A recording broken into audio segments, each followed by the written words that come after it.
This is the MediaCorp broadcast circuit of Parliament. Track 1, English.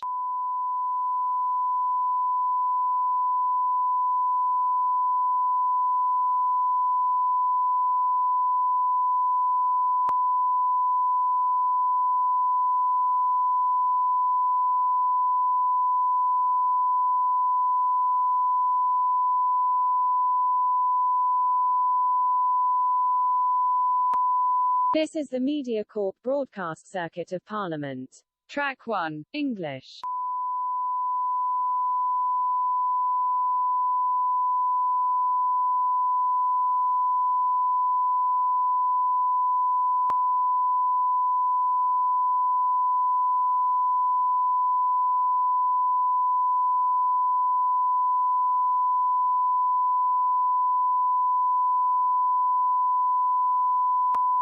This is the MediaCorp broadcast circuit of Parliament.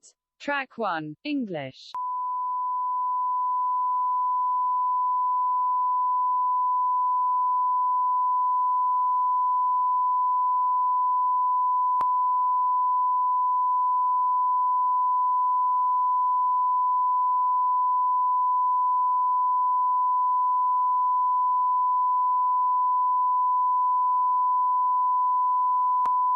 This is the MediaCorp broadcast circuit of Parliament. Track 1, English.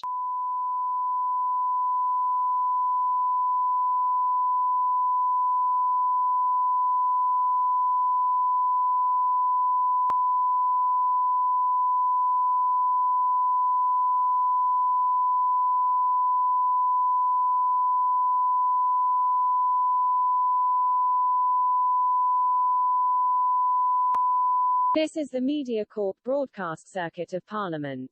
Track 1, English.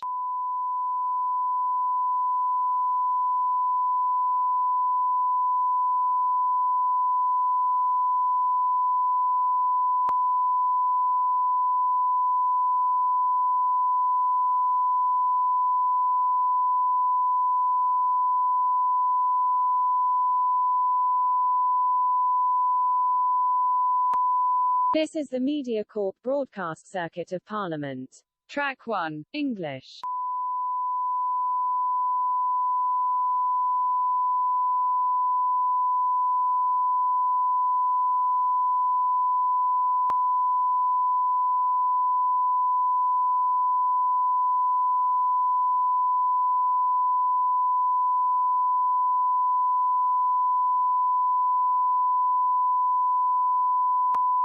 This is the MediaCorp broadcast circuit of Parliament. Track 1, English.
Mr. Speaker,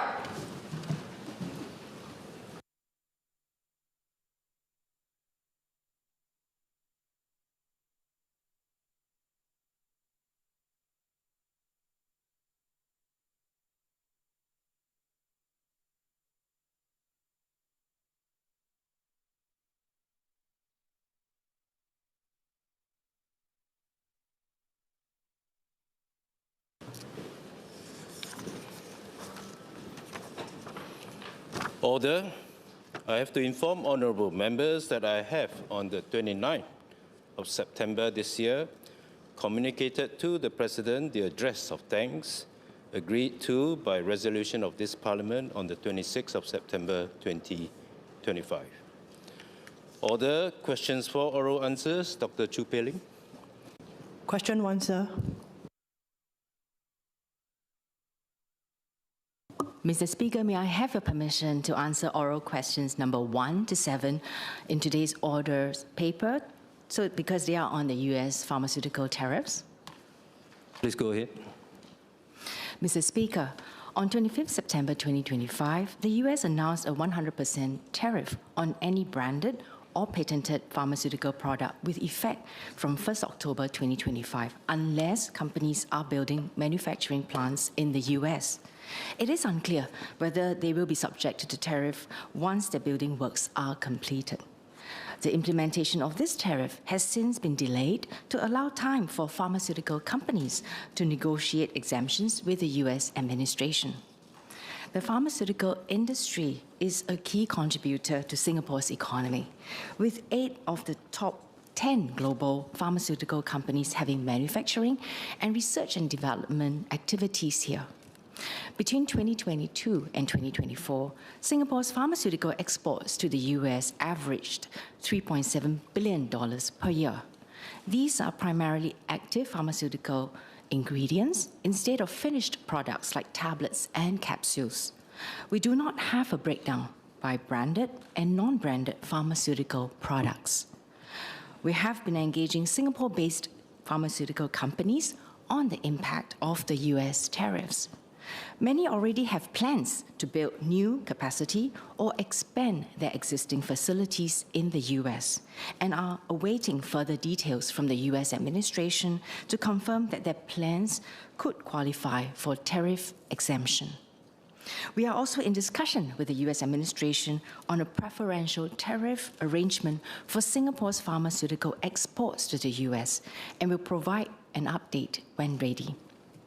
On the immediate support measures for Singapore businesses, including pharmaceutical companies, a written reply had been provided to a similar question raised by Mr. Saktiandi Supaat at the sitting on 22nd September 2025. We are closely monitoring the situation and stand ready to provide further support as needed.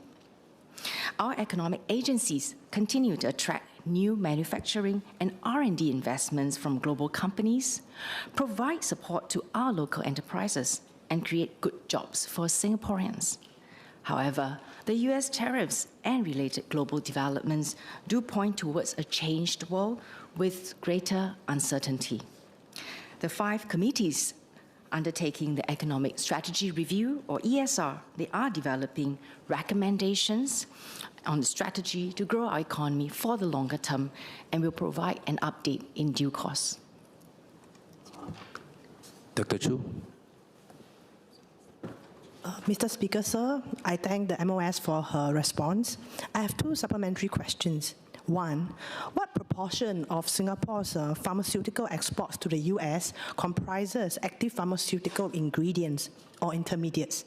And 2, are these categories subject to the same 100% tariff or eligible for any exemptions? Thank you.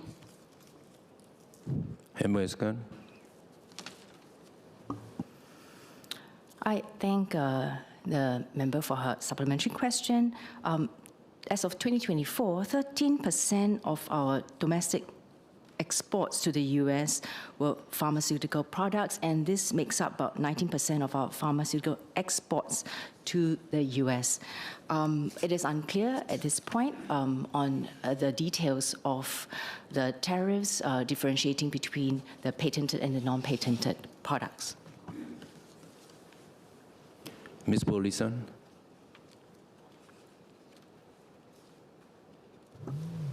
Thank you, Speaker. Thank you, MOS. I'd like to ask what may be the long-term knock-on effects in this pharmaceutical industry, and given the government has invested quite a lot of money in this area, would there be any strategies to diversify our investments? MOS Gun.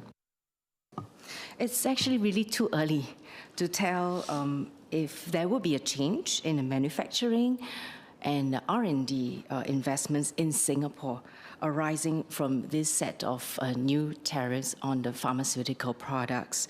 But also, I think we have to understand that beyond tariffs, companies would consider a range of other factors in making their investment decisions in Singapore, including our political stability and rule of law, pro-business environment that we have here, global and regional connectivity that we will continue to enhance, and of course, best-in-class infrastructure and access to skilled workforce. And we will continue to look at how we can diversify sectors in our economy. And as I said earlier on, the ESR is looking into this and will be providing an update on the strategy going forward.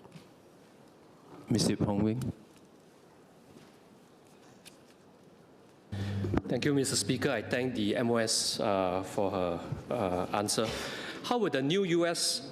pharma tariffs affect our healthcare system, particularly medicine availability and drug pricing? Are Singaporeans seeking care likely to face higher costs? And will MTI, together with MOH and HSA, conduct a formal assessment of near-term risks to common medicines and how tariff costs may pass through to consumers? Thank you. MOS Gun. Well, the Singapore government is still currently in discussion with the US on preferential tariff arrangement for our pharmaceutical exports to the US. I think it is really too early for us to tell whether prices of pharmaceutical products in Singapore will be affected. But we will certainly make sure that healthcare will continue to be accessible and affordable for Singaporeans. Mr. Louis Chua.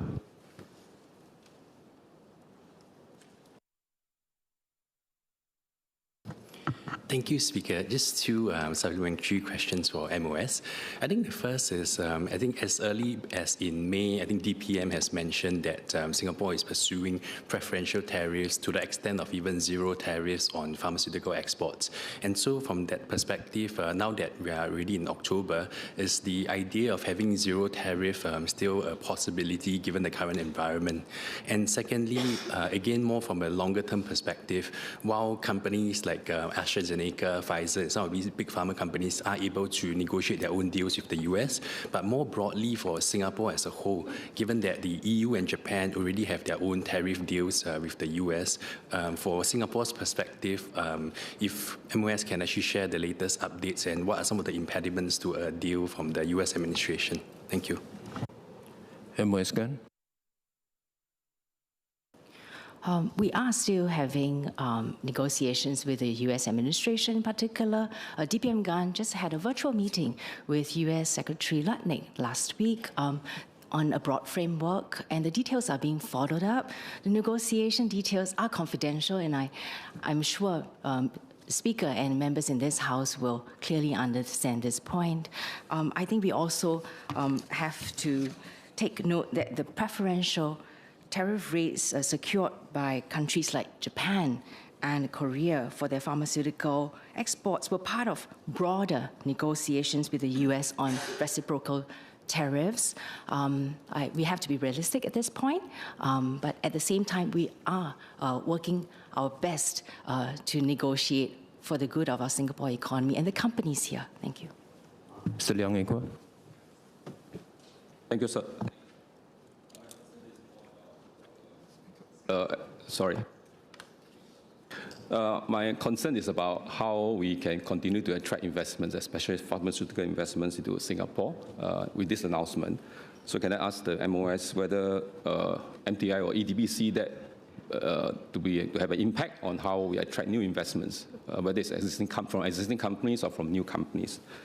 And secondly, how also that will impact our aspiration to be the R&D center for drugs and vaccines discovery, whether that will impact that exploration as well. Well, I will answer both questions together. Indeed, it is in our interest to try to continue to be an attractive place for investments and R&D in pharmaceutical sector. Under the RIE 2025 plan, which is on research, innovation, enterprise, we have committed $28 billion for research and innovation with the intent to accelerate human health and potential as one of the key focus areas. This includes funding to drive research and translational efforts in biotech and life science sectors. We will be announcing the research funding under RIE 2030 later this year. And at the same time, we will continue to invest in talent development, both our local as well as drawing foreign talent, so that we can have a competitive sector to attract businesses and R&D to Singapore. Mr. Lee Hong Chuan. I thanks MOS for the statement, but just want to clarify that, are there any companies right now that they are looking to come into Singapore, but because of this tariff, they are still deterred or just still consideration? That's it. MOS Khan. I seek Speaker and also members' understanding that the negotiations are still ongoing, and I think it is sensitive for us to disclose information about companies that are considering coming to Singapore at this point. Associate Professor James Lim.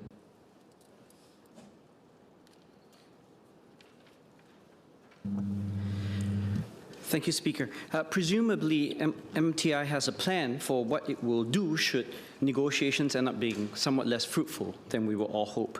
Would the MOS be willing to share if there are plans to expand to third markets that they hope to target with our pharmaceutical exports? And if that was the case, whether she would be willing to share more details about which ones these may be? MOS Khan. Well, regardless of the outcome of the tariff negotiation, I think Singapore will continue to look at how we can go to more markets where we think it makes business sense for our pharmaceutical exports. Thank you. Mr. Kenneth Tiong. Question 8.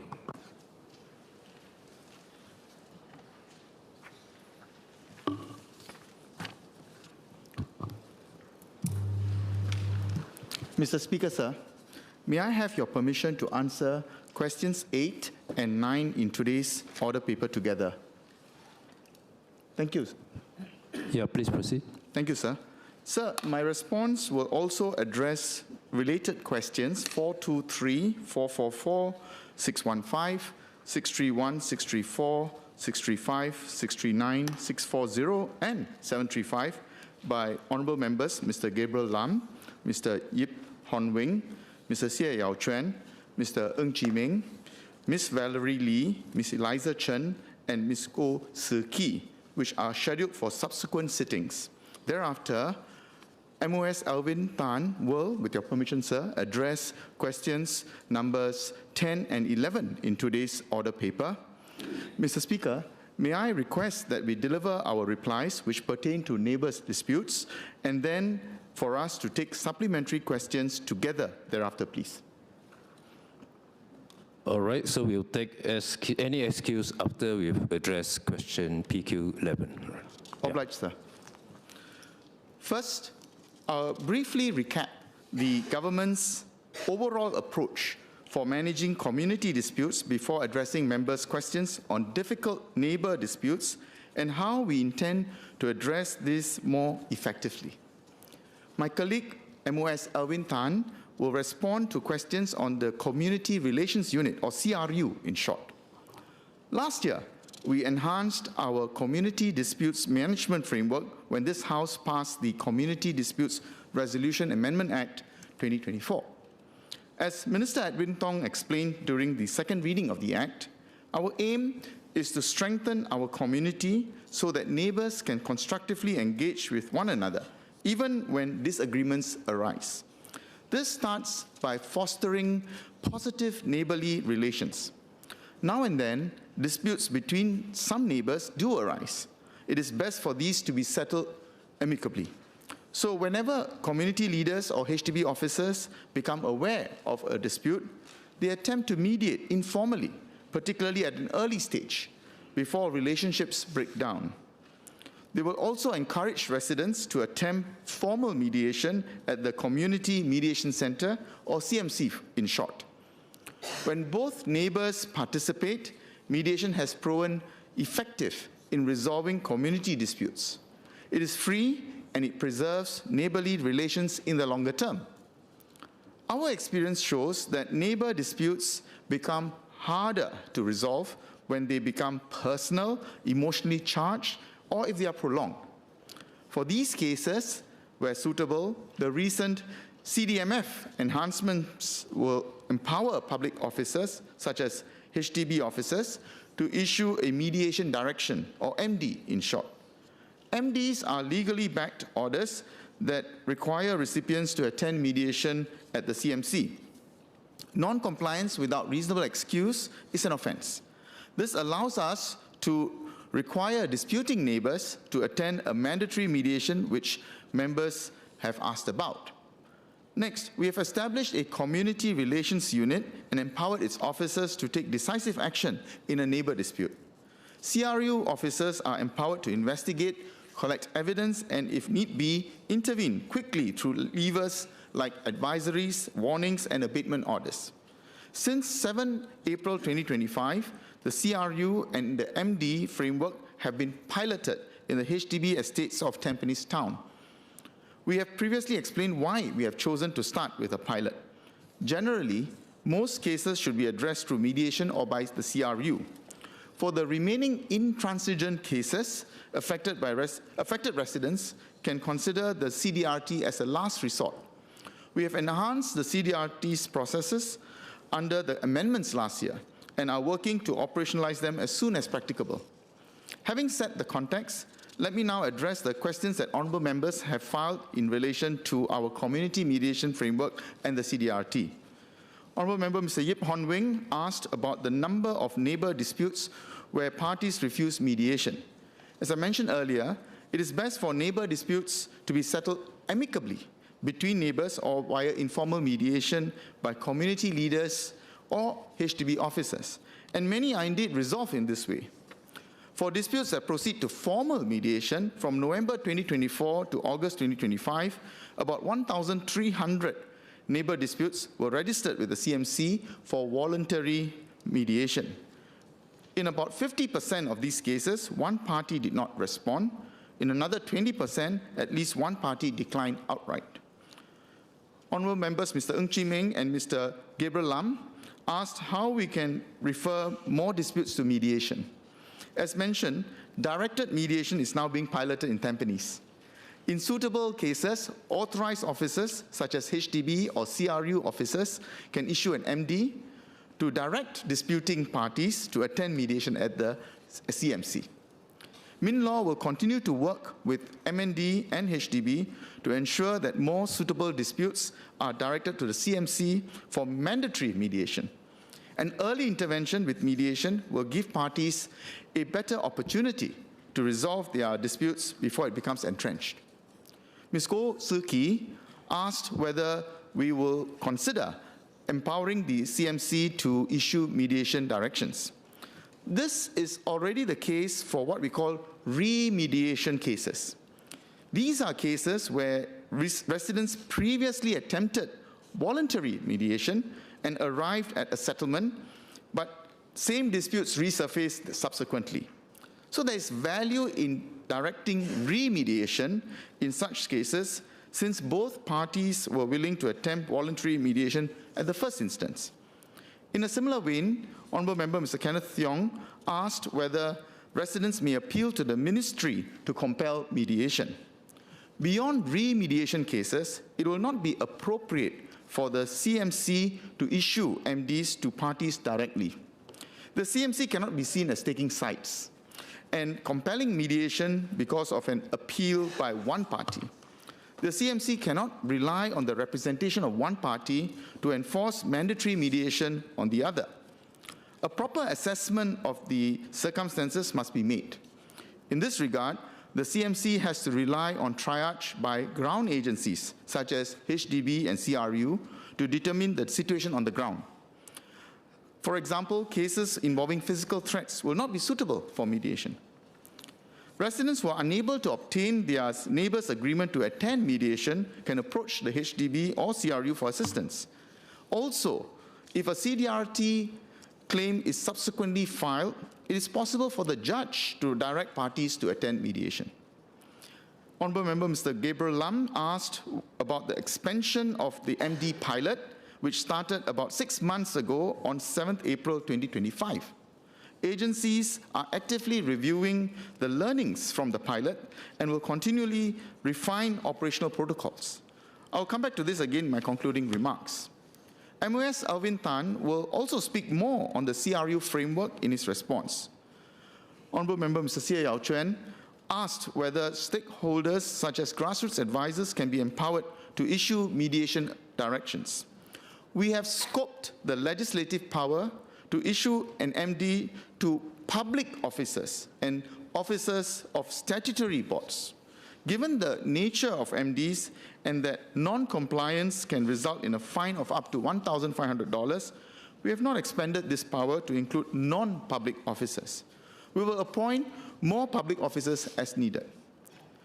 Mr. Kenneth Tiong asked about the number of compulsory mediations for neighbour disputes at the CMC for each of the last 5 years. For court-mandated mediation from 2022 to 2024, the CDRT and magistrates courts referred about 90 and 80 cases to CMC respectively.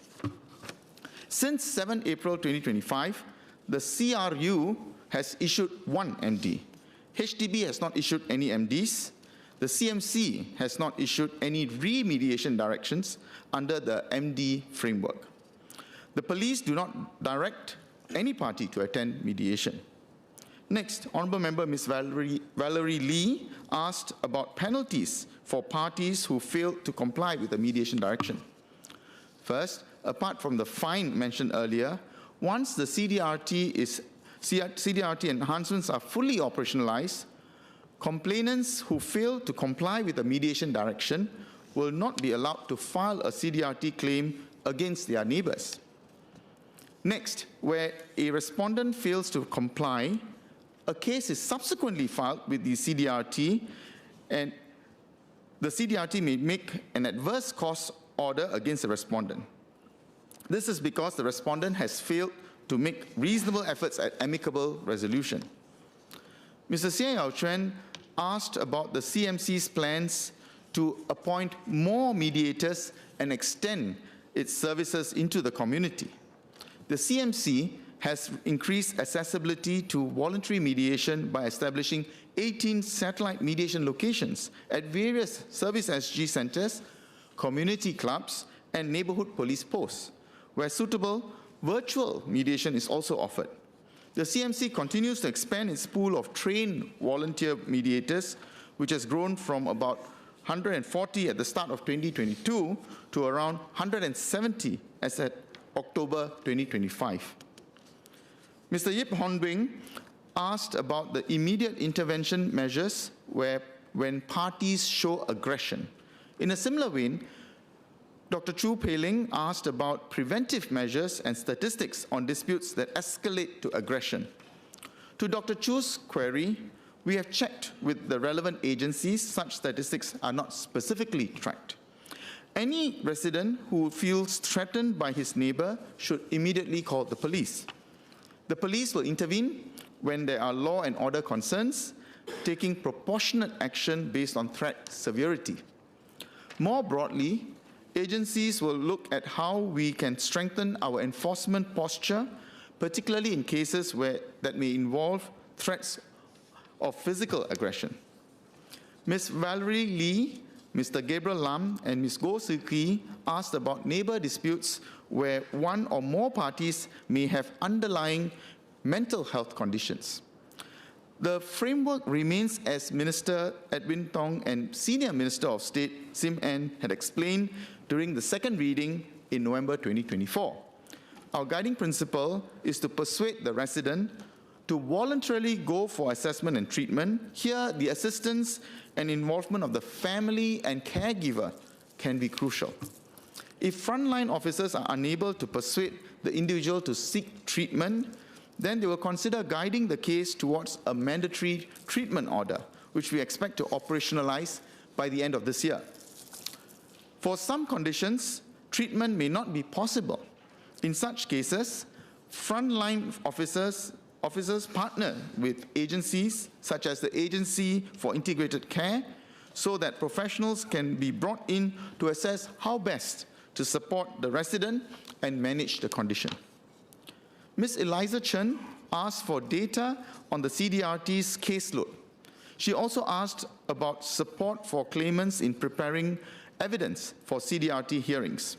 The top 3 CDRT disputes for the last 5 years are claims for excessive noise, excessive vibration, and littering. A party may include multiple types of disputes in a single claim. Between 2020 and 2024, a total of 1,031 CDRT claims were filed. About 65%, or 2 out of 3 claims, involve excessive noise. Of these CDRT claims, the CDRT issued 233 CDRT orders and dismissed or struck off 145 cases. Another 651 claims were withdrawn or discontinued. The CDRT made 26 enforcement orders, comprising 24 special directions and 2 exclusion orders. For cases that involve alleged breaches of CDRT orders to cease smoking, any evidence that points to the fact that the respondent was smoking in breach of the CDRT order would be relevant. Some examples include letters or contemporaneous messages exchanged between neighbors and written records with specific timestamps of the acts in question. Residents who require more information on the CDRT process can refer to the Guide to Neighbor Dispute Claims, which is available on the Judiciary's website. Residents may also seek legal help from Pro Bono SG's community law centers and community legal clinics. Mr. Speaker, sir, let me say a few words in conclusion. Some Singaporeans are understandably concerned after the incident in Yishun last month. The government will continue its existing efforts to strengthen the CDMF. This is a continuous, ongoing process. For the more difficult cases, we are now piloting a directed mediation framework and the CRU in Tampines. Agencies are prepared to and will expand the application of the enhanced CDMF as soon as practicable so that more cases can benefit from mediation and the direct intervention tools of the CRU. However, no framework will be able to address all manner of neighbor disputes or curb specific individual behavior, especially violence. No one should resort to violence to deal with a neighbor dispute. That's a personal responsibility. It is therefore necessary for us all to press ahead with the important work of building up the community's capacity to practice self-moderation and to engage with each other when disputes arise. It is a multi-pronged approach in building a harmonious community together. Thank you. MOS Todd.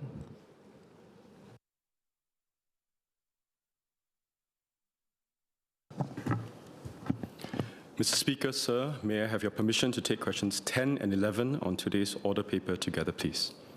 Yeah, go ahead.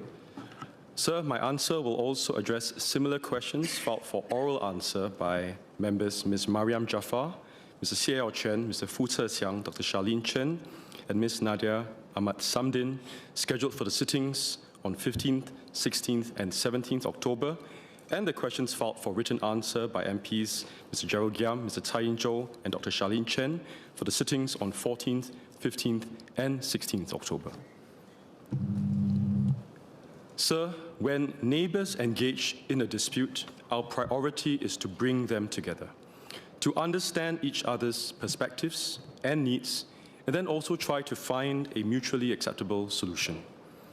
It is neither desirable for our community spirit nor sustainable for government to step in as a first response for all disputes between neighbours. The CRU framework strikes a balance between government stepping in to manage a dispute and leaving enough room for neighbours to settle disputes themselves. It is not a panacea for neighbour disputes, and it is not a substitute for a strong foundation of positive community norms, and also good neighbourly relations and community dispute resolution options. So the CRU has a range of investigatory and enforcement powers, including the power to install noise sensors. Now, these noise sensors are used as a confirmatory tool after CRU's initial investigations narrow down from which unit the noise nuisance might be coming from.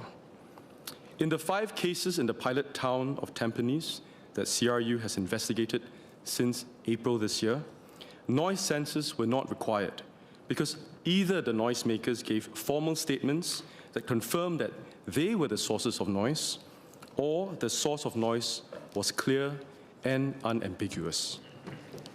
The CRU framework is a useful step forward, but its implementation requires significant amounts of resources. Therefore, it is piloted in one town first, Tampines, focusing on severe neighbour noise and hoarding cases. And we are reviewing this pilot carefully to ensure our systems and processes are effective and we have resourced it correctly and sustainably before we extend the CRU services to other towns.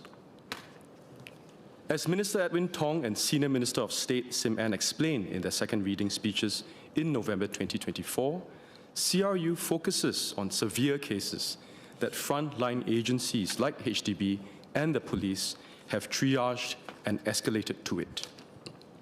Now, these cases represent a small proportion of all disputes between neighbours.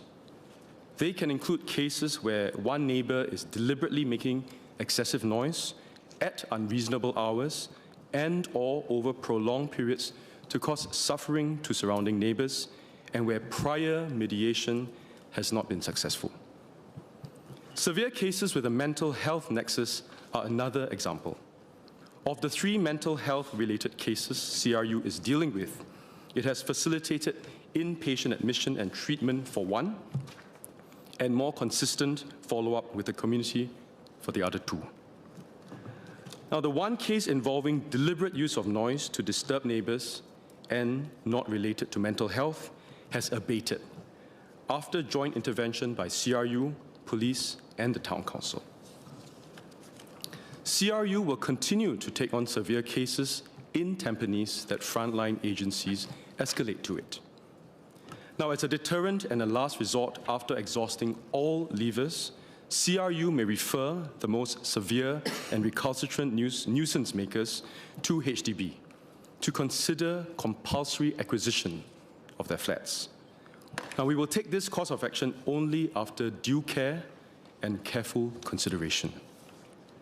For new BTO developments since February 2023, HDB has increased the thickness of floor slabs to 200 millimeters. Now, this has reduced interfloor noise transmission by up to 5 decibels. For existing flats, the scope for major infrastructure changes is limited. Nevertheless, residents can practice simple steps to reduce interfloor noise. They can, for example, place rubber padding or chair socks on the legs of furniture. HDB will also continue to explore other possible solutions through R&D. Overall, the average monthly volume of neighbour disputes feedback in HDB estates across Singapore over the past 5 years has held steady at about 2,500. HDB does not otherwise track the number of disputes between neighbours in HDB flats or the number of cases that escalated into physical altercations. Ultimately, we need strong community bonds and strong community norms so fewer disputes will arise. But where they do arise, parties involved are more likely to resolve their differences in an amicable and mutually acceptable manner if these norms and practices are strong. This is an outcome worth working towards as a We First society. Mr. Kenneth Tiong. Thank you. 3 SQs for MinLaw and 2 SQs for MND. So for MinLaw, I would respectfully disagree with the ministry's view that because most of the residents who've appealed for compulsory mediation and have written 2 letters are through the MP, and generally the MP will you not agree that the MP is a sufficient gatekeeper of these compulsory mediation appeals to the ministry? Second SQ, so for residents outside of Tampines, how should they currently appeal for compulsory mediation? Should they appeal to HDB to come down to their units and see the circumstances for themselves? SQ3, there's a widespread perception that the CDRT is quite toothless because it's quite, even if you get an injunction, getting an enforcement order seems to be quite difficult. And I quote a Mothership article of 2024, which reported a Bukit Panjang resident who got a CDRT injunction for the neighbor to stop smoking in June 2023, but found it subsequently difficult to get the evidence to get an enforcement order when her neighbor persisted in smoking. For MND, first SQ, so the CRU has 15 staff members, has had 6 months, 5 severe cases in 5 months, for 6 months. That means less than 1 case per month. And yet there are about 2,500 noise cases per month. So generally using the Tampines electors as a proxy for the number of cases, there should have been about 150 cases for Tampines. So less than 1% of them have been deemed severe. So my question is, what are the thresholds preventing CRU escalation? And will MND publish the criteria so that residents and frontline officers know when a case is deemed severe? Second SQ, if no sensors were deployed, what unique capability did CRU add beyond current procedures by HDB and the police, which already mediate and investigate? Thank you. SMS Murali.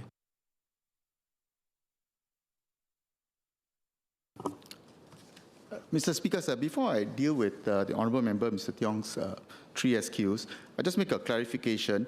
I mentioned in my speech just now that Mr. Tiong asked for the number of compulsory mediations for neighbour disputes at CMC for each of the last 5 years. Actually, he asked for 3 years. So with that clarification, let me just now deal with the SQs. The first point about whether the MP can be the gatekeeper, my response is to point out that as far as the issue of directing compulsory mediation is concerned, that has to be dealt with even-handedly, and also it involves 2 institutions. One, the judge, which is an independent branch of our government, and the other one is in relation to the public officers. So we cited it with the public officers as far as compulsory mediation is concerned, so that anybody who's aggrieved, he may write, or his MP may write to the public body concerned, and then they will look at it and see whether or not there's a need to issue mediation directions. Because when MPs get information, they only hear one side of the story. It's very difficult to hear both sides of the stories, but the public officers are able to do so. At the judiciary level, as I mentioned in my speech, the judges have discretion to order directions as well. So cumulatively, we are able to deal with this matter, ensuring that mediation is really the main thrust of our approach or strategy to deal with neighbors' disputes.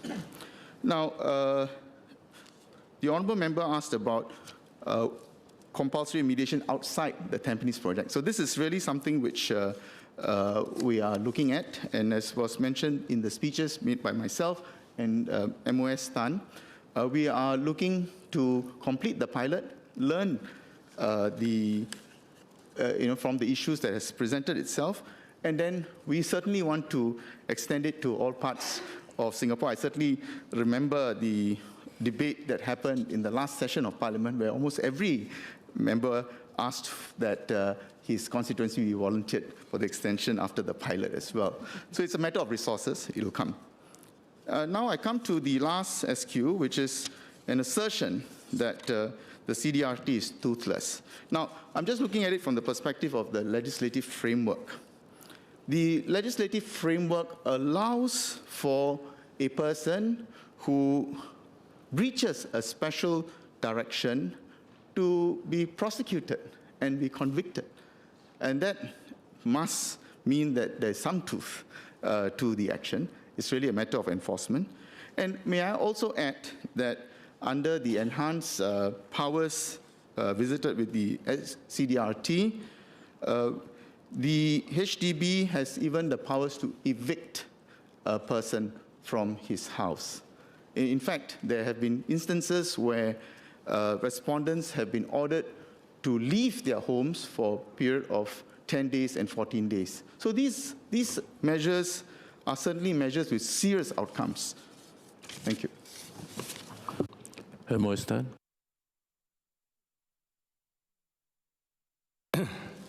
Excuse me. Sir, I thank the member Kenneth Tiong for his questions. I think there are two parts to it. One is with regards to the efficacy of the CRU and the expansion, and the second is whether the CRU has special power, In this regard, sir, I would also like to ask the member if he can 100% guarantee that any of these suite of measures, including the CRU, can de-escalate a neighbor dispute, and then I'll respond shortly. Mr. Tiong. That's a strange question. Clearly, I think you cannot 100% guarantee de-escalation, but it will make sense at the margins. Herr Moistan. So, of course, that was a question in which we know the answer. Regardless of whatever we do, there is no 100% guarantee. You apply CDRT, CMC, or even to that regard, the CRU to any of these cases, it can help, it can also hinder. And in certain cases as well, it may even exacerbate the situation. So there is no special power that the CRU has, and so let's exercise reason. Let's exercise reason to it, and recognize that there is no tool that is perfect, and recognize that we have a useful suite of tools that are available to us thanks to the enhanced CDMF, and we are using those tools, and we are using novel tools in the Tampines pilot with regards to the CRU as well as the MD, but there is no perfect tool in this regard. And so there is no special power. But what the CRU does is help to be a intermediation in the middle between voluntary mediation as well as enforcement. And that's what it is purporting to do. At the November 2024 2R, I think many members of this House from across both aisles have naturally asked for the expansion of the CRU beyond the Tampines pilot. I understand that, and I'm no exception. In fact, I think that was one of the biggest asks across. Can I ask, and can I also request for members to understand this, that this is a pilot. We've done this for 6 months in Tampines, and it is resource intensive. We are now only 6 months into this of a 1-year pilot. There are 5 cases, and we will continue to take on severe cases in Tampines that are being floated to or raised or triaged by the agencies. But I ask for some patience. We are studying this pilot very carefully, sizing it very carefully, and where appropriate, we will expand this pilot.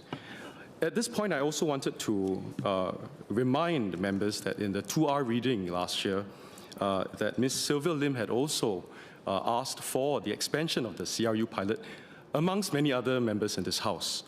But what is also very useful is that members of this House also acknowledged 2 things. One is that this is a multi-year effort by several ministries and agencies, and I thank members for duly acknowledging that. But the more important point is also that Ms. Sylvia Lim had, while asking, like many members, to expand the CRU pilot, you've also acknowledged the resource-intensive and challenging nature of the work. I quote Ms. Sylvia Lim, she said, "It is also clear that the enhanced CDMF will be a resource-intensive exercise requiring standby teams after office hours and active management of difficult cases by the new DG of Community Relations. The work will not be easy," unquote. And I thought this is just useful for us. Give us some time, let us study the pilot. We are working very hard on learning from the 5 cases that we have in Tampines. I've given in my reply the outcomes of these CRU cases in Tampines, and we are also looking at cases outside of Tampines that some of members have also floated to us. And taken together, then we are able to then look at how best to resource this and then extend it beyond Tampines when it is appropriate. Thank you. Dr. Chu Pei-Ling. Mr. Speaker, sir, I thank the SMS and MOS for their responses. I have 3 supplementary questions. 1, as noise disturbances and hoarding in common areas remain among the most frequent neighbour disputes in HDB estates, would the ministry consider reviewing and strengthening legislation and enforcement, including setting maximum permissible decibel levels or clearer hoarding thresholds to address these issues more proactively? 2, as the ministry explored the use of predictive analytics or risk assessment tools to identify the high-risk neighbour disputes before they escalate? And 3, if so, what safeguards are in place to ensure there is fairness, transparency and privacy? Thank you. SMS Murali. Thank you, Mr. Speaker, sir. I'll take the first part of the question posed by the Honourable Member Dr. Chu. She suggested whether the legislation can be reviewed further to put specific noise levels. Certainly something that we can consider. I would give her and honourable members an assurance that we are continually looking to see how we can strengthen the system, because we know how important this issue about ensuring neighbourliness and harmony in the community is. But I think one must agree, the core point is that these issues must be dealt with in the community, and community must exercise self-moderation. That's really the principal point. We should not be directing cases to be dealt with at the CDRT as a first resort. MOS Tan. Thank you, sir. With regards to Dr. Chu's questions, I want to say that the severity of noise disturbances can vary, of course, depending on ambient noise levels. And rather than just across the board decibel thresholds, CRU measures noise levels above the ambient. I also wanted to assure members, and in fact, last year at the 2R reading, SMS SimAn had also assured members that there will be safeguards to protect residents' privacy in the deployment of noise sensors. I refer the member to that speech. Thank you. Mr. Muhaimin Abdul Malik.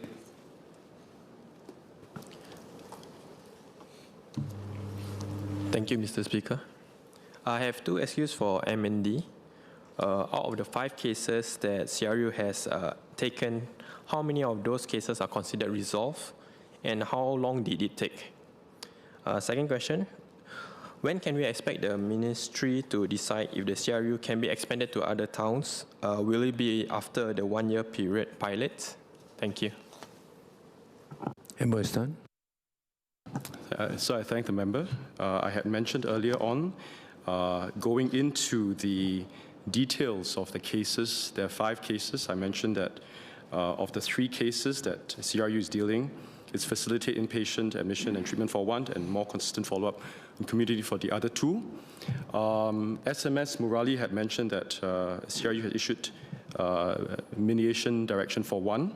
And then I also mentioned in my main reply, please refer to that, that the 1 case involving the deliberate use of noise to disturb neighbours and not related to mental health has abated after joint intervention by CRU, police and town council. We are studying the way in which the CRU is managing these cases. and you see that there are some encouraging signs, but just please do give us some time to study this in detail, and also cases outside of the pilot so that we can better think about resourcing it. I think we discussed this in detail last year, and I really ask for members' patience in this. Work with us. We are serious about this. We are working hard on this, and we will take all of the learnings very seriously and your feedback into account. Ms. Elisa Chen.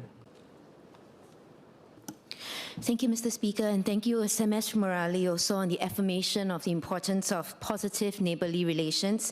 To improve the process, I wanted to ask whether the Ministry is studying ways to further simplify or digitalize the evidence submission process for CDRT hearings to make it more accessible for laypersons. Thank you. SMS Morali. Sir, I'm obliged to Honourable Member Ms. Eliza Chen for her positive remarks. Insofar as the point about assisting applicants in the CDRT process, certainly the judiciary has leaned forward. As I mentioned in my speech, there's a website which provides very important information on how to collate evidence. And also, I would say the CRU has been formed. The legislative intent is also to assist applicants in certain cases by also gathering evidence, and that can be presented to the CDRT, or in a very clear-cut case, the CRU itself can issue abatement orders. So collectively, this will assist the neighbor who is belaboring under some disamenities from his other neighbor. Thank you. Mr. Ng Chee Meng.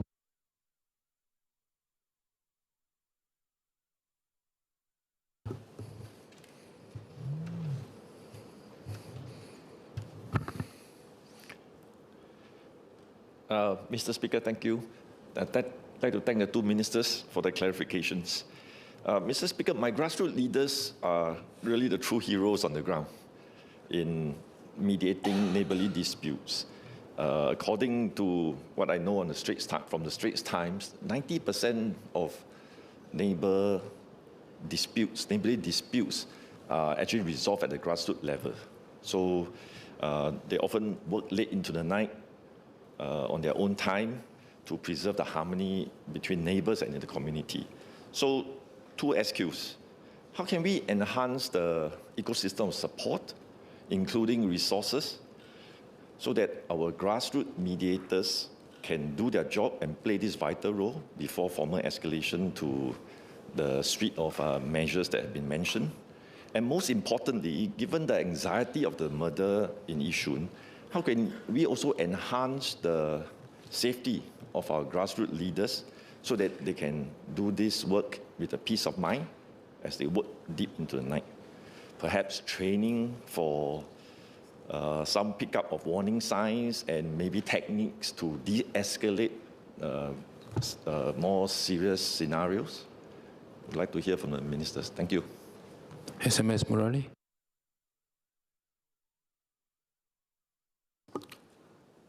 Sir, I'm grateful to the Honourable Member, Mr. Ng Chee Meng, for acknowledging the heroes on the ground, the grassroots leaders. Indeed, that has also been my experience. They do it on their own time, dealing with disputes from neighbors, disputes involving neighbors, and also they take their own time to train themselves. They go through mediation courses as well. And as a result of which, a substantial number of neighbors' disputes are being solved through them. I would also add, sir, that actually there's also another aspect of what they do, which is really creating the goodwill through community activities, getting the neighbors to meet each other. I mean, this is something that we took for granted during the kampung days when our doors are always open. Here, the grassroots leaders make sure that neighbors meet each other through, say, block parties and other events for residents. And that is very helpful because with the relationship that's built, the neighbor who is originally thinking of complaining may say, hey, wait a minute, I know his circumstances, I know his family well, maybe I'll live with it. And that's the live and let live attitude that we want to promote in the community. As to the SQs on supporting the grassroots leaders. Certainly, we are happy to lean forward to train suitable grassroots leaders for for mediation training. Mediation is not an easy area for many of them because they may not be legally trained. So, we are certainly happy to see how we can train more. In fact, at the CMC level, we are also looking out for suitable candidates to increase our core of mediators. I think that can certainly help. We can certainly continue to share best practices, and that's one way to strengthen the competence of our grassroots leaders as mediators. On the issue of the anxiety following the incident in Yishun, I would say this: if anyone feels threatened, then the first thing to do is to call the police via 999, and there's no doubt about that. Mediation is not suitable when there are signs of violence, threatened or actual. And you should break off and then let the police deal with it. And that must be something ingrained in everybody's mind. And of course, sometimes we are dealing with evolving situations, and there must be a constant assessment as to whether the line is crossed. Thank you. Emerson, you want to reply as well? So I thank MP Ng Chee Meng for highlighting the tireless work of his volunteers. And even last night, I also saw dealing with one case, and my volunteer stayed late night, and I think many of us can attest to that as well. So this is a shout out to many of the volunteers who work very hard to mediate and also to build the community bonds that are very important upstream. If I may also, just to suggest that also members please continue to support the Municipal Services Office's ongoing work in this front. MSO has a Love Our Hood Youth Challenge, and as well as HDB's Singapore's Friendly Neighbourhood Award. These are just some measures in which we can take all of these upstream. And I just wanted to also reflect that these upstream measures are complemented by what SMS Murali and I had outlined today, a comprehensive suite of measures for the enhanced CDMF. They are not panaceas, but taken together, I think we can build that reefer society that we all aspire to. Thank you. Mr. William, although you didn't file a PQ, but since your name was quoted by MOS Start, I will give you the floor.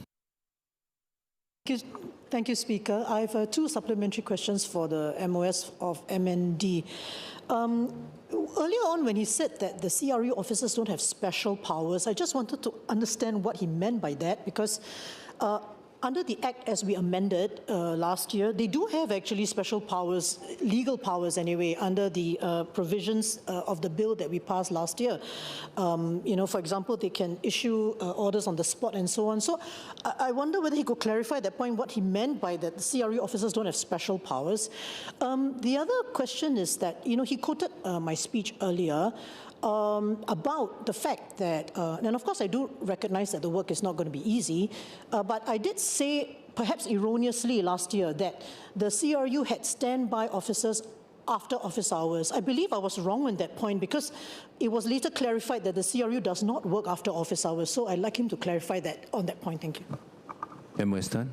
Yeah, Sir William is right on that second point. So clarify it. On the first point about superpowers, that wasn't my term. That wasn't my term. I think it was the member Kenneth Tiong's term. Or special powers or superpowers, or yeah. So you're absolutely right. There are a few, and I think in the 2R it has already been mentioned under different sections, new section 13E, under section 13M. These are powers that the CRU have been afforded under the bill, which was passed last year. And so I just wanted to clarify, because I did not say special powers, and that's why I wanted to make sure that it is very clear.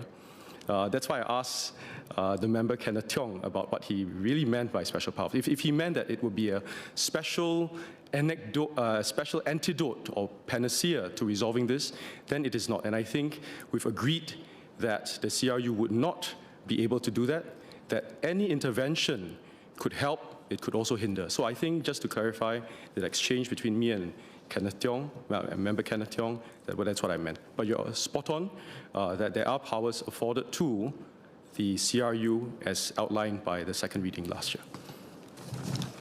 Ms. Mariam Jaffa?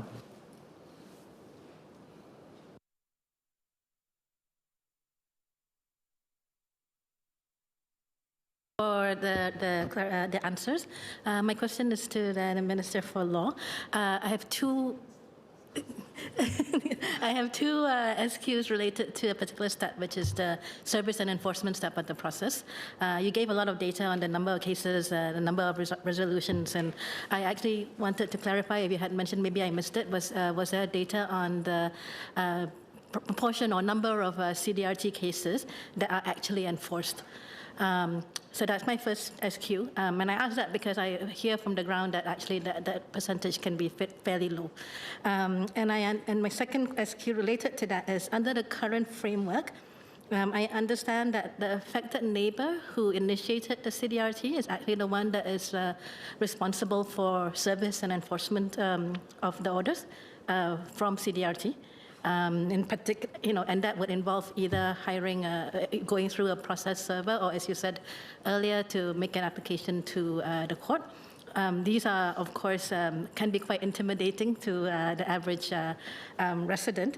So my question is, will the government consider shifting the responsibility for service of CDRT orders to a government agency?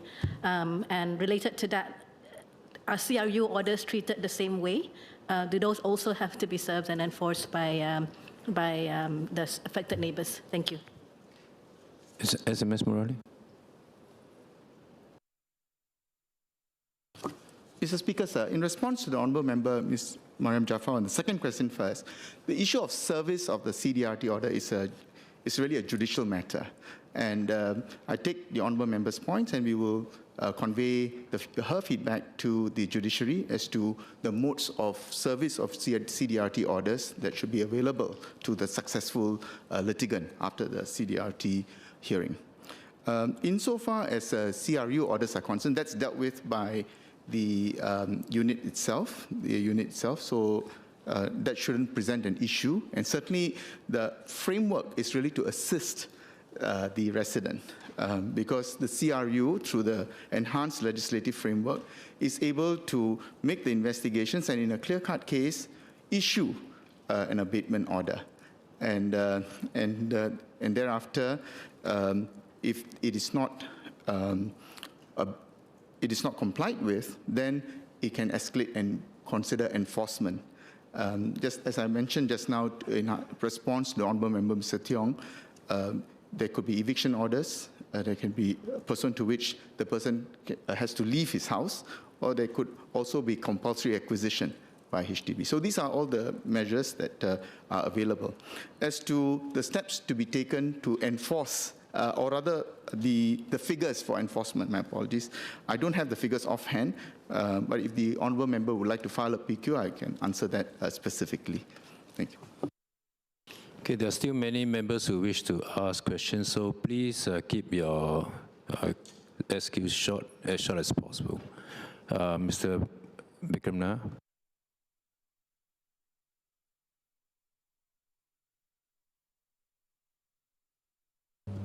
Thank you, Mr. Speaker. Picking on some of the points that SMS made, I understand that 2/3 of the disputes relate to noise-related matters, and about 50% of people who are asked to go for voluntary mediation do not do so. Another 20% refuse it outright. Now, taking these points, I would like to make a suggestion to MND, which I'd actually raised in the last sitting 5 years ago, and that is a very simple solution for MND to set threshold levels on noise, educate the public on it, and then take enforcement. And I would respectfully suggest this solves several issues. It avoids the entire swathe of resources needed to decide each noise case by case in mediation, then CDRU, and then everywhere else. Instead, with a clear benchmark and enforcement, the first point of contact for most people is to call the police. If there are guidelines, they can enforce, or a suitable MND officer can enforce. I'd be grateful for MND's consideration of this. Thank you. MOS Tan.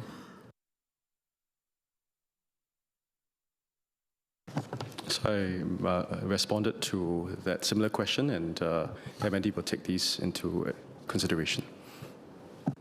Mr. Jerogiam.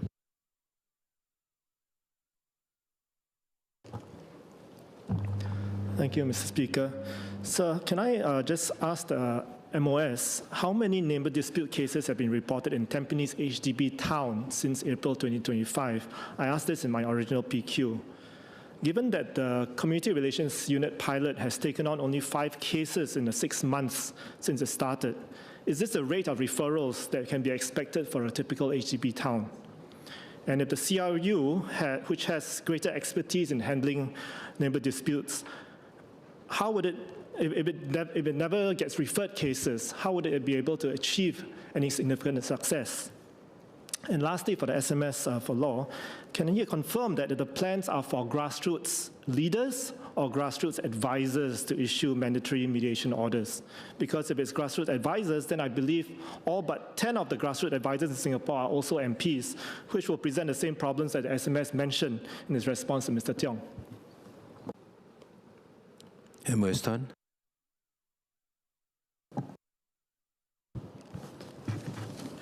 So I don't have the numbers for Tampines, but the trend that I mentioned earlier on in my reply about the average monthly volume of neighbor noise feedback in HDB estates across Singapore over the past 5 years, which has held steady at 2,500, the trend is similar in Tampines town. Please let me get back to the member on those numbers. You mentioned earlier on about whether we could have expanded it, and what are the measures that we can take, right? Can you just respond, just repeat your question, please? Thank you. Mr. Giam? I'm referring to the expansion within a town. So Tampines town has had 6 months to run this pilot, but it's taken out only 6 cases or 5 cases so far. Is this the rate of referrals that we can expect moving forward when it's expanded to other towns? So I think inherent in that question is also a very important question that we want to ask. How many referral cases do we want to have? And how many serious cases we want to have? And I think the member would agree with me that we would ideally have less cases. Ideally. I mean, you would, because at the upstream you would have. But let me respond to this. The fact is that we are looking at all of these 5 cases.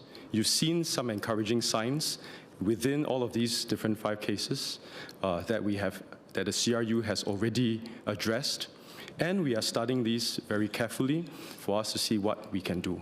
I also want to take this opportunity to also say that the CRU officers, I mean, earlier on, the member, Kenneth Tiong, also mentioned that, you have how many different officers, and then why is it just 5 cases? These are my officers at the CRU have worked very hard on these cases. They have devoted time, and as the member would appreciate, these are very complicated cases. And that is exactly why these are severe cases that have been referred to by HDB and the police. If there are normal cases that are easily managed in the community or in CMC or other measures, then they wouldn't have been. So I wanted to just make the point that ideally we would address many of these cases upstream. But where there are severe cases downstream, that's where the pilot has shown us some ways in which to deal with it in concert with and augmented by the suite of CDMF measures that are already there. So I really wanted to thank my public officers because in this regard, they work incredibly hard and spend incredible amount of times in the 5 cases in Tampines. And as I mentioned to them that we are open to taking on even more cases that have been severe cases, to be precise, that have been escalated to us by police and HDB. SMS Murali. Sir, in response to the honourable member, Mr. Giam's question, I'd like to clarify that there are absolutely no plans to vest with grassroots leaders or advisors with the power to issue mediation directions. As I explained in my speech, these powers will be vested in public officers. Thank you. Ms. Valerie. Thank you, Speaker. One supplementary question for MOS. I understand there are considerations to extend the CRU framework to beyond Tampines to other towns if the pilot is successful. I just want to seek clarification whether this plan also includes private estates like condominiums and private apartments, because I'm not just concerned about my HDB residents, I'm also concerned about my private estate residents. Thank you. MOS Tan. So I have a majority of private residents in my constituency as well, and the pilot is meant to inform. We're focused on Tampines Town now as a pilot, and after getting all of the feedback and all of the learnings from it, the plan is to extend it to other towns, including where there are private estates. Mr. Chai Ing-tou. Thank you, Speaker. Thank you, Moss MND. I understand HDB will consider compulsory acquisition of flats by severe and recalcitrant nuisance makers. The constant distress caused by noise transmission is a root cause of many disputes that escalate, including pickleball. And I'm glad to hear that new BTO developments now feature increased floor slab thickness. To ensure we address the structural root issue, can the Minister clarify whether they will commit to immediately implementing a mandatory logging and tracking system, and with which agency, to monitor all dispute cases that are reported to involve threats of physical violence in order to identify and flag these recalcitrant offenders, or even consider providing equipment like industrial-grade sound monitoring for rental. My second question is, given the limited scope for major infrastructure changes in existing flats, will the ministry consider exploring subsidized soundproofing improvements or technology as a specific upgrade option under future home improvement programs for blocks that have high persistent record of noise-related disputes? Thank you. MOS Tan. So I thank Mr. Chai Ing-tou for his questions. I think from the first one on the mandatory logging and tracking system, and then the second one on the subsidized soundproofing, I think this require, again, resources and as well as careful learning. And I think, pilots and others, even beyond Tampines, we will look into these, and then if relevant or appropriate, we'll consider them. Thank you. Mr. Ip Hong Wing. Thank you, Mr. Speaker. My SQ is directed to Min Law, and it's about interagency coordination. So when neighbor disputes turn violent, how do we better capture the warning signs, such as repeated police calls, past mediation cases, town council complaints? And can the ministry work with the police, HDB, town council, MOH, perhaps to set up an early warning system so that when multiple reports come in from various agencies about the same household, agencies can act decisively before tensions boil over? And is the current data sharing between CMC, CDRT, SPF really robust enough to flag dangers early? Thank you. SMS Murali.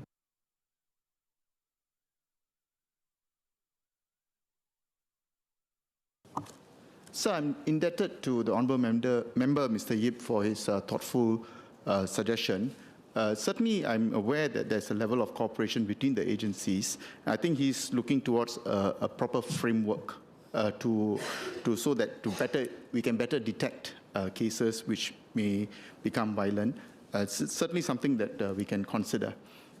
Sir, while I'm on my feet, may I also state that my colleagues have given me the statistics for the enforcement orders, a question that Honourable Member Ms. Mariam Jaafar asked for. So in the past 5 years, there are 24 special directions issued and 2 exclusion orders issued. Thank you. Dr. Charlene Chen.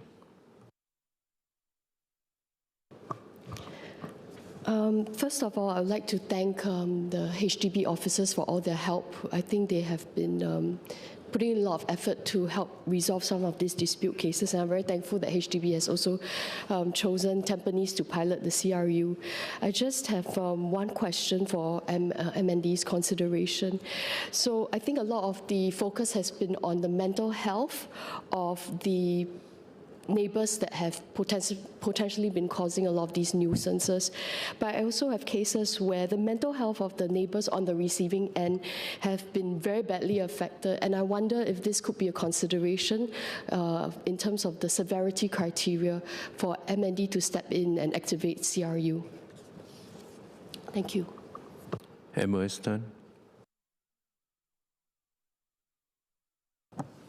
So I thank Dr. Charlene for her PQ. I mentioned earlier on that some of the criteria we had, or how does the CRU take on these cases? I mentioned earlier on about severe cases with regards to a nexus of mental health conditions, as well as prolonged and unreasonable interference. There are also in the 2R some details about what criteria we're looking at, but as I mentioned earlier on, let's look at the cases, let's study the pilot, which is again only 6 months old, and then take in your feedback and apply as appropriately. I also wanted to get back to Member Gerald Giam for his question about Tampines, if you don't mind. First is that since April 2025, there's been 160 feedback per month in Tampines. Thank you. Mr. Xiao Chen, last SQ.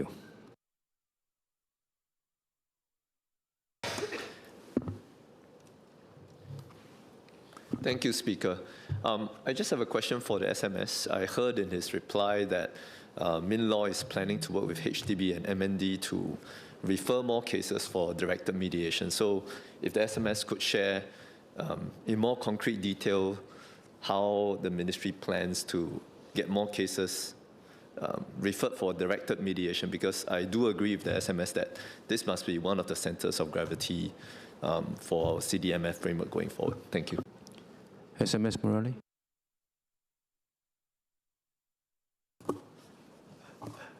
Mr. Speaker, sir, in response to the Honourable Member, Mr. Xie, can I say that quite clearly not all cases, as I mentioned in my speech, are cases which should go for formal mediation. The idea, and I could take the opportunity to reiterate the framework, is to settle the bulk of disputes in the community itself. And that's really using the resources that the Honourable Member, Mr. Ng Chee Meng, said, our grassroots leaders, community leaders. So that's the bulwark of the cases that we would have to deal with. Beyond that, there needs to be an assessment made by the public officers, HDB, CRU, to see whether or not these are the cases where it may make sense for the issuance of the formal mediation direction. So again, one has to look at the context. In a situation where the CRU is of the view that the case is made out straight away, it's a straightforward case made out, they may not even bother the residents to go for mediation. They can issue an abatement order. So that's not necessary for them to go through the entire process.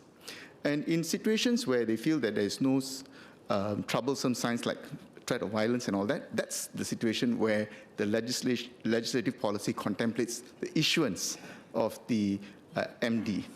And I guess as we gather more experience from the pilot, we will fine-tune the protocols and make sure that the aim behind this CDMF, which is really to ensure that our community self-moderates when it comes to the dealing of disputes, ensure that as far as possible, we don't invoke the formal processes, which also includes the MD, so that neighbors not only can live and let live, but also continue on in the spirit that we would want them to see.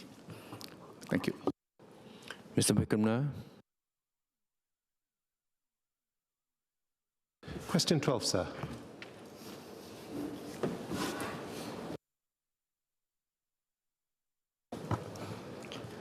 So MOH does not currently track social media and gaming addictions among youth.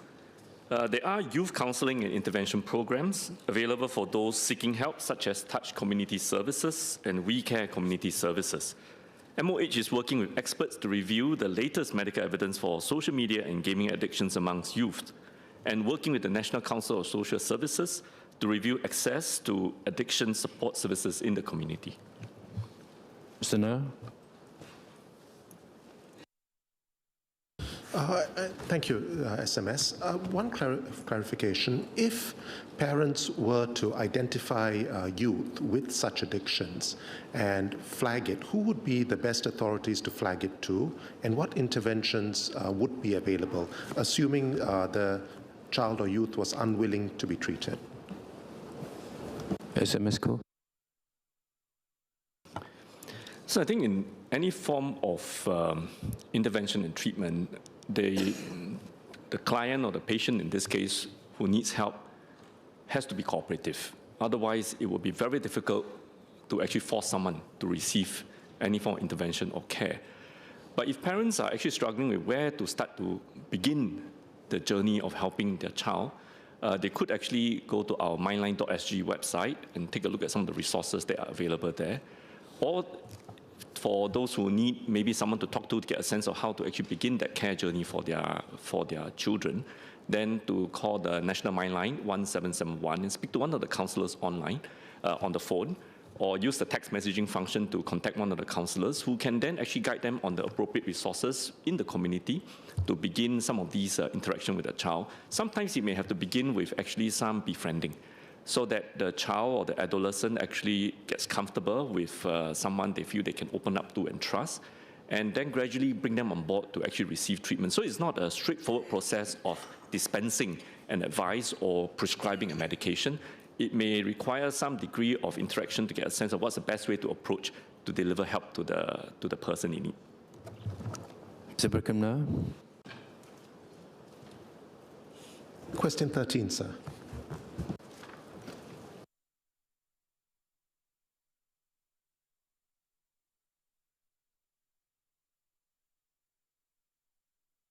Sir, MOE closely monitors the state of mental health of our students using internal data and through research studies. Two of the latest research studies are the 2020 Youth Epidemiology and Resilience Study with the National University of Singapore and the 2024 National Youth Mental Health Study by the Institute of Mental Health. These research insights and data are used to improve the full suite of measures on student mental health. For example, we regularly refresh the mental health education lessons within the character and citizenship education curriculum to address emerging issues. MOE also provides parents with up-to-date information packages to enable them to better support their child's mental well-being. MOE also collaborates with other government agencies, such as the Ministry of Health, as well as the Ministry of Social and Family Development, to implement the National Mental Health and Wellbeing Strategy. This includes the tiered care model for youths to promote help-seeking and improve their access to services. The Parenting for Wellness initiative was also launched to equip parents with practical skills in strengthening parent-child relationships and their children's resilience. Mr. Berkemna. I thank the SBS for the response. One of the concerns underlying this question was the article that suggested or that said that suicide was the leading cause of death amongst youth. Has the MOE done any studies into these suicide cases to see if there are any lessons to be learned and how best early intervention might have helped in each of these cases so that we can prevent or reduce the number of future cases? Thank you. SBS side, Dr. Syed Harun.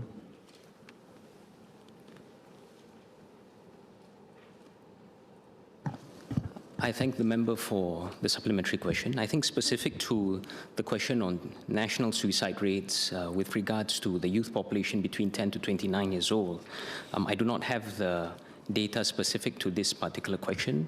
Again, this particular research rests with the national agencies looking at the numbers of suicides as well as death globally, and I think that's something that we can come to if the member has a specific question in relation to that particular trend. That notwithstanding, if I may add, in the context of the Ministry of Education, we do look at it in terms of the different tiers in terms of intervention. So from the level of the students, as we've mentioned earlier, with regards to any opportunity with regards to mental health education, that is something that we address.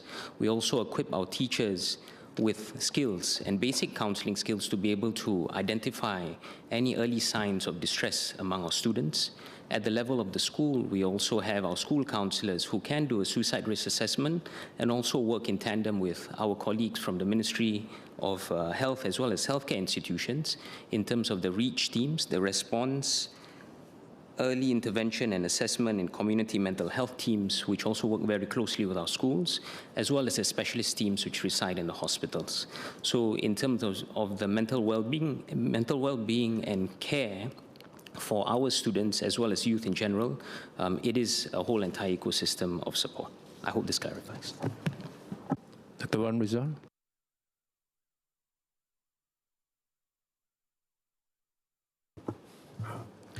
Mr. Speaker, my response will also address written question 17 in today's order paper and a similar PQ filed by Dr. Wan Rizal for a subsequent sitting. If the questions have been satisfactorily addressed, it may not be necessary for the member to proceed with the question for future sittings. So suicide is a complex phenomenon. Apart from warning signs, the assessment of suicide risk takes into account individuals' thoughts and behaviors. These are incorporated into the practice guide for tiered care model for mental health, which guides mental health service providers on how to assess suicide risks and determine the appropriate follow-up actions. Like other mental health service providers, school counselors are trained to conduct suicide risk assessments. Students at imminent risks are directed to hospital emergency departments, while those with non-imminent risks are referred to the response, early intervention, and assessment in community mental health, or REACH teams, for further assessment and intervention. MOH and MOE do not currently track the data from school alert to first clinical contact. The National Mindline 1771 serves individuals of all age groups, including children and youth, by providing brief counseling and referrals to other mental health services where needed, including crisis response teams. Frontline personnel and volunteers in various sectors have access to basic mental health training to help identify individuals in psychological distress and refer them for further support. As of March 2025, about 140,000 frontliners have been trained. MOH will continue to work with relevant agencies to work on ensuring timely support of individuals with suicide risks. Dr. Wan Rizal. So I thank the SMS for sharing this issue with regards to suicide and the workflow. My concern, but to be honest, I want to express my thanks to the counsellors, the school educators, and of course everyone involved in this mental health space, because working with youth is really not easy. It's certainly complex and requires some dedication in that regard. But having said that, I do believe that we need a national crisis pathway, and in so we need a KPI that will be distinctive enough for us to actually ensure that the timely intervention is set. Because right now we do not have a particular KPI to set as such. May I suggest that the ministry consider this and put this as part of our crisis pathway. And having said that, will this pathway flowchart be issued and publicized so that it can be used across the different organizations, whether it's in schools, whether it be in the hospitals, whether it's whoever's doing the crisis intervention? We need to have the data properly be accessed when an imminent risk occurs. Thank you. SMS Co.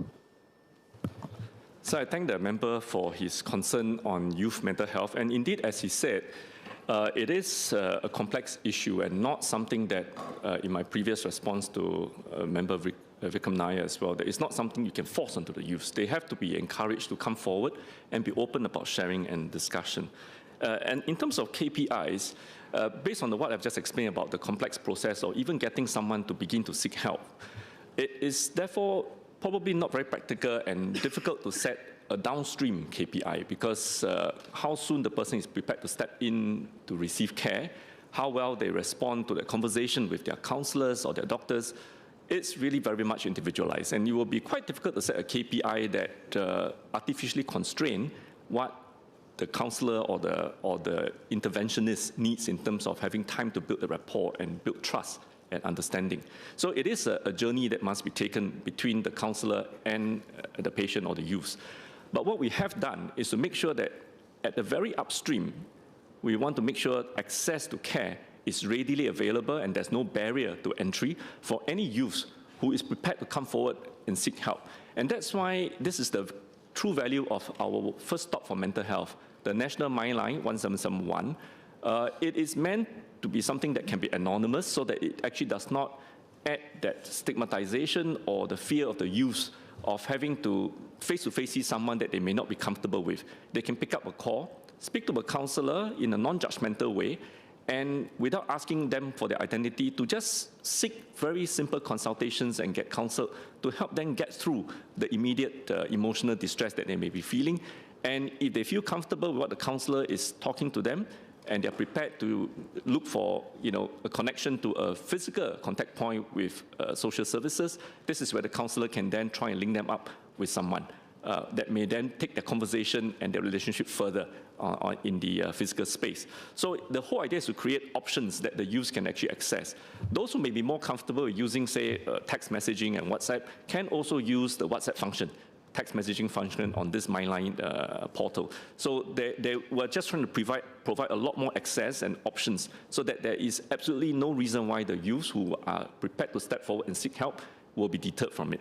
So I think that is something that we hold ourselves to try and provide and to do more in this area. In terms of flowchart for assessment and escalation, in the practice guide, where we actually graded our interventions into 4 different tiers, from tier 1 to tier 4, from lower acuity, those who are mentally well that needed some education, to tier 4, where there is more of a crisis intervention at the acute care setting, for example, in IMH. This entire practice guide also includes a flowchart, as the member has asked for, that helps care providers, counselors of different grades and across the whole spectrum of mental health interventions to see at which point they need to escalate to the next level and to guide them on the appropriate pathway to take, including certain eligibility criteria, certain guides that they can follow, so that there is some degree of standardization and also forms as a basis for communication across different care providers. Order, end of question time. SMS Sun Sherling, you have a clarification to make?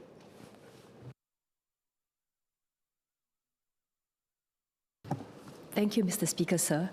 During the supplementary questions on HDB shop rents on the 24th of September 2025, Mr. Ang Wei Neng had sought a clarification on the number of sold shops that HDB had selectively acquired before. I had replied then that I will come back to the member as to whether or not we have selectively acquired any HDB sold shops before. I have since checked on the member's question. I would like to provide a clarification for the record. To date, HDB has bought 7 HDB sold shops located in Yishun, Pasir Ris, Jurong West, and Choa Chu Kang. This refers to instances where HDB bought the shops for time-sensitive upgrading and reconfiguration works. Thank you. Order. Ministerial statement coordinating Minister for National Security and Minister for Home Affairs.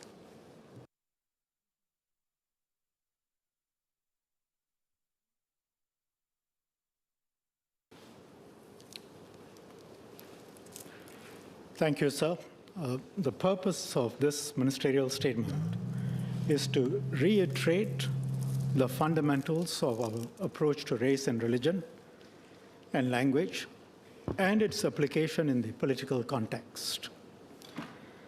I'll cover 3 areas in the statement. First, the background to our approach to race, language, and religion. Second, recent incidents where race and religion were brought into politics. And third, why, if we go down this path, it will lead to bad outcomes for Singapore and Singaporeans. So let me begin by setting out the historical backdrop to our nation-building journey. After the Second World War, many former colonies became independent countries. Many had a dominant ethnic group. In some countries, this group made up the absolute majority. In other countries, the dominant ethnic group was the largest minority. Many of these countries chose the language of the dominant ethnic group to be the official language of their new nations.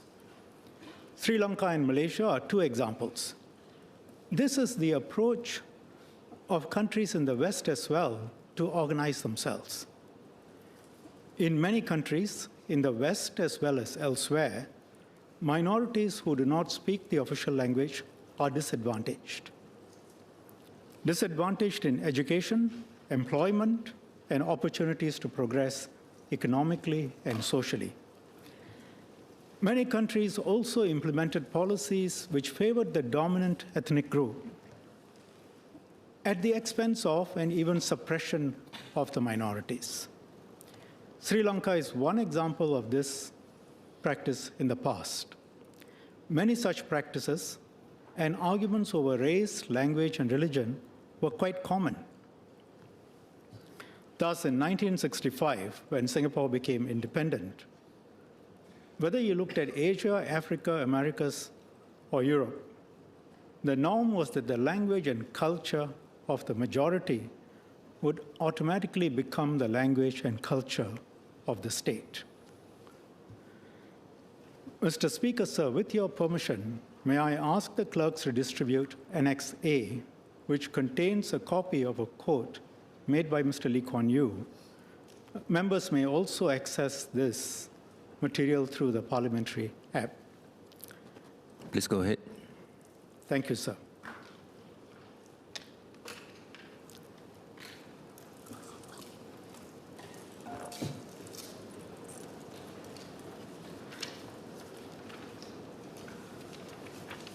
If our founding fathers had followed the prevailing norm, Mandarin would have been our only official language.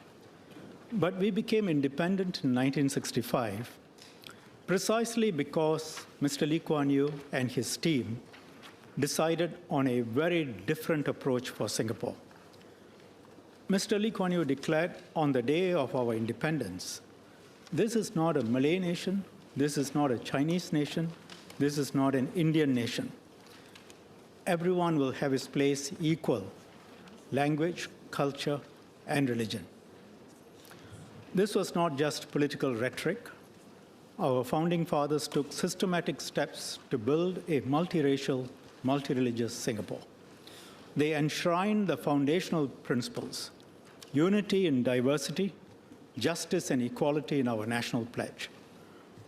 All citizens, regardless of race, language, or religion, were to have equal status. Policies were designed to enable each ethnic group to preserve its own cultural heritage. At the same time, our common space would be enlarged to facilitate interaction and understanding between the ethnic groups. English was used as the language of administration and instruction, meaning the language used in schools. At the same time, students studied their mother tongues, Mandarin, Malay, Tamil, as a second language. Selected festivals of the major ethnicities were designated as public holidays. And on the ground, in the heartlands, activities were organized for all ethnicities to promote multiracial harmony. Religious freedoms were protected in the Constitution. At the same time, we retained Malay as our national language. This meant that we continued singing our national anthem, Majulah Singapura, proudly in Malay in schools and at national events. Members can see how different this approach is compared with the approach taken by most countries. We did not force any ethnic group to assimilate. The majority group accepted that while they were the biggest group, they should nevertheless take extra care and make sure that the minorities were not slighted. It was in this spirit of multicultural integration that we encouraged each ethnic group to preserve its own heritage. And we created space to enhance mutual understanding and develop a common identity. Our founding fathers, however, faced tremendous opposition to this approach. Many Chinese organizations, including some highly influential ones, asked the government to make Mandarin our national language and the only official language. Questions were asked, why not, since Chinese was 77% of the population? Why should Singapore adopt English, the colonial master's language, as the language of administration and instruction? why should Malay be the national language? Why should our national anthem be in Malay? Barisan Socialists, the main opposition party then, took an active position on this matter. The communist-inspired left had long rallied in Singapore and Malaya on the mobilization of Chinese-educated students and labor organizations. They did this by emphasizing Chinese language, Chinese culture, and Chinese education. By doing this, they repeatedly stoked tensions within the Chinese community. The politically expedient course for the PAP government would have been to agree to these demands and make Mandarin Singapore's only official language. It would have helped to anchor the support of the majority Chinese community. In the run-up to the 1963 general elections, the PAP government's majority had been steadily whittled down. Their foothold in parliament had been eroded to just 25 out of 51 seats at the time of the 1963 general elections, less than half. The PAP's position did improve after the 1963 GE, but it was still in a fierce contest with the Barisan Socialists.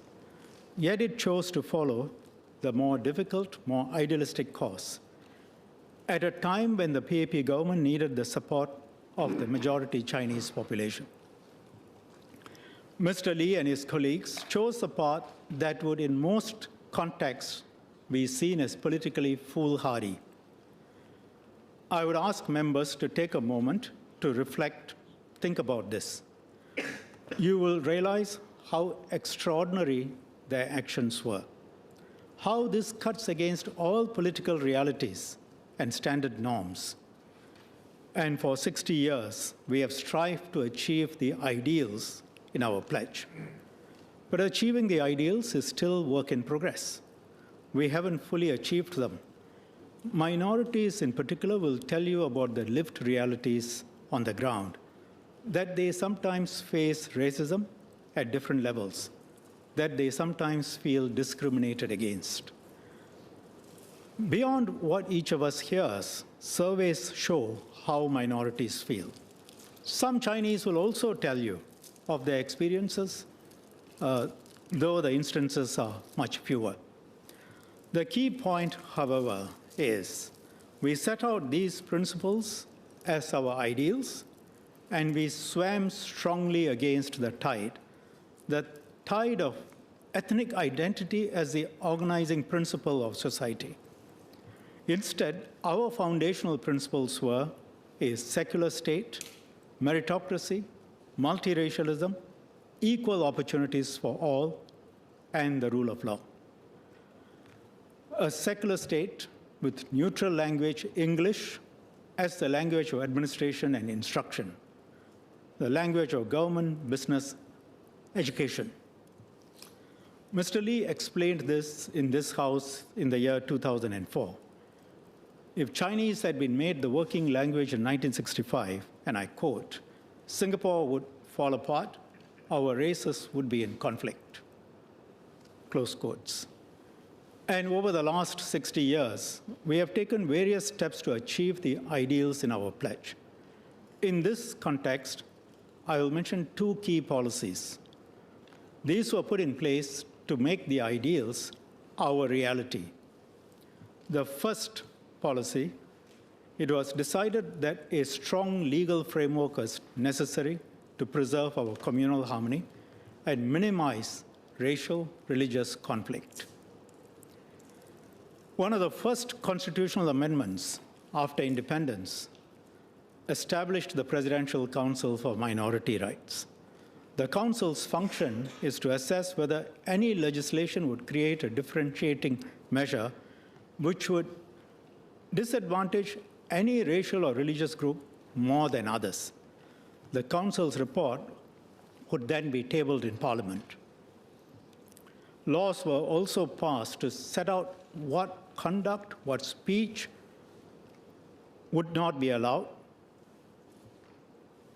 and relating to race, religion. And over time, we have been strengthening, modernizing these laws. We have, for example, the Maintenance of Racial Harmony Act, Maintenance of Religious Harmony Act. These laws set out the ways in which we can deal with threats to racial and religious harmony. These laws take their inspiration from earlier legislation. They are only two amongst a whole framework of laws which seek to preserve our racial and religious space and deal firmly with attacks on race, religion. For example, we disallow hate speech and offensive speech against races, religions. So these points have been addressed many times. However, some members may not be aware of them. So for their benefit, I have set out a background summary on some of these points.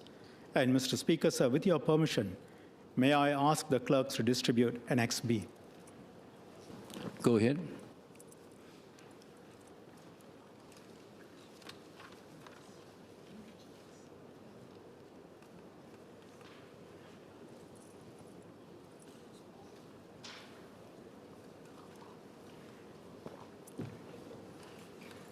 So as we did that, set out the laws, we also know that people will have views on sensitive issues and that these views should not be suppressed.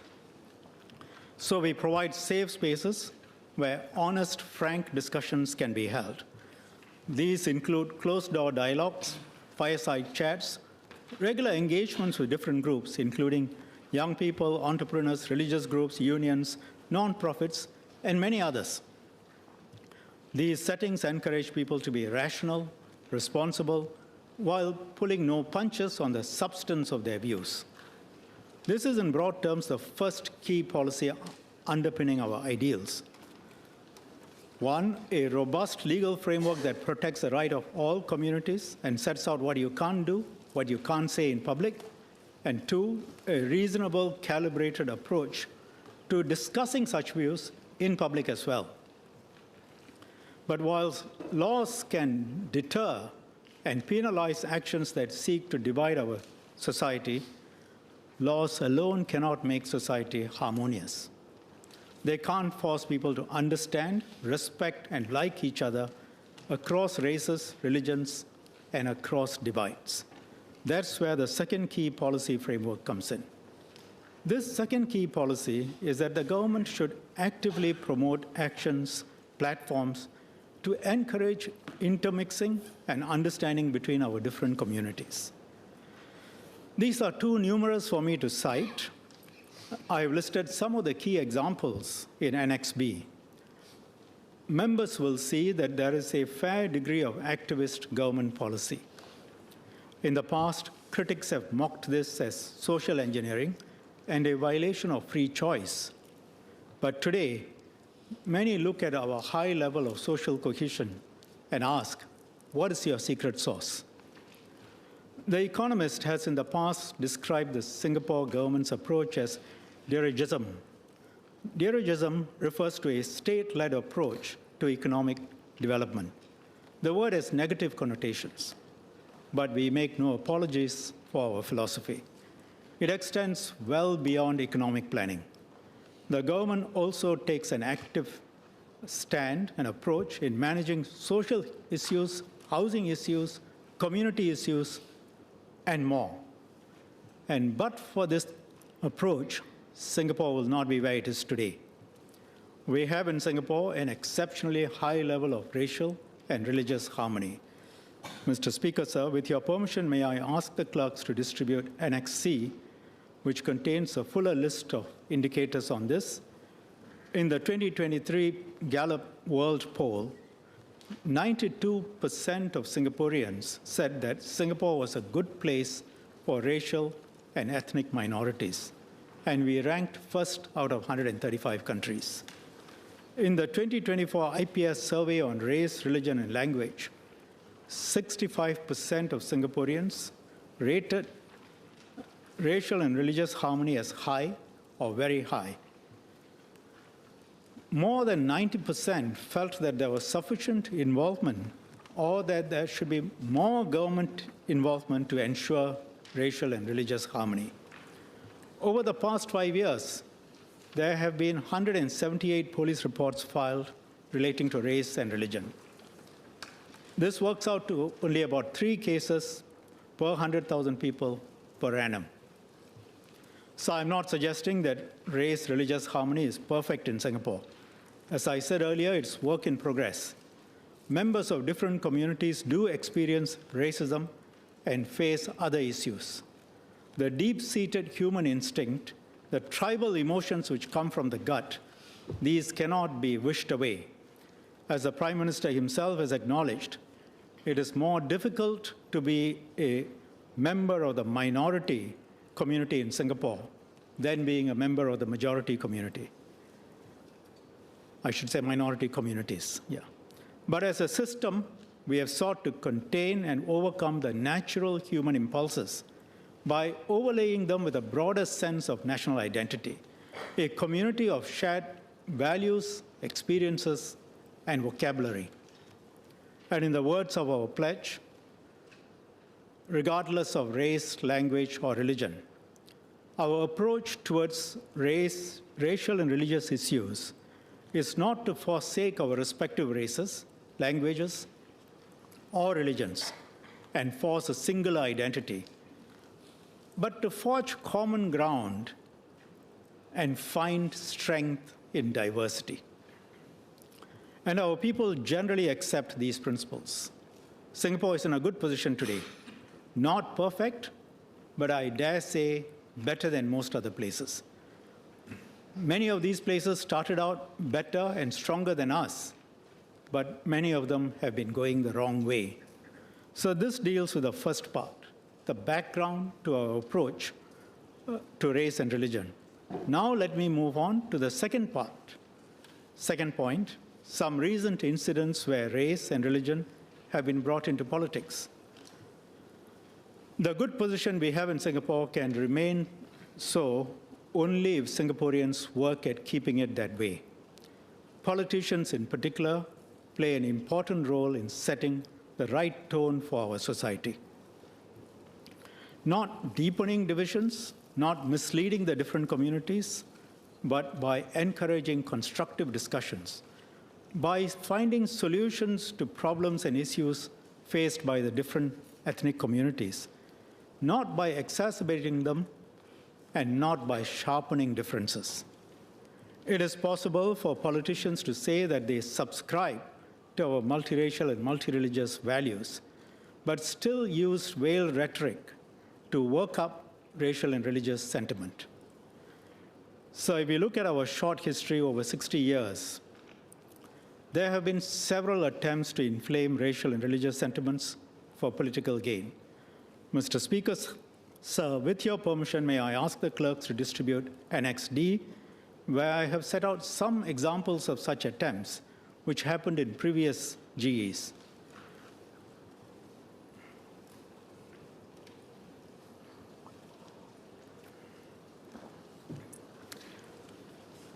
In these cases, the government highlighted the dangers of identity politics. But politicizing race and religion remains seductive.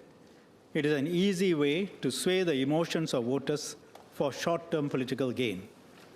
But once the division has been sown, it is hard to contain and impossible to reverse. When one group asserts its identity aggressively, other groups in society will push back just as aggressively.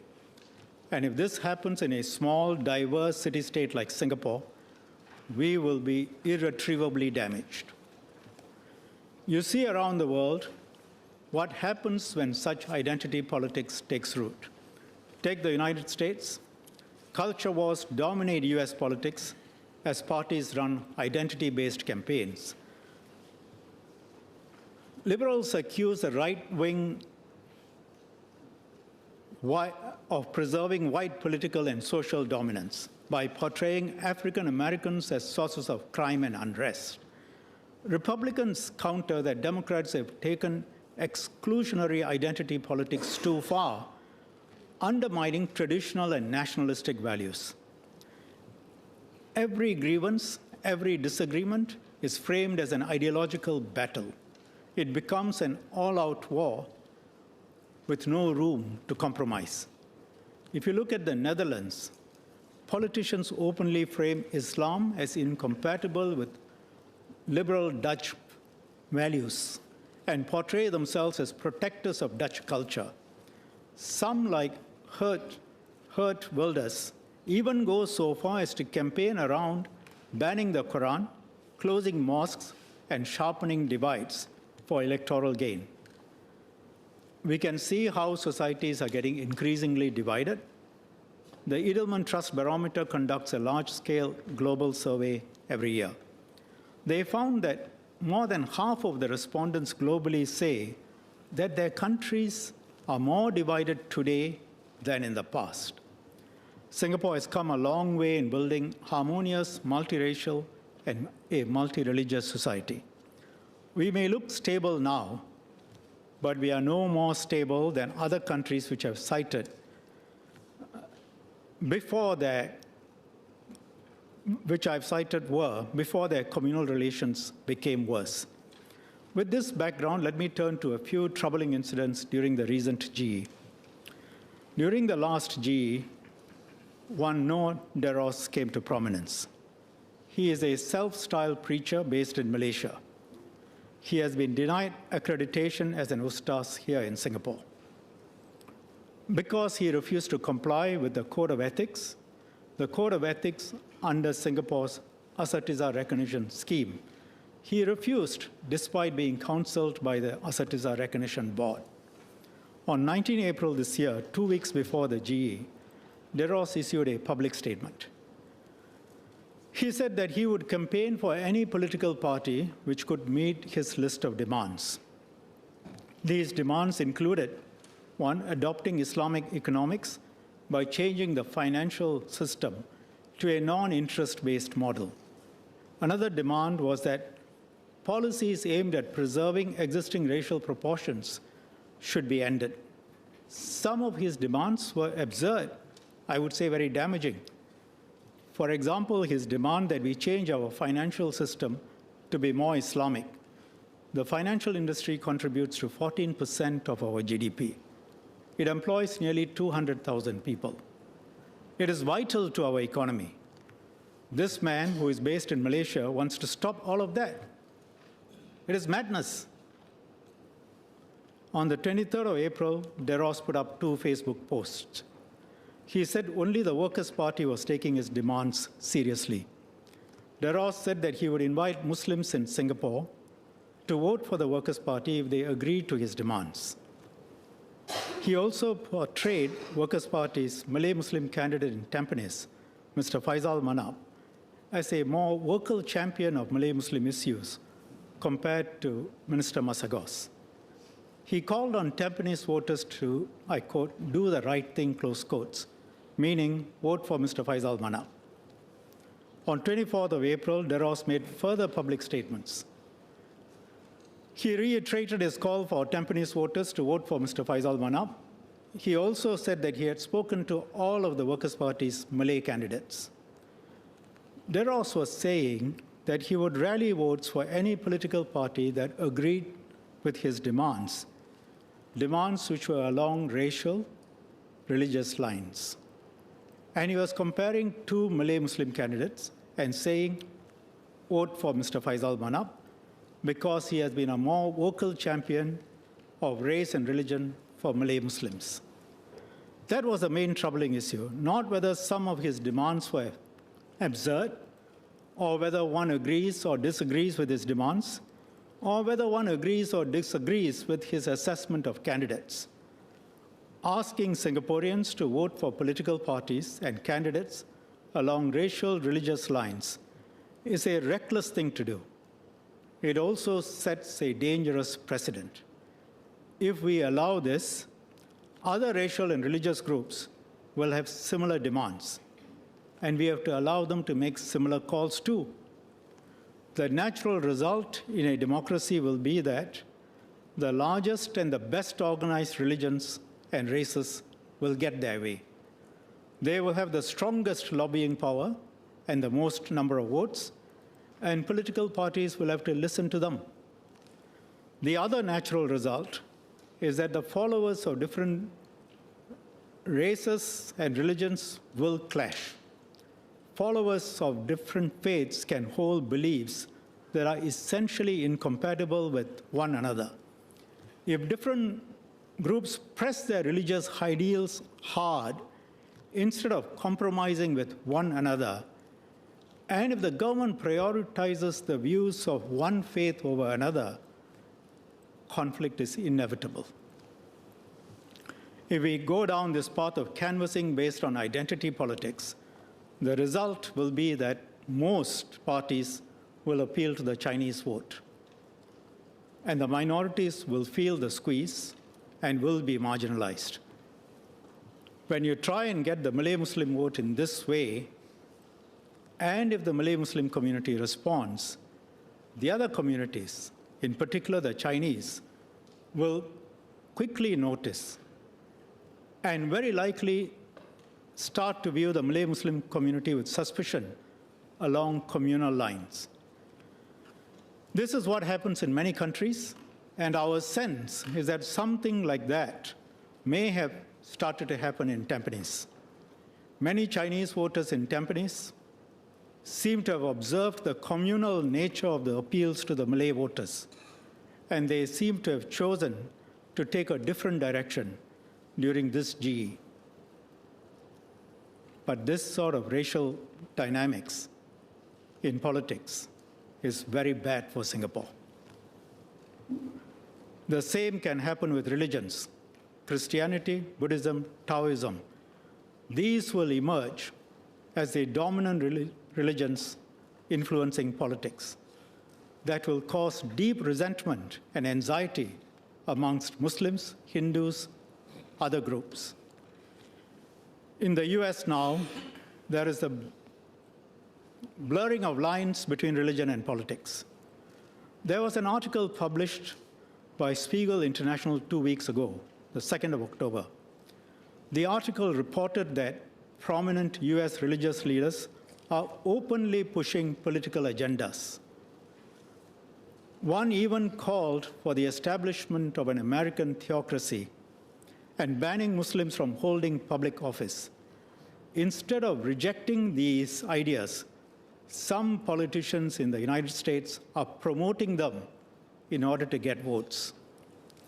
More citizens have also become more accepting of political violence in the name of furthering religious ideals. Bigger countries may possibly survive with these sorts of divisions. Singapore, we will certainly be divided, damaged, and ruined. Just consider one example from our history, which few in this House will remember. In the 1963 GE, after we became a constituent state in Malaysia, the PAP won all 3 Malay majority seats in Singapore at that time: Geylang Serai, Kampong Kembangan, and Southern Islands. The PAP's Malay candidates beat Singapore UMNO Malay candidates in these constituencies. The UMNO leaders in Kuala Lumpur were furious. They weren't going to allow a non-communal party like the PAP to make inroads into what they considered to be their special preserve. So they launched a vicious anti-PAP and anti-LKY campaign. Malay Singaporeans who voted for the PAP were called traitors. The leading Malay leader in the PAP then, Encik Uthman Wok, was called a kafir. Chinese-Malay relations spiraled down, and within 10 months, we got the riots of July 1964. That's all it took, 10 months, to unravel everything. Hence, when Deros started making dangerous statements, Prime Minister Lawrence Wong decided to go public. He felt that he must respond robustly to Deros, and he did so. I'll come back to this later. On the 25th of April, my ministry, Ministry of Home Affairs, and the Elections Department released a joint statement highlighting the dangers of mixing religion and politics. This was in the middle of the GE. The statement also urged all political parties and their candidates to do their part to safeguard the harmony in Singapore. On the 26th of April, the Prime Minister held a press conference. He called on Singaporeans to reject efforts to bring race and religion into politics. He asked all political parties to take a clear stand on two principles. One, that identity politics has no place in Singapore. And two, that we should never mix religion and politics. In this GE, the Workers' Party released its own statement on 26 April, the day after ELD and MHA had issued their statement. The WP statement stated that no promises, commitments, or agreements were made to DEROS in exchange for political support. In the circumstances, given the fundamentals of our multiracial, multireligious approach and the ideals set out in our pledge, more needed to be said by the WP, and it needed to be said immediately after DEROS had made his posts. First, on the timing of the Workers' Party statement. On the 23rd of April, DEROS publicized his meeting with the WP. That was on nomination day. He said that the WP were the only ones who took him seriously. He called on all Muslims in Singapore to vote for the WP if they agreed to his demands. He also called on Tampines residents to vote for Mr. Faisal Manap, specifically over Minister Masagos. The next day, on 24th of April, DEROS continued to speak publicly about his meeting with the WP. He said that he had met with all of the WP's Malay candidates. He also repeated his call for Tampines voters to vote for Mr. Faisal Manap. Only on 26 April did the WP issue its statement. That was more than 2 days after DEROS publicized his meeting with the WP, and after the statement by ELD and MHA. This was during the campaign period when every day made a huge difference.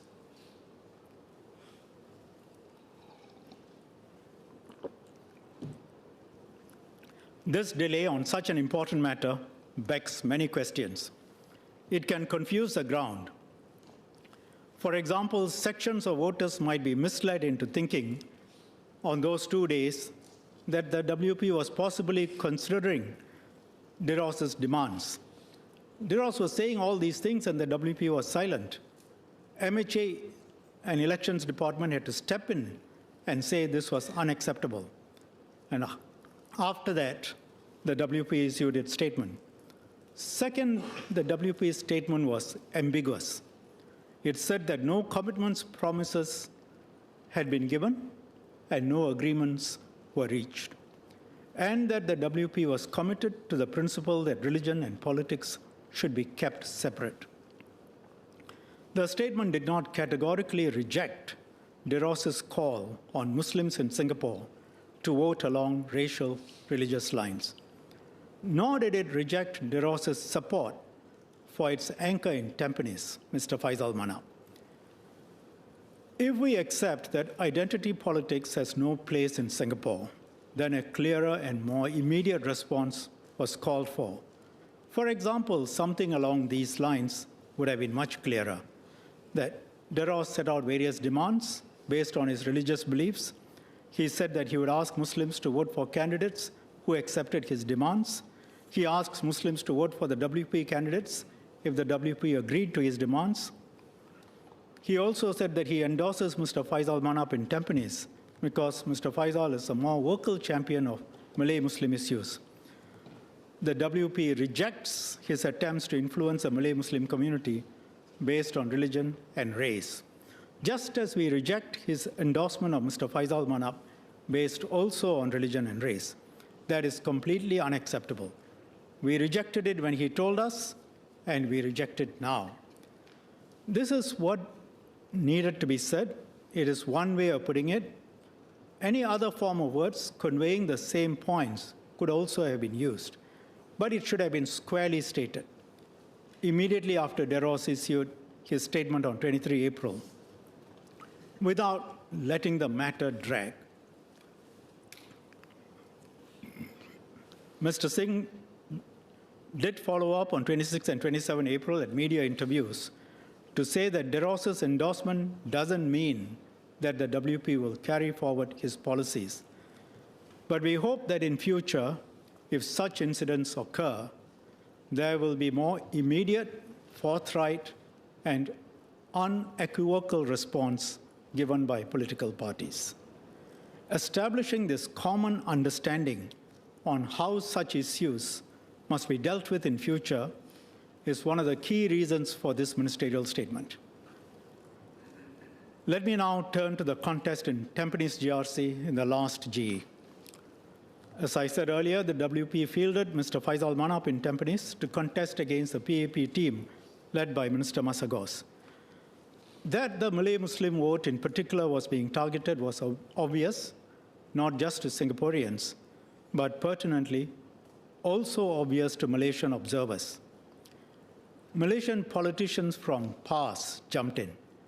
They saw an opening and urged Singaporeans to vote along racial and religious lines.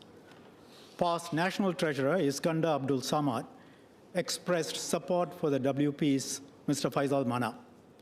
PAS Selangor Youth Chief Muhammad Sukri Omar reposted a social media post stating that PAP's Malay-Muslim MPs cannot be trusted. More than 60 years ago, Malaysian politicians said the same things about PAP Malay-Muslim leaders. PAS is an Islamist party. Its goal is to Islamize society in Malaysia. It has persistently pushed for the adoption of Sharia law and penalties. Does anyone, whether in here or outside, seriously believe that PAS is supporting the WP's Malay-Muslim candidates in Singapore because PAS cares for Singaporeans? Does anyone believe that PAS has Singaporeans' best interests at heart?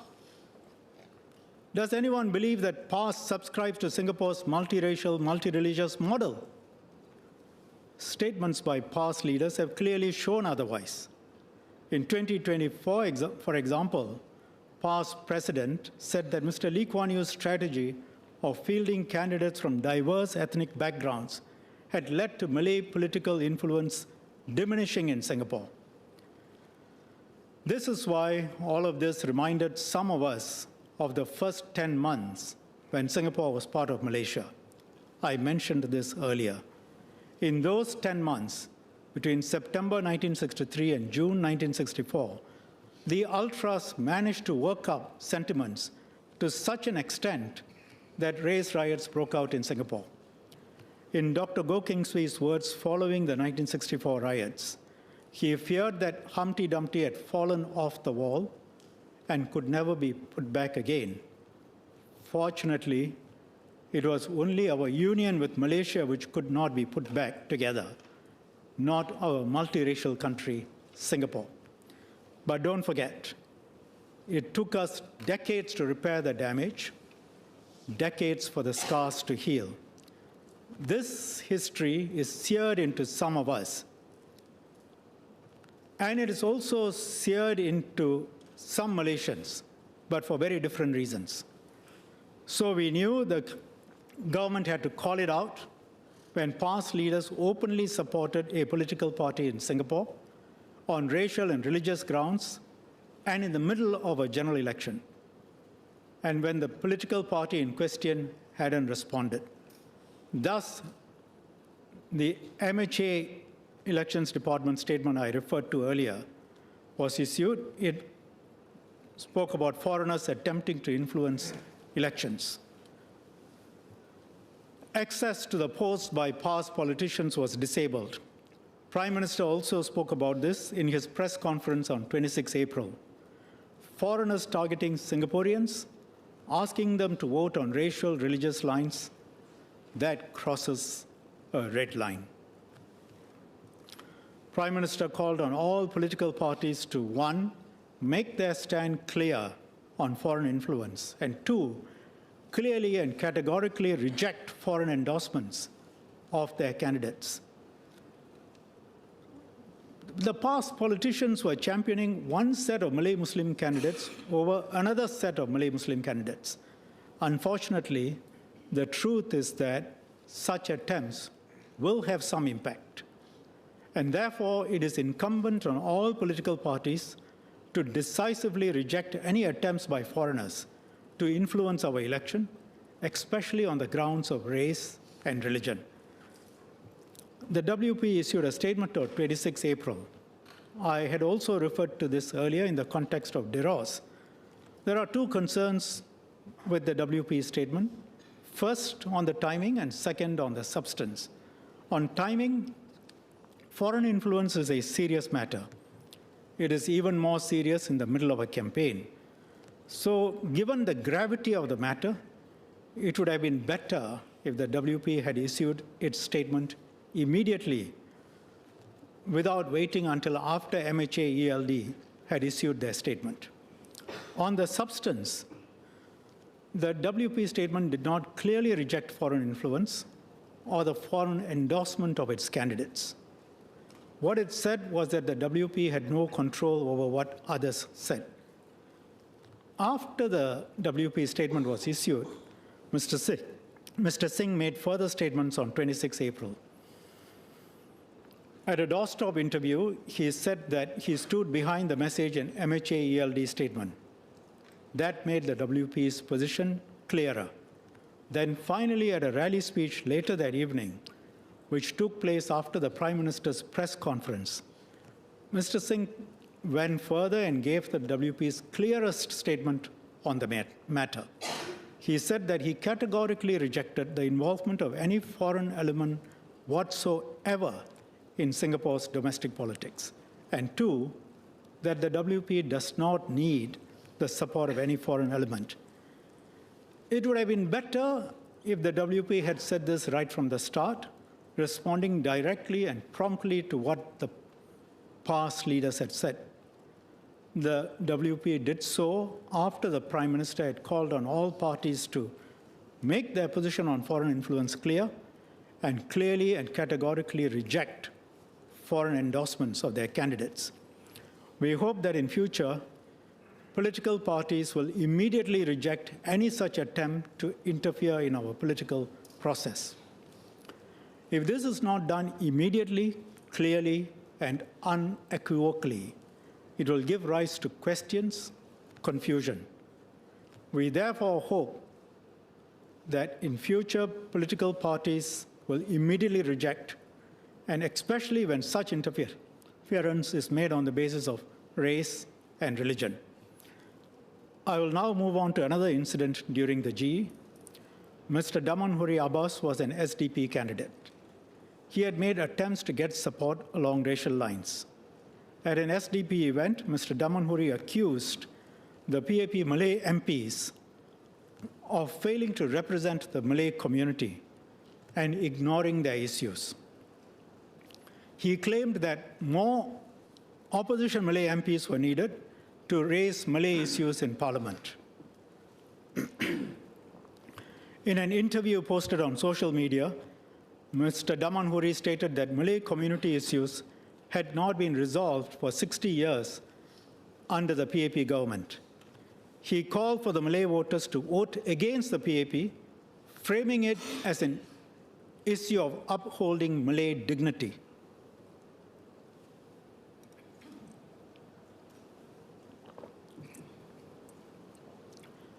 Dignity is an euphemism. What Mr. Damanhuri means is more Malay rights.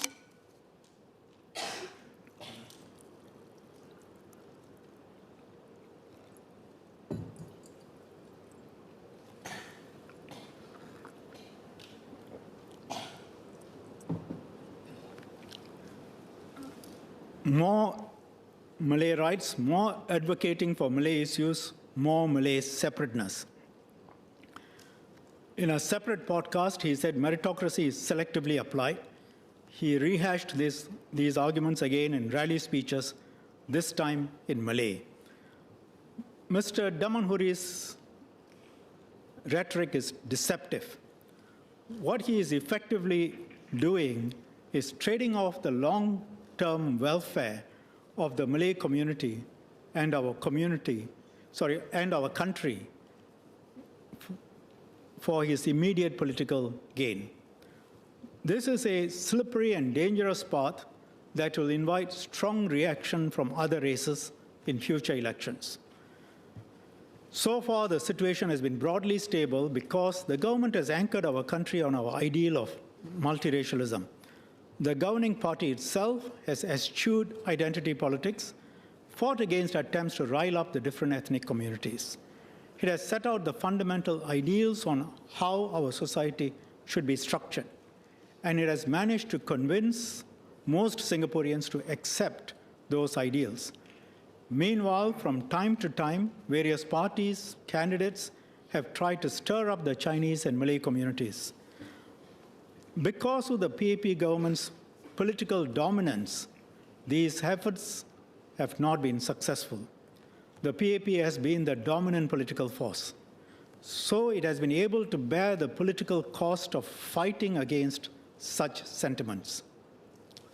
Making this statement here today, it would actually have been easier to leave all of this unsaid. But this statement has to be made in the country's interest. The situation is a dynamic one. It is not permanent. If future generations of political leaders on all sides see such identity politics as gaining traction, then they will be pressured and tempted to themselves engage in it too. You know what will happen then? It is a one-way street to ruin.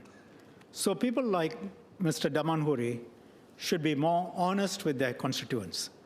Their brand of politics will only work as long as the dominant political force, whether it is the PAP or another party in Singapore, rejects identity politics. But if people like Mr. Damanhuri succeed, then the serious risk is that more and more politicians on all sides will go for identity politics. And then Singapore will suffer. We will experience the same conflicts and divisions we see unfolding elsewhere in the world. So the dangers of politicizing race and religion are clear. But that is not to say that race and religion on the one hand and politics on the other hand are incompatible. All religions provide guidance on important aspects of life. So inevitably there will be areas where faith and public issues overlap. The government recognizes this complexity and how our identity is interwoven out of our faith, our ethnicity, our language, and our culture. In a multicultural society, a pragmatic approach of give and take is necessary.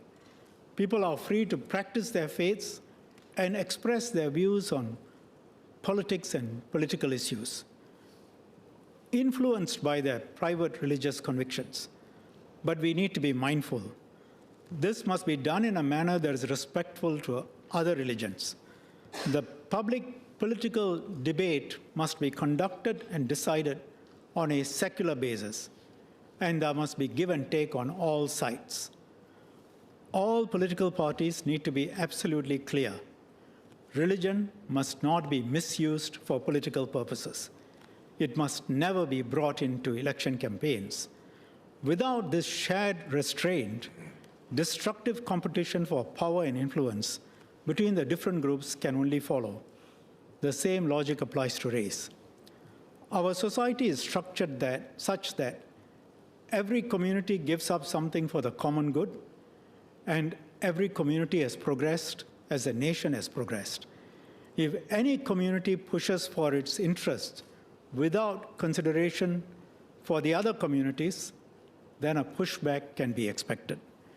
We need to think of our Singaporean identity as fundamental, and we each have to give up something to strengthen the shared Singaporean identity.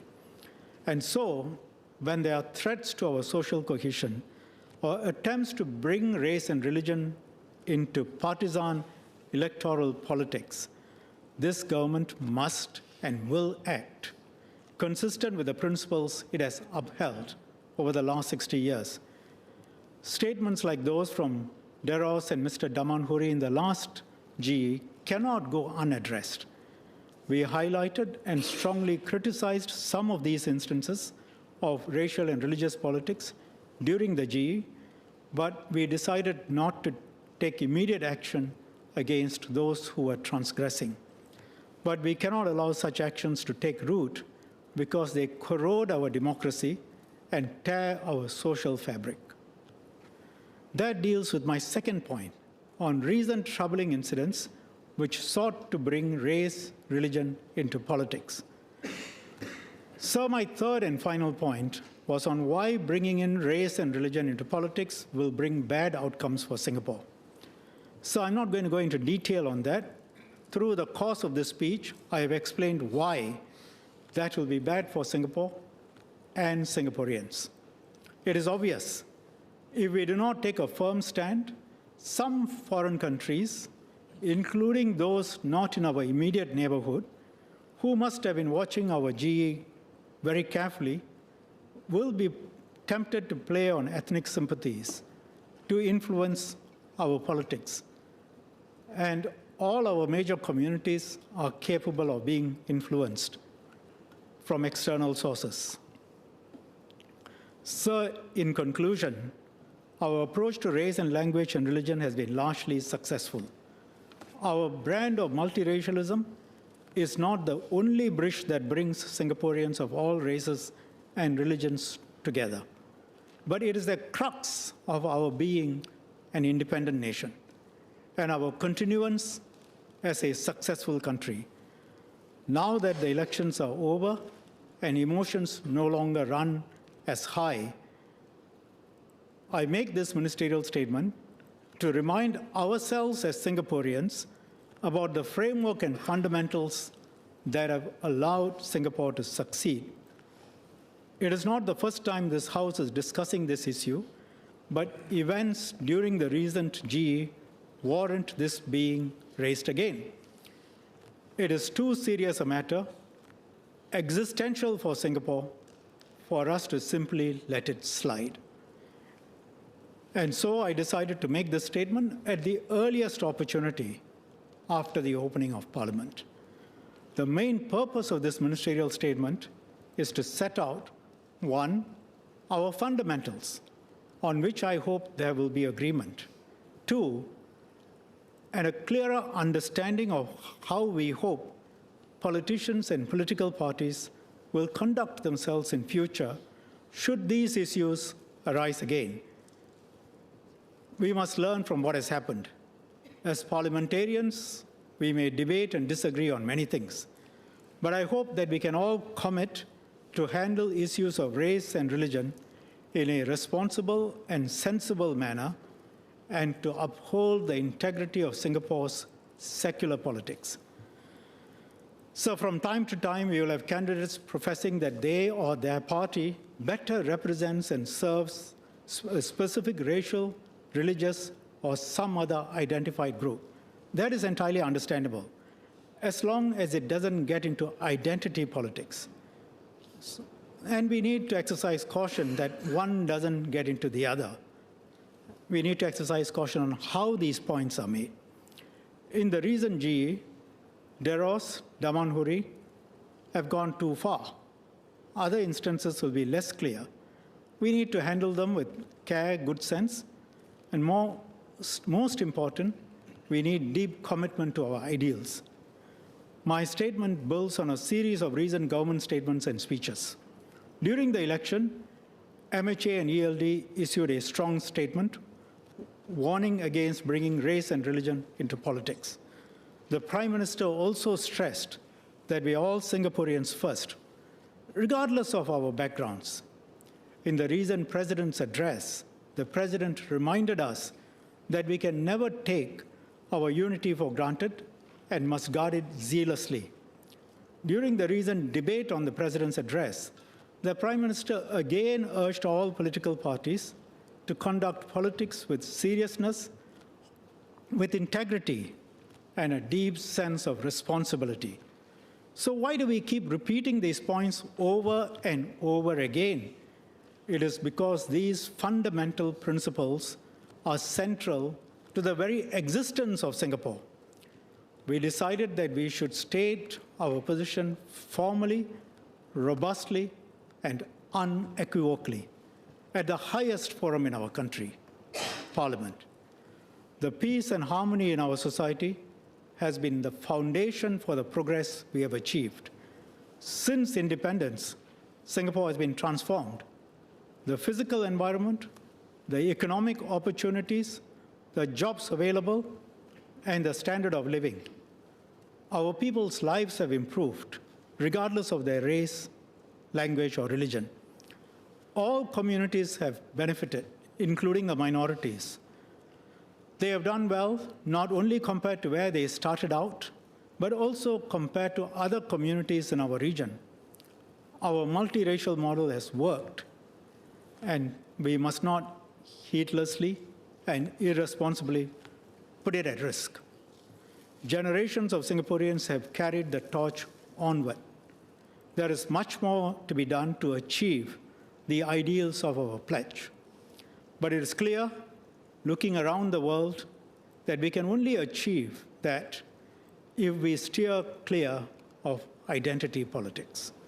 Finally, sir, may I recall something from our history that few here will remember.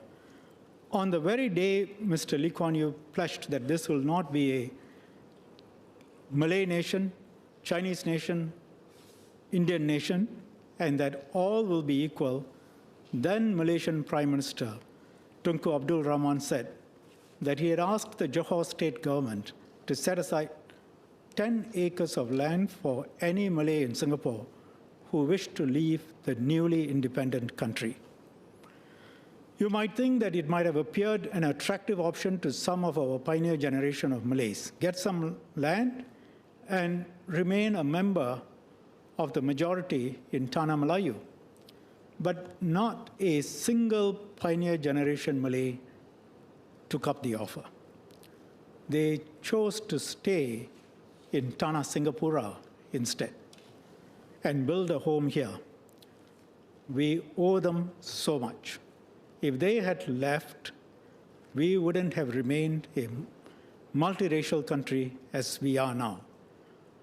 Also, if the Chinese majority had at that point refused to listen to Mr. Lee, then we wouldn't be the multiracial country that we are today.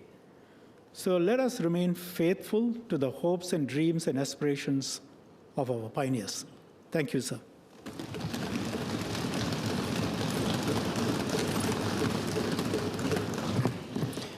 Before I call honourable members for clarifications, I just wish to point out that pursuant to Standing Order 23, members may seek clarification on the ministerial statement, but no debate shall be allowed thereon.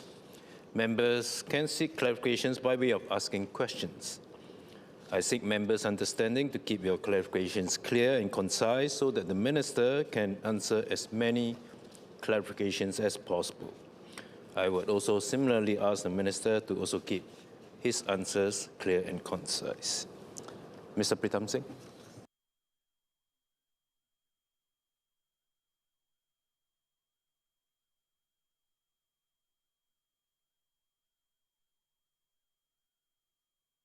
Thank you, Speaker, and thank you, Minister, for the statement.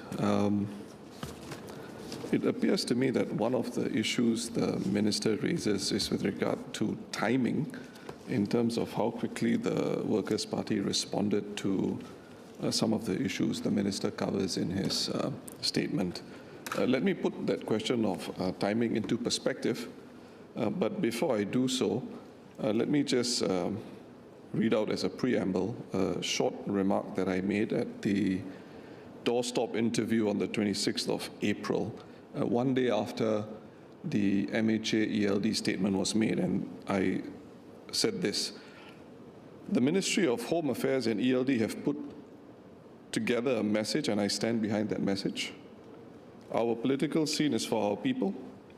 We persuade Singaporeans of our value proposition, and we urge all Singaporeans, regardless of race, language, or religion, to judge us on our manifesto and our proposals and what we do in Parliament for all Singaporeans, not specific communities only.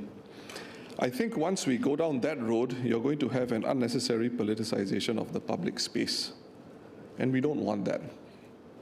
That is not healthy for Singapore, and that's not healthy for minority communities as well. On the matter of timing, the joint MHA-ELD statement was published on the 25th of April. It does not refer to Nur Diros, who is a Singaporean. It makes reference to foreigners attempting to influence the general elections. Now, this comes out on the 25th of April, and if the minister can correct me if I'm wrong, statement comes out at about 10 p.m. That's the 25th of April. On the 26th of April, the following morning at 9:30, the Workers' Party releases its statement, overnight. At 11:30 or thereabouts, there's a doorstop interview, and I make the remarks that, one of the remarks that I made include what I have just mentioned as the preamble to this clarification. So on the matter of timing, I don't agree with the Minister that we took too long. I understand Minister has an issue about the context of what was said. It could have been clearer, more unequivocal. And Minister concedes that on the 26th of April, that same day the press release of the Workers' Party was released that morning, in the evening there is a rally, and at Tampines I make what I think the Minister says are clearer remarks and statements about race and religion. So I have a disagreement with the Minister about the question of timing. Now, who was Nur Diros before these elections? I didn't know him. I'm not sure whether the Minister knew him or the Ministry knew of him, unless he was on MUIS or had served with MUIS at some point in some capacity. I'm not sure. I don't know. But as far as the WP is concerned, we don't really have an operations room or a POFMA office to monitor what foreigners or what people are saying about politics and where they may be venturing into territory which is dangerous. But in the event there is something untoward or awry, the Workers' Party is not shy of coming together and trying to resolve the issue. I'll give an example as a matter of clarification. First rally we have at Anchorvale. The rally site starts to turn dangerous because people are slipping and sliding, and the police commander on the ground is uncertain what is happening. And he says, look, we may have to shut the rally site down. So I said, let me make a remark to the crowd and ask them to keep safe, and we deal with the situation. So the point I'm making to the Minister is, if something is heading into dangerous territory, I think there are many ways for the national interest, for the government to communicate with political parties and say, look, this is not on, and we are communicating this, we need to come together, resolve it. Make that clear statement. And if the party is not prepared to make a statement, then I think the Minister is fully at liberty to make the comments that he wishes to. But I don't think it's fair to say that the Workers' Party didn't take this issue seriously. I also would like to query and clarify, I beg your pardon, did Nur Diros break any laws? Was a police report made against him, or was it in the government's contemplation to issue a restraining order against him under Section A of the Maintenance of Religious Harmony Act? Because the Prime Minister decides to take a break from the hustings and make a statement in the national interest. So just to clarify, what considerations were on the government's mind in terms of trying to nip this issue at the bud? For the moment, these are my clarifications. Mr. Speaker, I may clarify further, subject to what the Minister says. Minister?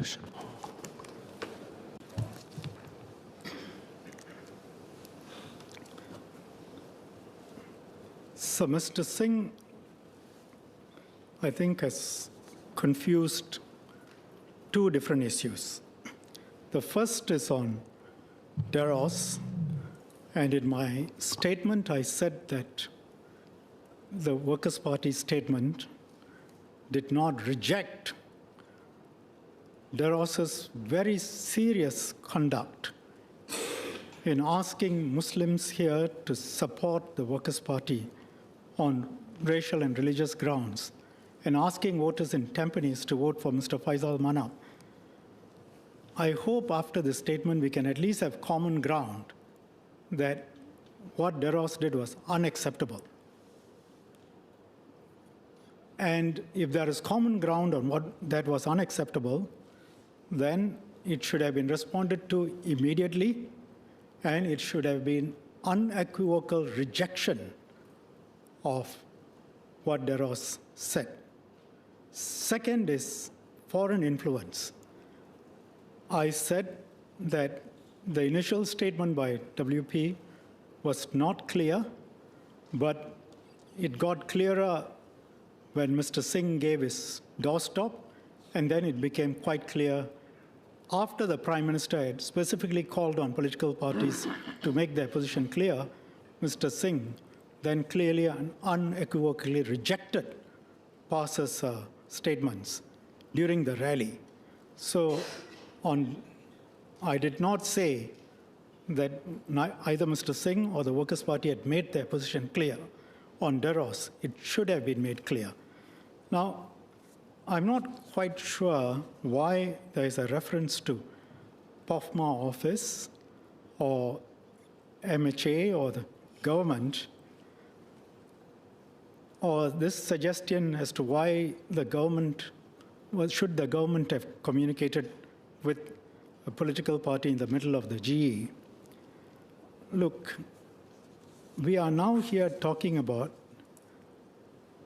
Deros meeting with the Workers' Party's Malay candidates. According to Deros, he met with all of the Workers' Party's Malay candidates. That means Mr. Faisal Manap and 4 others. Assume that was known. Deros put up his posts on the 23rd and 24th of April, nomination day and the second day. Deros talked about his meeting with the WP. He talked about his demands. He said he would canvass support for the WP if the WP agreed to his demands, and said that people should vote for Faisal Manap. And this was after meeting Mr. Faisal Manap and Workers' Party's Malay candidates. Mr. Faisal Manap was and is the vice chairman of the WP, and if I'm not wrong, probably a CEC member as well. Mr. Faisal Manap and others need the POFMA office to tell them about their meeting with Deros and his posts. Now, then there is a larger point, more substantive point, which I've alluded to. The statement was issued on the 26th of April, WP statement. As I said earlier, it did not reject Deros's position that he would ask Muslims in Singapore to vote along racial and religious lines. Nor did it reject Deros's support for its anchor in Tampines, Mr. Faisal Manap. Instead, what it said is that no commitments, promises, or agreements had been made to Deros. That is something that you might find lawyers drafting for each other. You don't see that in political statements which ought to be clear and unequivocal. And I think Mr. Singh, if I heard him correctly, conceded that the statement could have been clearer. And I thank him for that. So it should have been squarely stated that we are rejecting all of this. And when you have when there is no clear response, it raises questions. And if you look at it logically, do we agree that what Deros said was serious? Obviously, yes. I think all of us, regardless of party affiliation, I think would agree to that. Do we agree that it required a clear and immediate rejection without any qualification? And it was important to do so. Listening to Mr. Singh just now, I think he accepts that. Now, can the lack of a clear rejection of Deros's statement be an oversight. Now look, Mr. Lau Tiak Yang has described Mr. Singh as a good politician, meaning a politician who understands politics. Mr. Lau said this last year. So the lack of clear response, a vague response, must have been a deliberate choice based on a calculation of interest. I'm just taking it point by point, a series of logical conclusions, that there is some benefit in keeping it less clear and that Deros can swing some votes. Those who understand politics will know this. This is not rocket science. Now, that sort of calculation may bring some short-term benefits. And whatever I say about Deros also goes for PAS. But it does, as I said, long-term damage to our country. It goes against our national pledge. It goes against our multiracial deals. So being true to our pledge has to go beyond citing it during GE rallies. It must mean putting it into practice even when it's difficult to do so. Sincere belief requires acting true to the words of the pledge, even when it may cost some votes. So I wasn't going to go into any of this detail.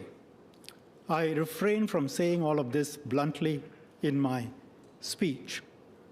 The main purpose of my speech was to say, let's come together, keep faith with our fundamentals of multiracialism, and not play identity politics. My hope and the purpose of my speech is that we will learn from what had happened, move forward as one people, Singaporeans, together agreed on the fundamentals. Close ranks when people like Deros and foreign parties like PAS try to divide us, and say and agree that we will reject such attempts immediately and clearly, even if we may calculate them to be in our short-term political interests. So let's just be clear. Today, we don't need to refer to POFMA office. We don't need to refer to the government, or the government didn't tell us. It's really what each of us is responsible for and what responsible conduct means. When your vice chairman is meeting together with the slate of candidates, and there are these demands, you don't need to be told by the government. Really, let's just, I hope we can agree on these basic points. Mr. Singh? Mr. Speaker, before I go into that, I don't think the Minister has answered the point about Section 8A of the MHRA and what Nur Diros, a Singaporean, said and did and how the government responded. Thank you for reminding me, sir. I thank Mr. Singh through you. I don't want to go into future hypotheticals. As for the past, the government decided to take the approach that it has done, which is to issue a statement through MHA and ELD, and then make this ministerial statement. What might happen in the future, we'll have to assess the facts of each case. Mr. Singh? Thank you. Thank you for that, Minister. Indeed, there is an assessment made, and my own view on this matter is when a nobody claims that there's a set of demands that he has of a political party, one has to think of a number of factors. The Streisand effect, by raising the matter, are you actually in the heat of an election, bringing the issue to greater focus? So by dealing with it on the 23rd or 24th, points made by a certain Nur Diros who really no one knows, I certainly didn't know of him. He later on the 6th of May, accepts that the Workers' Party didn't agree to anything that he said. He also later on congratulates Prime Minister Lawrence Wong. He speaks well of the government. Ultimately, in the heat of elections, attentions are all over the place. And for an opposition party, indeed, nomination day, I don't think I need to state here how even the People's Action Party had to move candidates last minute. Your attention is all over the place. But what I would say is that we had made our views quite clear on foreign interference. I understand the minister says that when the statement on Nudiros could have been clearer. I accept that. I think we can make certain things very clear.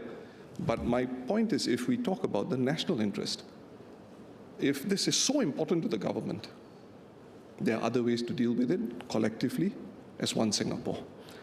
On the matter of PASS, and I think Minister made some extended comments about PASS. About 1 year ago at this time, we know that PAP Malay MPs went to Malaysia.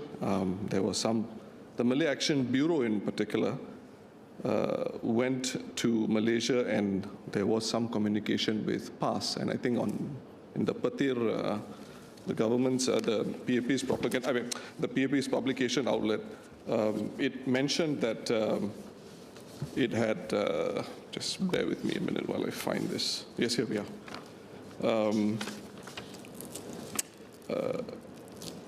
This is, the masthead says, the PAP story told from within. Malaysian politics has evolved.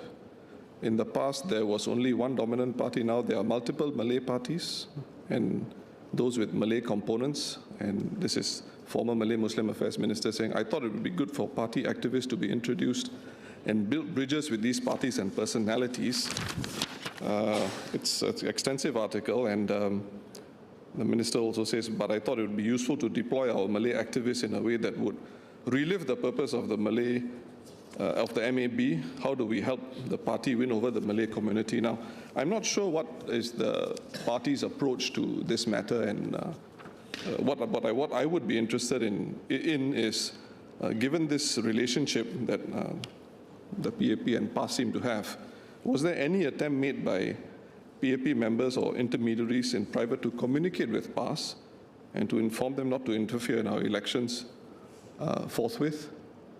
And at the same time, did the government make any intervention or formally raise this matter with the Malaysian counterparts as to not to do this in future? Thank you.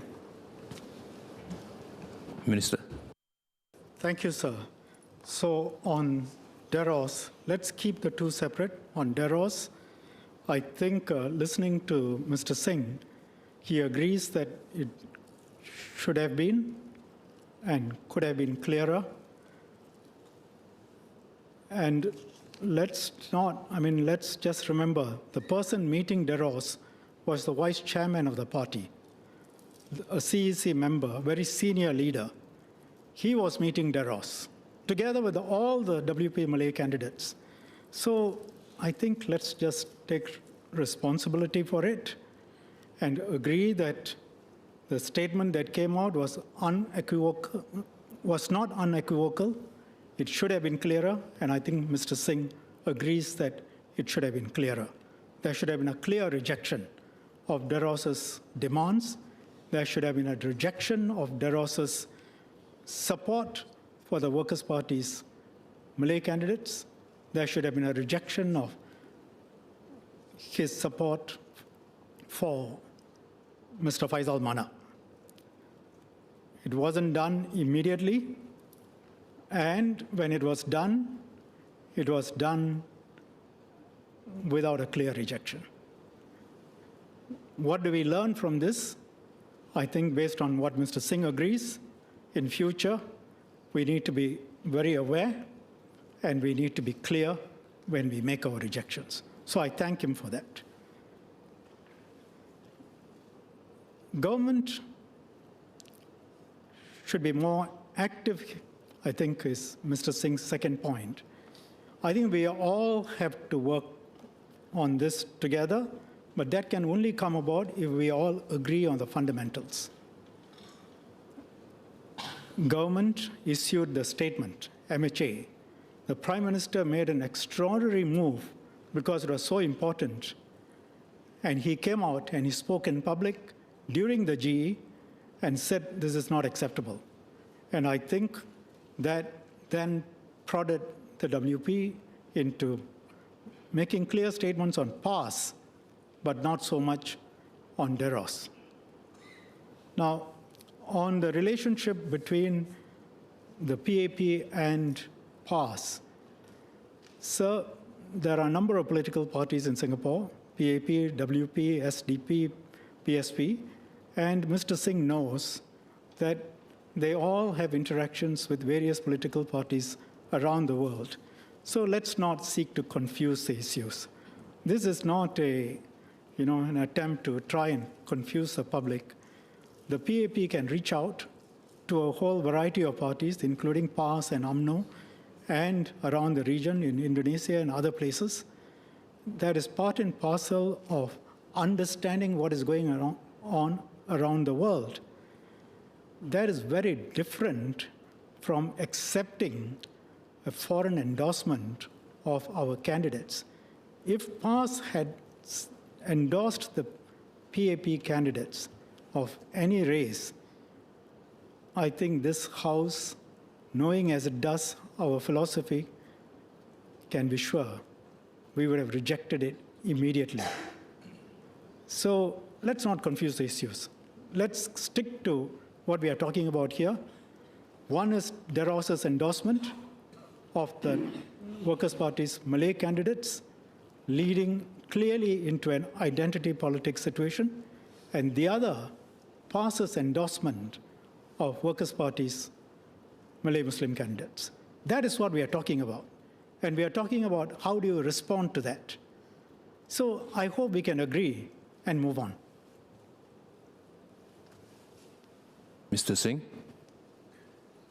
Just a matter of clarification. I think Minister started by referring to meeting Deros, and I mentioned quite clearly during the elections that he gate-crashed a meeting that Mr. Manap was having with someone else. My understanding from Mr. Manap is, Mr. Faisal, I beg your pardon, is that there was no arrangement to meet him specifically. But this is a matter of, this is just a fact by the by. But the points that the Minister has made in terms of not wanting such interference, rejecting individuals who attempt to use identity politics to win votes, I can agree with that. And I think most Singaporeans will agree with that. The point I wish to highlight, and I'm not sure whether the Minister has been unequivocal about it, is when something like this happens, there is an asymmetry of information. The government has a perspective which is far broader than a small political party. And my point is, if it is serious enough, in the Minister's words, for the Prime Minister to take a measure such as stopping campaigning halfway to clarify a point, I don't think it's too difficult to reach out in the national interest to get that clarification also from all political parties as one Singapore. I hope the Minister can consider this in future. Minister? So we will certainly consider Mr. Singh's suggestion, but what I would like is a more unequivocal acceptance of responsibility. If there is any asymmetry of information, it is that the Workers' Party had all the information because neither the government nor the PAP met with Mr. Deros. I mean, however the meeting took place, Mr. Deros met with 5 of your candidates, including your vice chairman. He said whatever he said. Until today, I don't know what was said. I only know what he reports as having been said. And I know that nothing has been said by the Workers' Party about what transpired, other than that no promises, commitments, or agreements were made. So yes, there is an asymmetry of information, and that is the Workers' Party knows what happened. We don't. We only know what Deros has put up. And I think even with that asymmetry of information, knowing what we did, it strikes us, and it seems to me it will strike anyone, that this is not acceptable. And if it's not acceptable, for example, Mr. Singh issued a clear and unequivocal rejection of PAS's interference. He knew enough to say that he is, as Mr. Lau described him, a politician who understands politics. He was able to do that after the Prime Minister called for a clear rejection. He never did that, and the Workers' Party never did that about Deros. I think, let's just say that's why we waited for the elections to be over, emotions to calm down. We make this statement. As I said, I wasn't going to go into this level of detail. We draw a line. We move forward as one Singaporeans. In future, if these things happen, the framework hopefully is clear enough. We all accept and move ahead. Now, if you want the government to tell you what to do and what not to do in the middle of the elections, the government is also mindful of being seen to interfere with individual political parties. So we need to be mindful of that, because it can be politicized. Maybe Mr. Singh is welcoming of a phone call to say this is not on, but I can imagine a number of other political parties might say, you are trying to threaten me in the middle of a general election. So we need to be very careful. So the statements were clear, but carefully drafted, and that's the MHA ELD statement. And the Prime Minister decided to come out and say it, because this is fundamental for Singapore. So how could it be any clearer? He said it. He said, reject this. Reject identity politics. Reject foreign interference. So we did do. Now, if Mr. Singh is talking about a specific reach out to the Workers' Party, we will think about it. But let's all commit in the first place to saying we all understand under no circumstances is this acceptable, and we will be clear in future. Mr. Singh?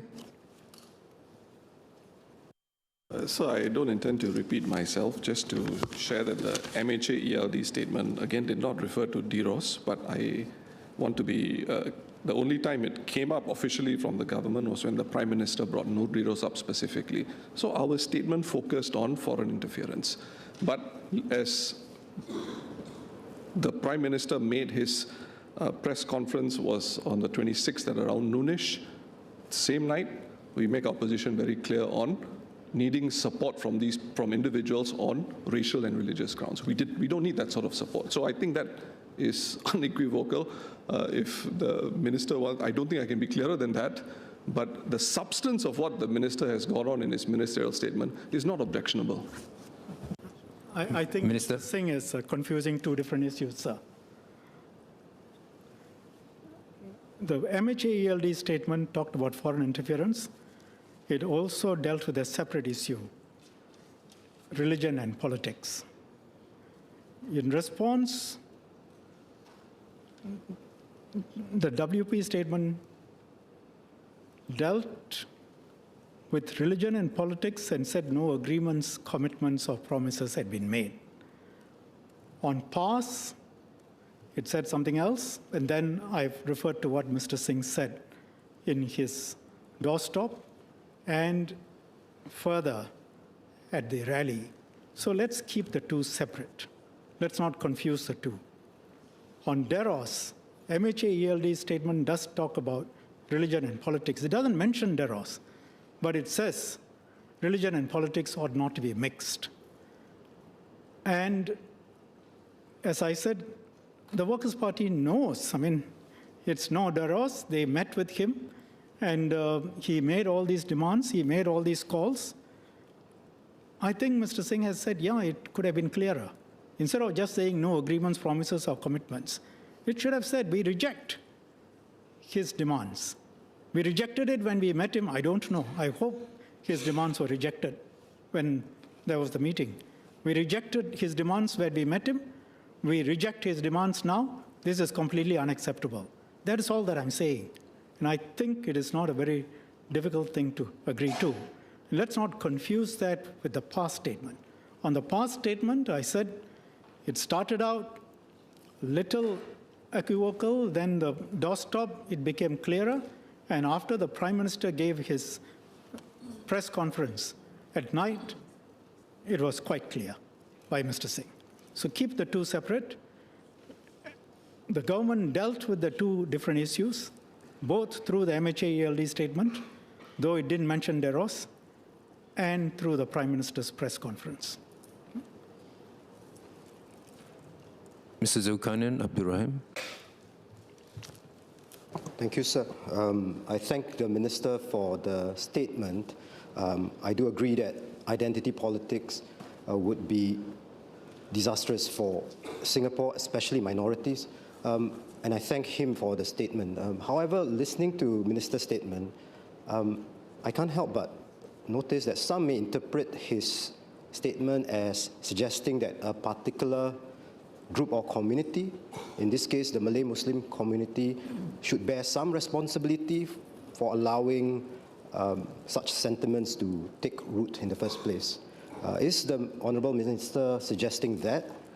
Or would he not agree with me that it is in fact part of a broader issue or trend that political actors, both here and abroad, are taking advantage of our racial or religious sensitivities for their own gain? And if so, it can happen to any communities, any race, any religion, or groups like New Citizens. Thank you. Minister.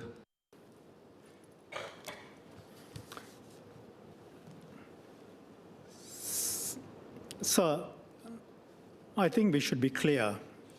I wasn't singling out any particular community.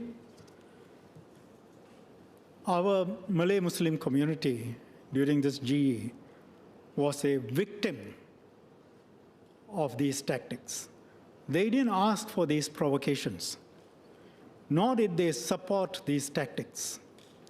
They share the same strong commitment as any other community to Singapore's multiracial, multireligious approach. The Malay Muslim community has stayed calm in spite of the deliberate attempts to rile up racial and religious sentiments amongst the community. This time, these people whom I have mentioned targeted the Malay Muslim community. Previously, in other GEs, the Chinese community has been targeted. Those who play identity politics don't just target one community. In fact, one thrust of my speech is that we go down this route of identity politics, everyone will be targeting the Chinese community for obvious reasons. So after the statement by the government issued, Ministry of Home Affairs and Elections Department, and Prime Minister's press conference, many members of the Malay Muslim communities spoke up to affirm their support for a multiracial Singapore.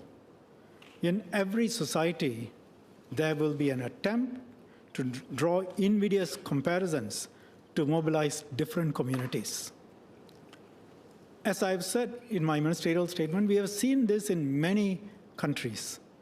And that is what was being tried in this general elections, to divide Singaporeans. The attempts included the attempts by PAS. And we can see how societies are getting increasingly divided. So let us continue to stay firm to our principles and avoid the pull of identity politics. But certainly, it's not the Malay Muslim community that is targeted. They are the victims. Mr. Xiao Chen.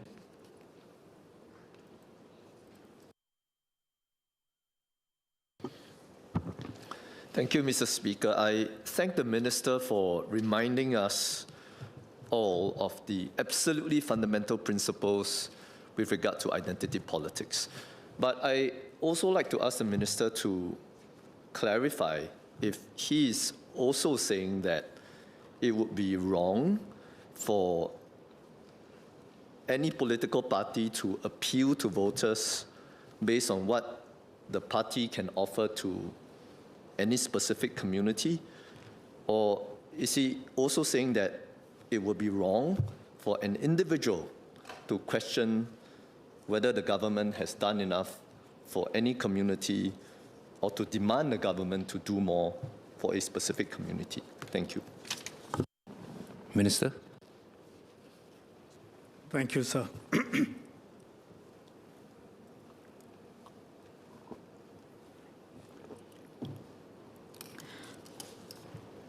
Sir, I think it's perfectly acceptable for political parties, candidates, politicians to say that their policies will benefit a specific community. In fact, if you look at my ministerial statement, one of the key points is that this government's policies over the last 60 years have benefited the minorities, Malays, Indians, and others.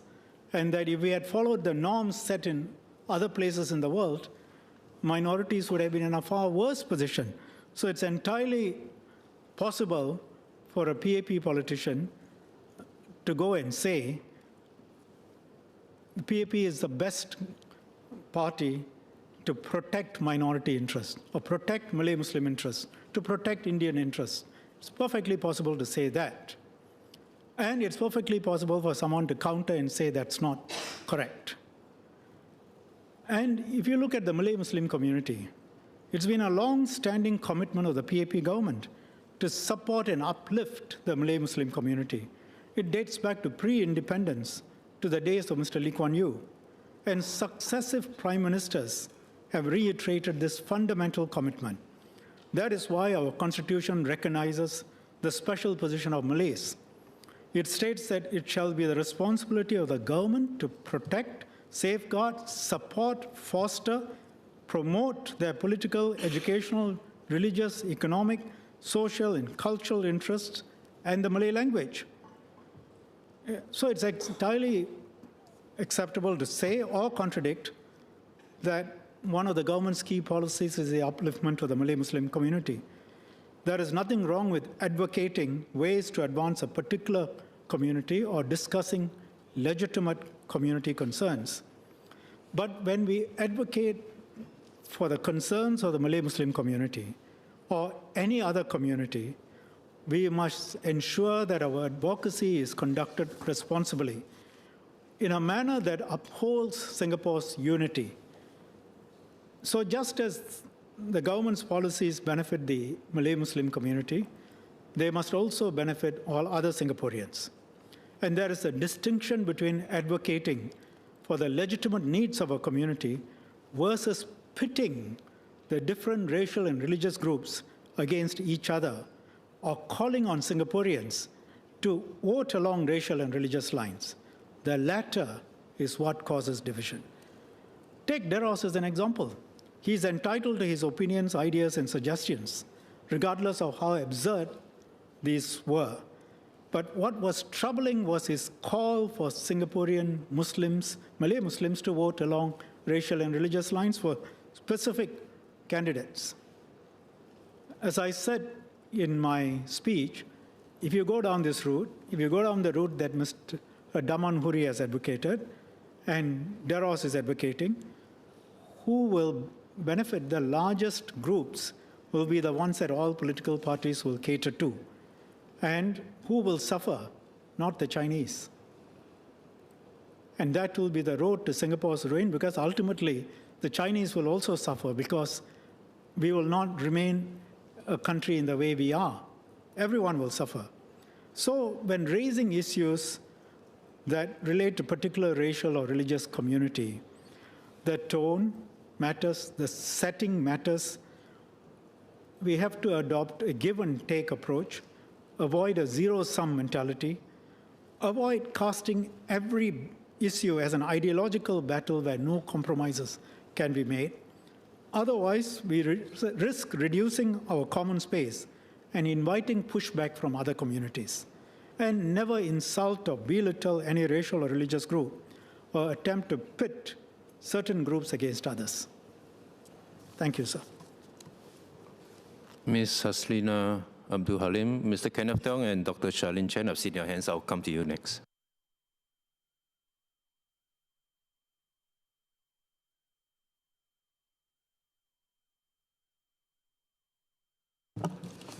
Thank you, Speaker.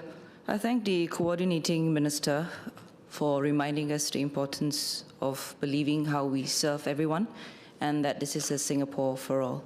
And I also appreciate members' appreciation of peace and harmony being important tenets that we commit to. I would like to see clarifications from the Minister on two fronts. One is when and one is how. The Minister cited Mr. Noor Deros and Mr. Daman Huri as an illustration of attempts to bring race and religion into electoral politics. Now, while the Minister has mentioned earlier that he was looking for the earliest opportunity to bring this up, and also was mindful about being seen as threatening smaller political parties, could the Minister help us understand why are we raising these concerns now in particular and not back then? And furthermore, what again warrants revisiting it today? Was that also above and beyond incidents that we recently saw with regards to, for example, Masjid Al-Istiqamah? Now, on the how, expanding a little bit on the earlier honourable member's question, as well Deputy Speaker's question, which is about hesitance.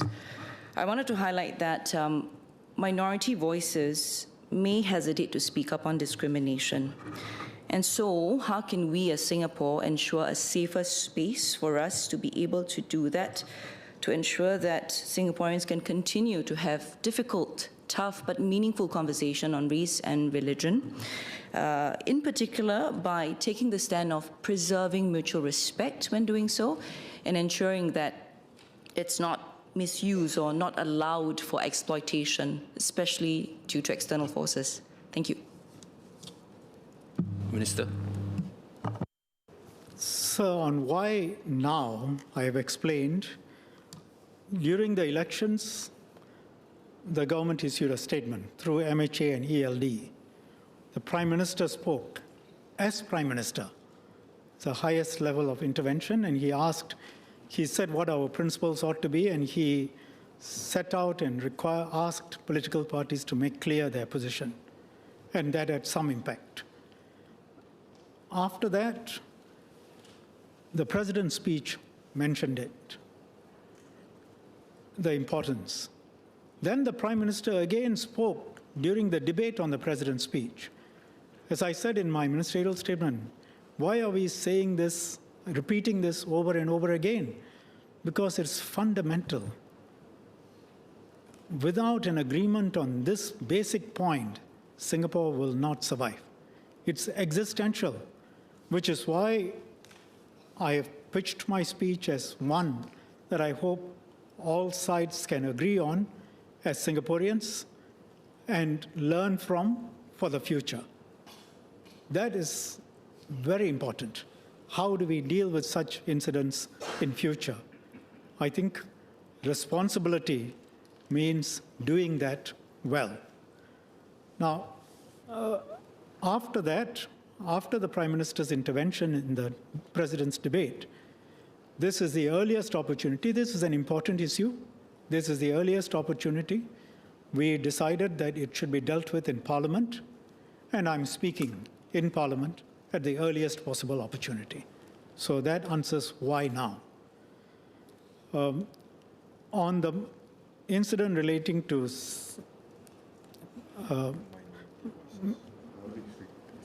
pork, the items of meat being sent to various mosques, the matter is under investigation.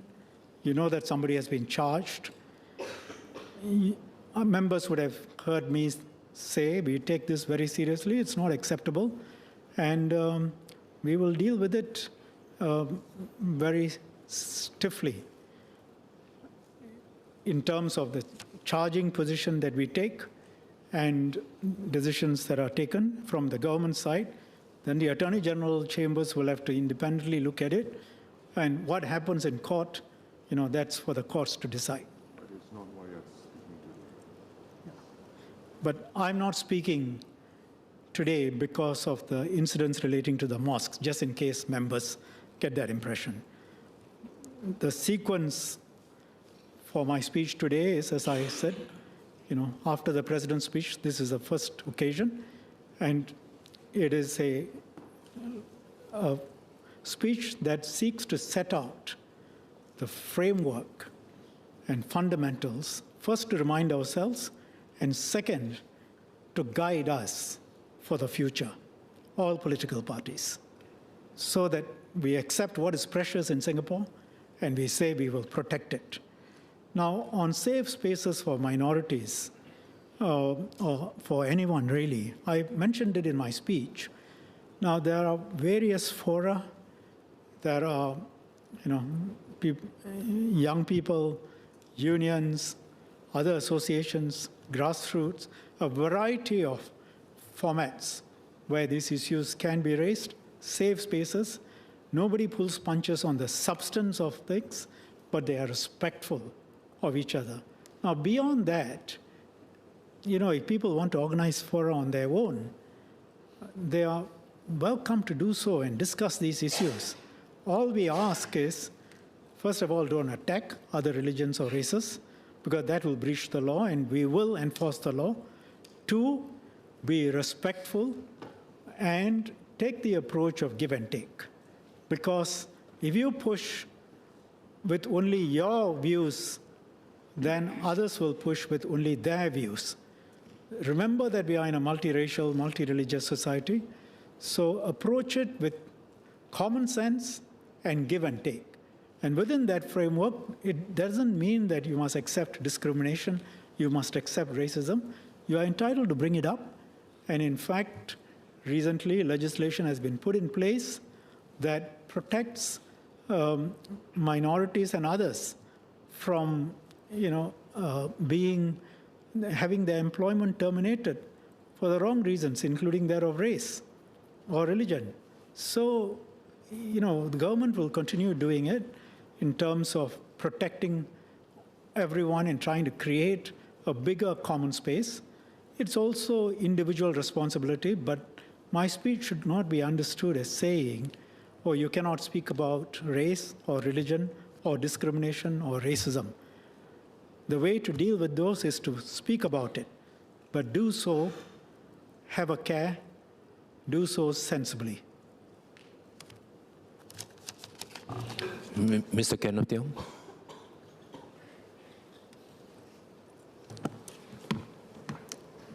One clarification.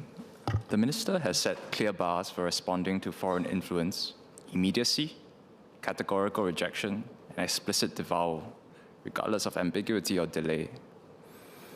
Will the Minister now apply those same standards to Michael Petraeus, the Polish national whose Critical Spectator platform has published racially charged commentary on Singapore politics, including a piece titled, quote, "WP abandons Muslim voters, turns to the Chinese," end quote. His platform was previously taken down from Facebook for policy violations. He continues to try to influence our politics from his foreign perch, this time favoring the PAP. Will the PAP categorically reject and disavow his support today, just as the Minister demanded that the Workers' Party do so within 24 hours? I thank the member for this question because different people ask this. I think it arises from a misunderstanding of the law. There are a variety of people who have commentaries running on Singapore. The Economist comments on politics in Singapore. The New York Times runs articles on Singapore. The South China Morning Post runs articles on Singapore. And Michael Petraeus is not the only person who is a foreigner who runs commentaries, sometimes for the government, sometimes against the government, sometimes favoring the Workers' Party. We can cite various people who favor the Workers' Party who are foreigners. That doesn't amount to, within the definition, interfering with our local politics. If we took that definition, every day we'll be doing nothing but taking down and trying to object to various international journals. Hundreds of articles appear, hundreds of posts appear. It's not the government's business to be going and censoring all of this. And nor is it going to be possible. But if there is a specific attempt to interfere in the elections, and if Critical Spectator has put out any such post, I would welcome Mr. Tiong to send it to us, and we will take a look at it. As far as I know, there isn't one, but I could be mistaken because I don't follow his posts. And nothing has been sent to me. Mr. Tiong. I thank the Minister for clarifying that the PAP will not be categorically rejecting Michael Petraeus' actions. Ask the member not to put words in my mouth. I would say, I would invite the Workers' Party to tell me, would they take the position that we ought to be censoring and objecting to every article on politics in Singapore by any foreigner? And would that apply to all the international journals? If Mr. Tiong's position is that, and that we should similarly take down all posts by any foreigner, and if we put forward legislation to that effect, if the Workers' Party would support it, then we'll talk about it. Ms. Haslina, you have a further clarification. Go ahead. Thank you, Speaker.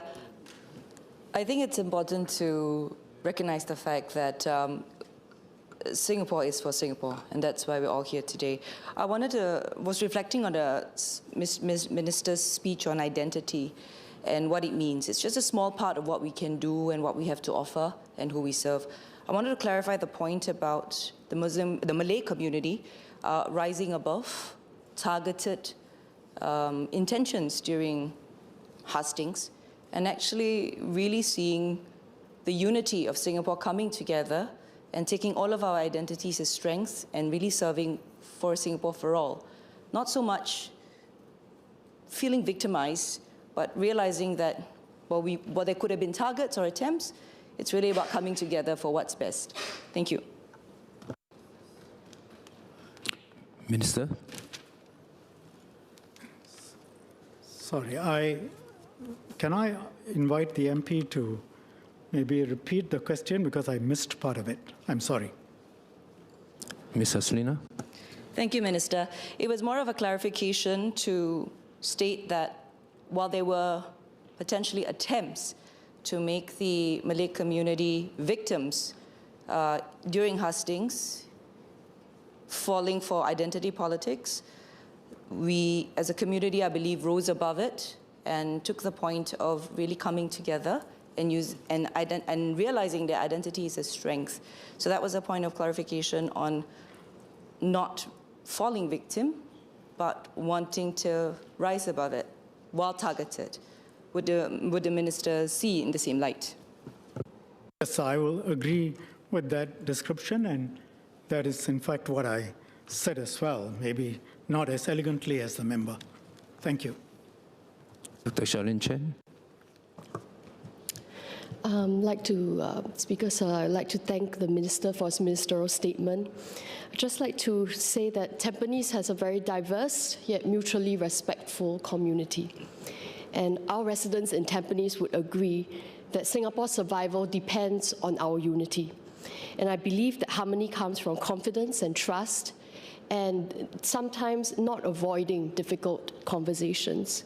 So beyond calling out and effecting the law in response to potential attempts to influence voting behavior along racial and religious lines, how can we strengthen public awareness and civic education to help our Singaporeans recognize and reject such messages so that they do not become victims of politically motivated individuals? Thank you. Minister. So thank you. I would say two, maybe three parts to this. The first is to do what we have done up to now, eschew race-based politics in the mainstream, do our best, and what we do every weekend, go down to the ground as MPs, have events which bring in all the different races together, continue with all the policies that you see in the annex, including the ethnic integration policy, our races mixed in integrated schools, other areas, and continue to make sure our legal framework protects everyone and give everyone the confidence. That is important.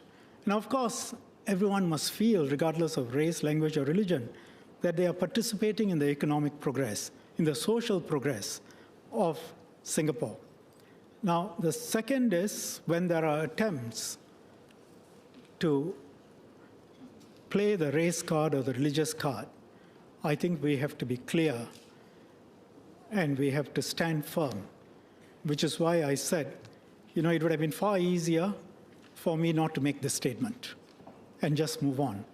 But I think something good is achieved in setting out a clear framework and heartening to hear Mr. Singh say, yes, we could have been clear.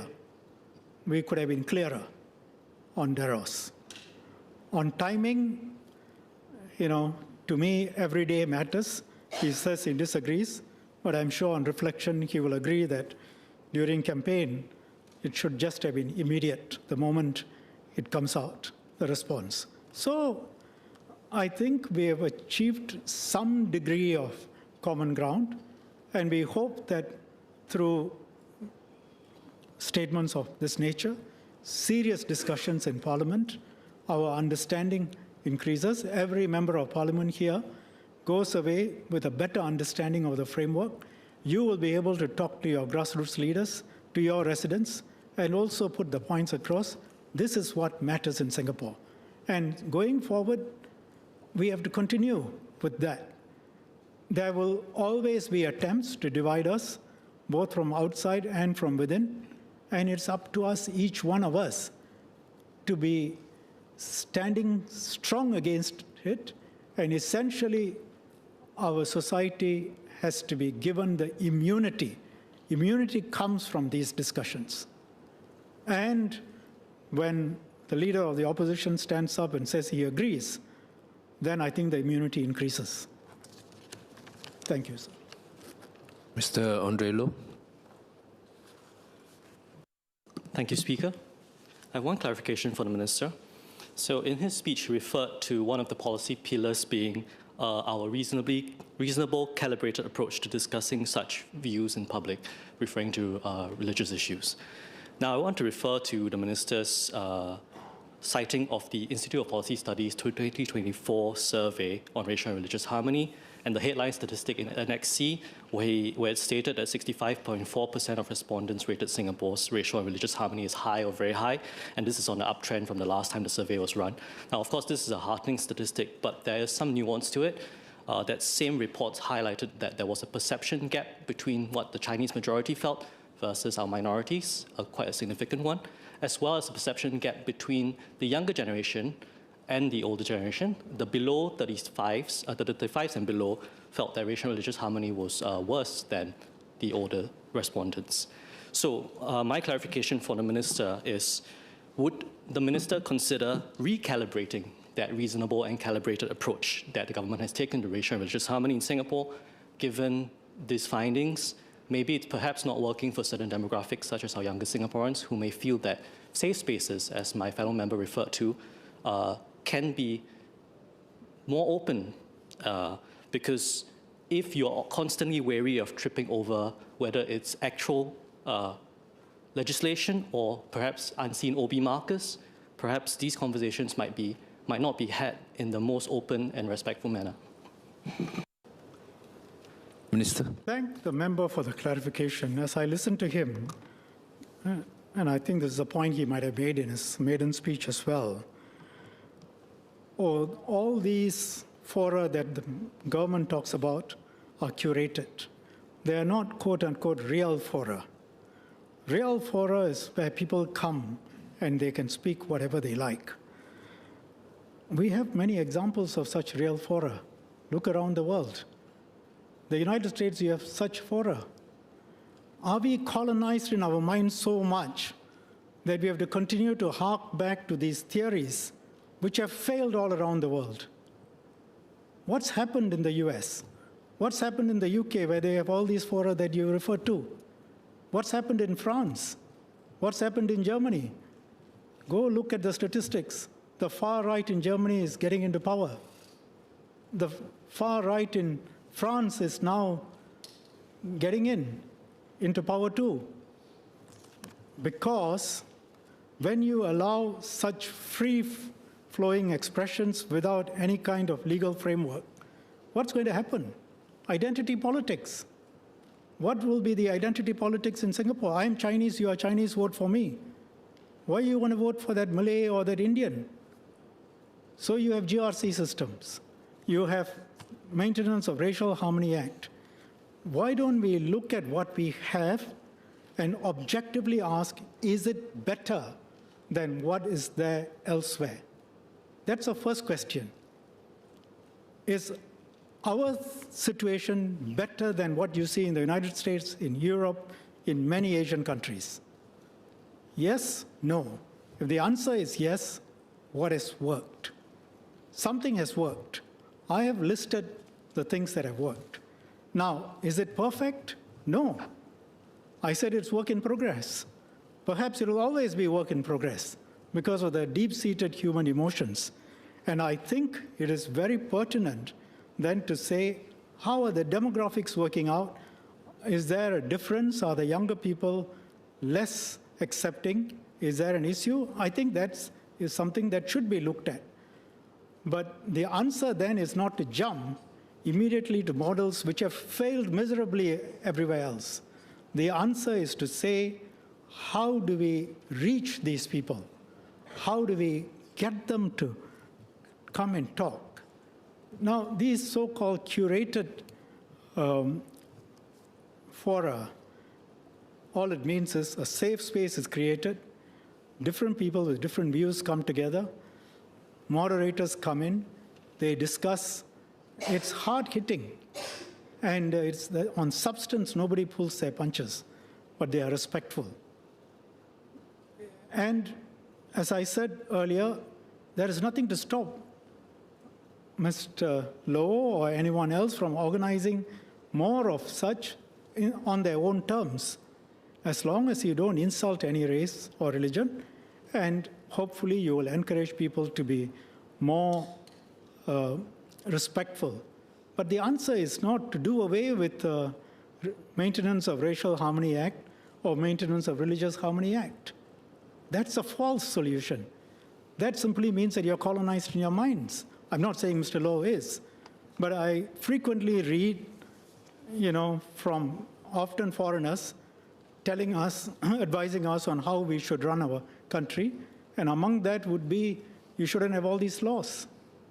I say, look at yourself first before you prescribe to me.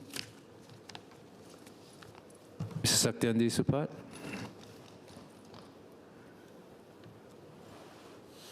Mr. Speaker, thank you, Mr. Speaker.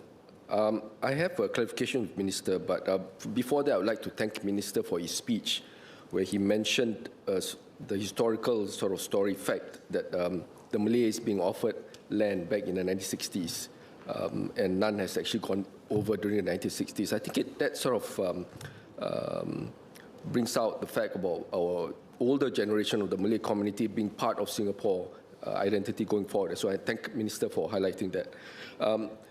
Mr. Speaker, my clarification is in relation to what I think the discussion earlier. I've been hearing the issue about what LO has mentioned. I find it hard to believe that the LO is suggesting, or somewhat suggesting, that Mr. Vice Chairman, Mr.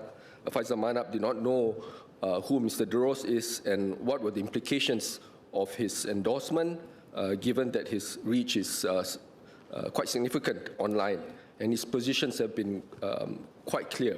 And I think it's on both sides, the PAP MPs, PAP Malay MPs, and of course the WP Malay MPs would know Mr. Duros back then.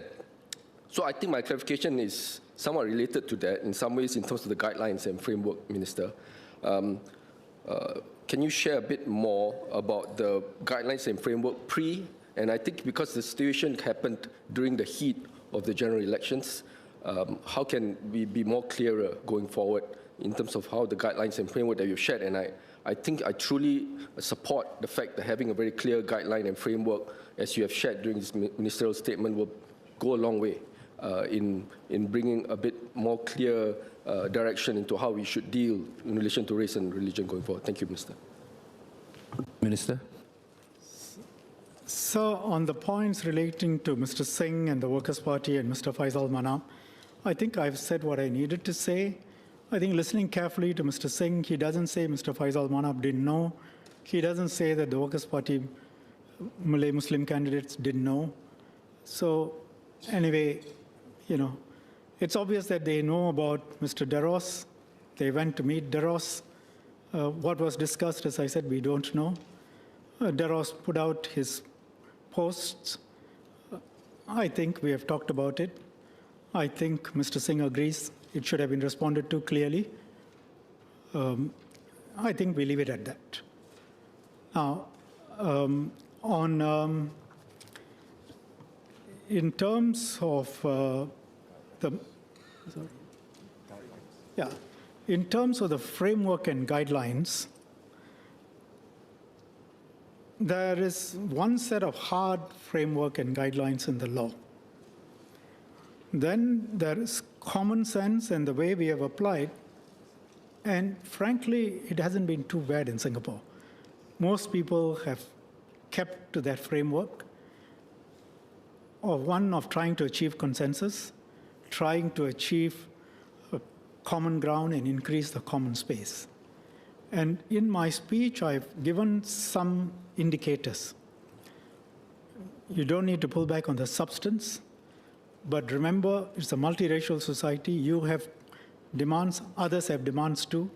Think about it, and then see what is the give and take approach.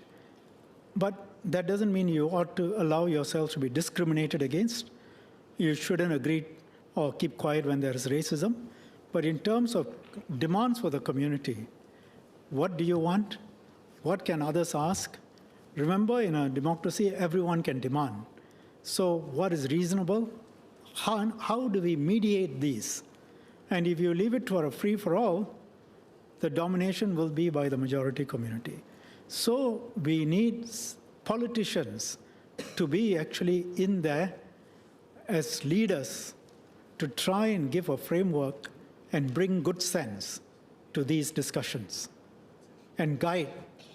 And not just politicians, but community leaders, religious leaders.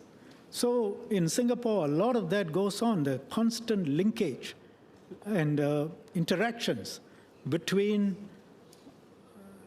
government, community leaders, religious leaders, MPs on the ground.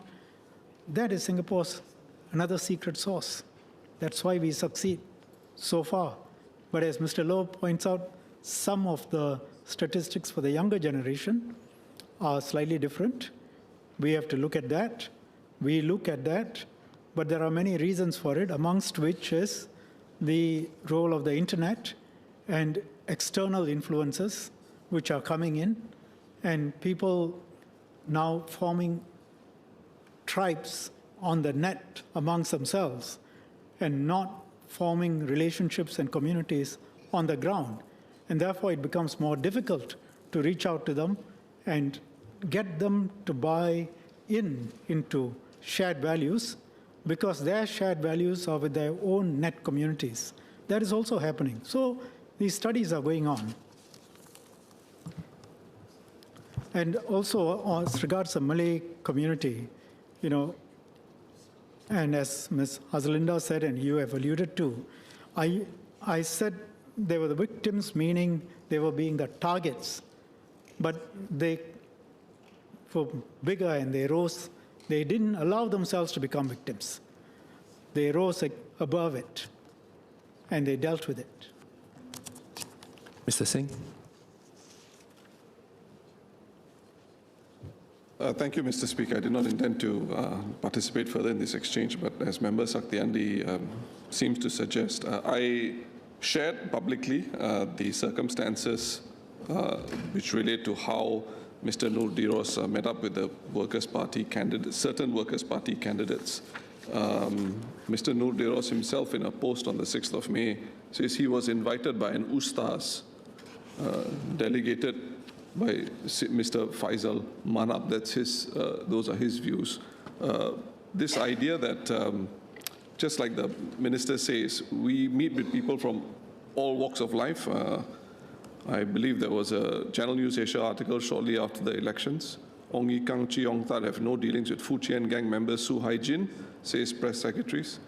And it quotes, the quote is, as ministers, they meet a diverse range of people at various events and gatherings.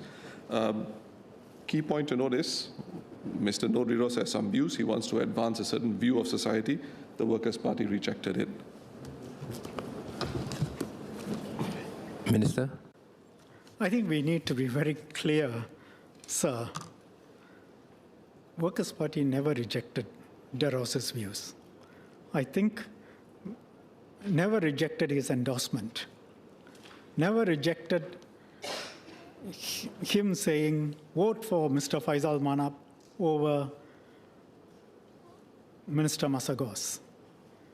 Workers' Party rejected Passes overtures and endorsements through Mr. Singh's rally speech.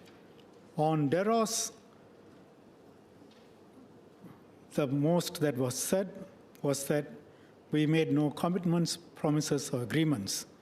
And then during subsequent doorstops, Mr. Singh made various statements about Deros being a nobody. But Mr. Singh can let me know if ever there was a rejection of Deros's endorsement of the Workers' Party's candidates. A clear rejection. Mr. Singh? Mr. Speaker, I'm not going to go beyond what we said during the elections. That would be correct, because that was what was said.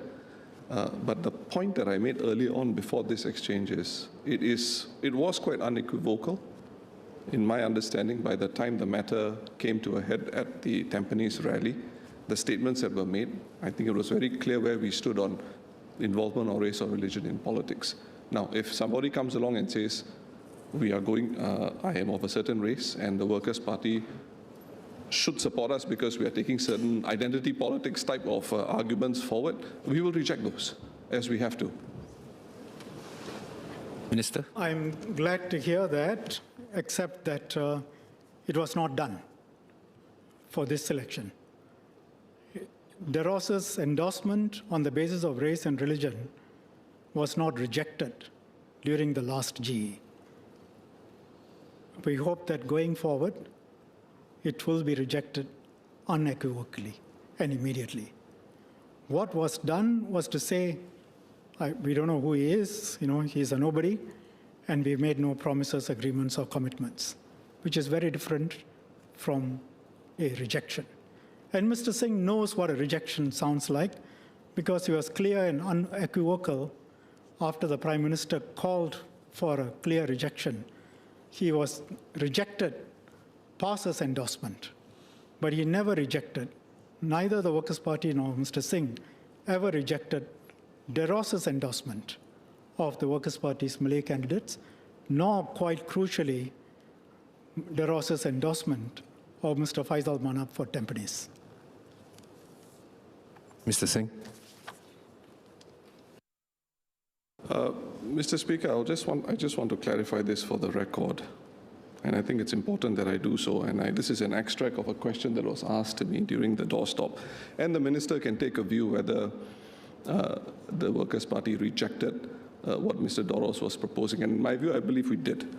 The question was, we saw the post that WP has put up this morning, this is from the journalists, regarding foreign interference and regarding the WP Muslim candidate meeting with the Malaysian activist Nur Deros. That's wrong, he's Singaporean. So could you walk us through some details of the meeting? When did the meeting take place? And then it goes on. Was it part of the consideration that WP fielded Mr. Faisal Manap in Tampines to meet with this? Tampines MP Masagos, is it a coincidence that he's the Muslim Affairs Minister in this area? Was the meeting part of the consideration following? My reply, no, absolutely not. Let me add to what has been already shared by way of the media statement this morning. What had happened was that in one of our Muslim committee members in one of the mosques in Aljunied wanted to speak to Mr. Faisal and to the Malay members of the party. And what happened was that the meeting was supposed to take place with some ulamas, some senior Malay Muslim religious leaders. There was no indication that this individual would be joining in the meeting. So when the meeting started, he was there, and my understanding is he had this list of demands. And of course, as our statement makes it quite clear, there's no situation of, I quote, if the WP pushes forward this agenda, I will support you, unquote. I'm sorry, we don't work politics like that in Singapore. We don't work politics like that in the Workers' Party. People have views. I think government officials, even ministers, meet with various members of religious groups in Singapore. So do we. And if this gentleman thinks that his advocacy will lead to the issues being brought up by the Workers' Party, I think he's sadly mistaken. So in my view, that's a rejection of what Mr. De Ros is trying to put forth. And I don't intend to repeat myself, but in the broad approach that the minister is suggesting going forward in terms of ensuring that religion, race is not involved or it doesn't mix with politics, we can agree with that. And I think most sensible Singaporeans, and the vast majority of Singaporeans, I would add, would agree with that.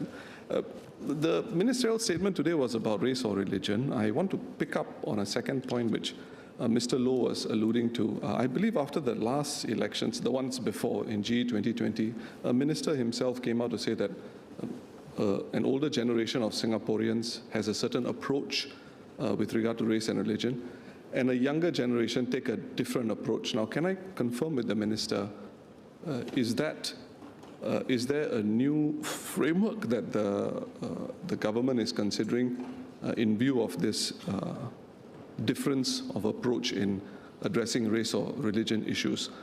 Can we, for example, see more in safe spaces or a different style of trying to deal with race or religion issues, particularly for the reasons that the minister states, the nature of social media and how a certain tribalism can develop in society?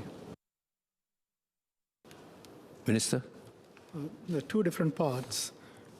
I think Mr. Singh also knows what he said about PAS, when there was a clear and categorical rejection of PAS's endorsement. So I don't want to keep repeating myself. When it came to PAS, after the PM called for it, there was a clear rejection of the endorsement. We unequivocally reject, and we don't need their support. When it came to no De Ros, it was all about, well, it doesn't mean that we are going to carry on with his policies. It doesn't mean who is he, and so on. But the crucial point is, it's very easy to have said, we reject. Anyway, I think the point has been made, but more important is what's for the future. Now, as regards ways of engaging, what I would say is, what we have done so far has worked very well. At the same time, to say that we have achieved the best possible way of doing things is a route to disaster, because you need to be constantly alert to changing circumstances. And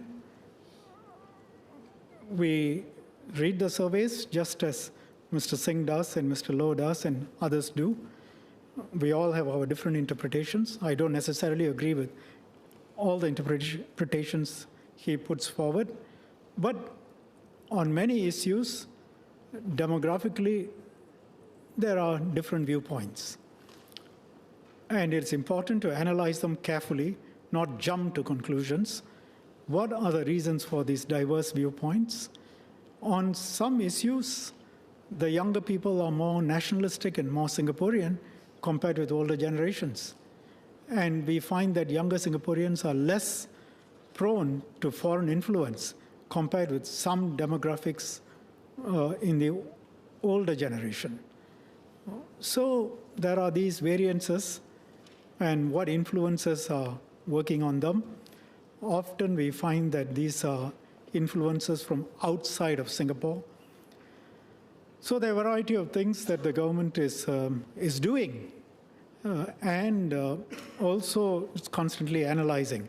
But we always welcome ideas on how we can do this better. And if they are workable, we will consider. After 2.5 hours, I believe all clarifications sought have been addressed by the Minister. Order. End of ministerial statement. Introduction of government bills. Second Minister for Defence.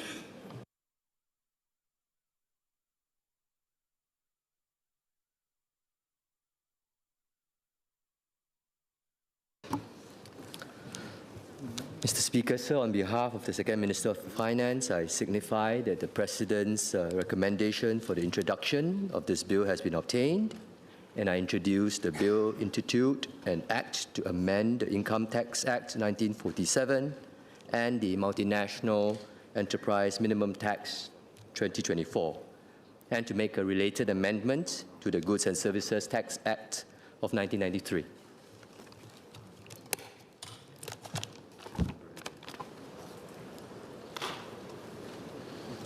Finance Income Taxes Bill. Second reading what day? At the next available sitting, sir. So be it. Second Minister for Finance. Mr. Speaker, on behalf of the Second Minister for Finance, I introduce a bill intituled An Act to Amend the Accounting and Corporate Regulatory Authority Act 2004 and certain acts administered by the Accounting and Corporate Regulatory Authority, and to make consequential and related amendments to certain other acts.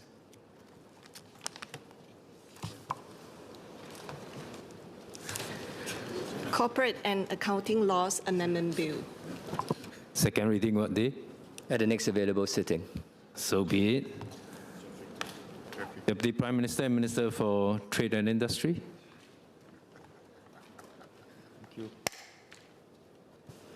Mr. Speaker, on behalf of Deputy Prime Minister and Minister for Trade and Industry, I introduce a bill intituled An Act to Amend the Regulation of Imports and Exports Act 1995.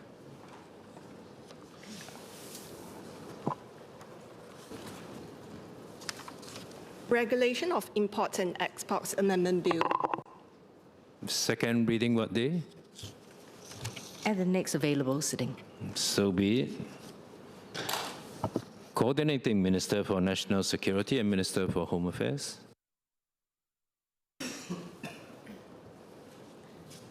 Mr. Speaker, on behalf of the Coordinating Minister for National Security and Minister for Home Affairs, I introduce a bill intituled An Act to Amend the Various Acts to Provide for the Punishment of Caning for certain offences relating to scams, to create certain new offences, to increase the penalties for certain offences, to remove caning or mandatory caning for certain offences, to prescribe court procedures for certain young persons who commit offences, and to provide for other criminal law matters and related matters.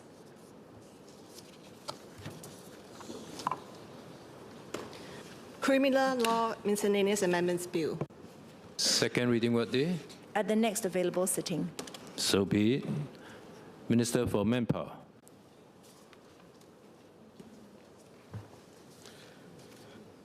Mr. Speaker, on behalf of the Minister for Manpower, I introduce a bill entitled An Act to Amend the Workplace Fairness Act 2025 to provide for mediation of workplace fairness disputes and to provide for civil actions for a statutory tort of discrimination, and to make consequential and related amendments to the Employment Claims Act 2016, the Industrial Relations Act 1960, and the Retirement and Re-employment Act 1993, sir. Thank you, sir. Workplace Fairness Dispute Resolution Bill. Second reading what day? The next available sitting, sir. So be it. Order. The clerk will now proceed to read the orders of the day. Item 1, Transport Sector Miscellaneous Amendments Bill, second reading. Acting Minister for Transport.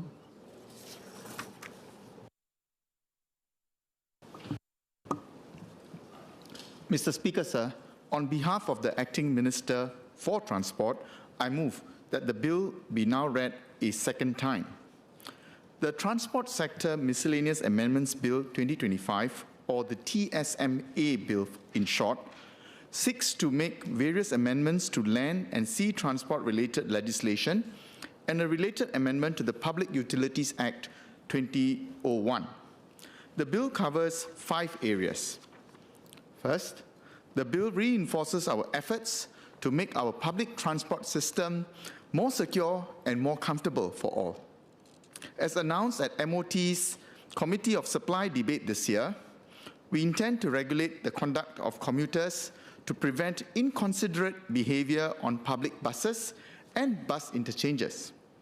Through the proposed amendments, we will align the regulatory framework against inconsiderate behavior across trains and buses. Examples of such behavior include littering and consumption of food and drinks, or causing a nuisance or annoyance to other passengers, such as playing loud music or videos on mobile phones. Those who contravene the regulations will face penalties commensurate with how the prescribed conduct impacts on other bus commuters, with higher penalties for repeat offenders.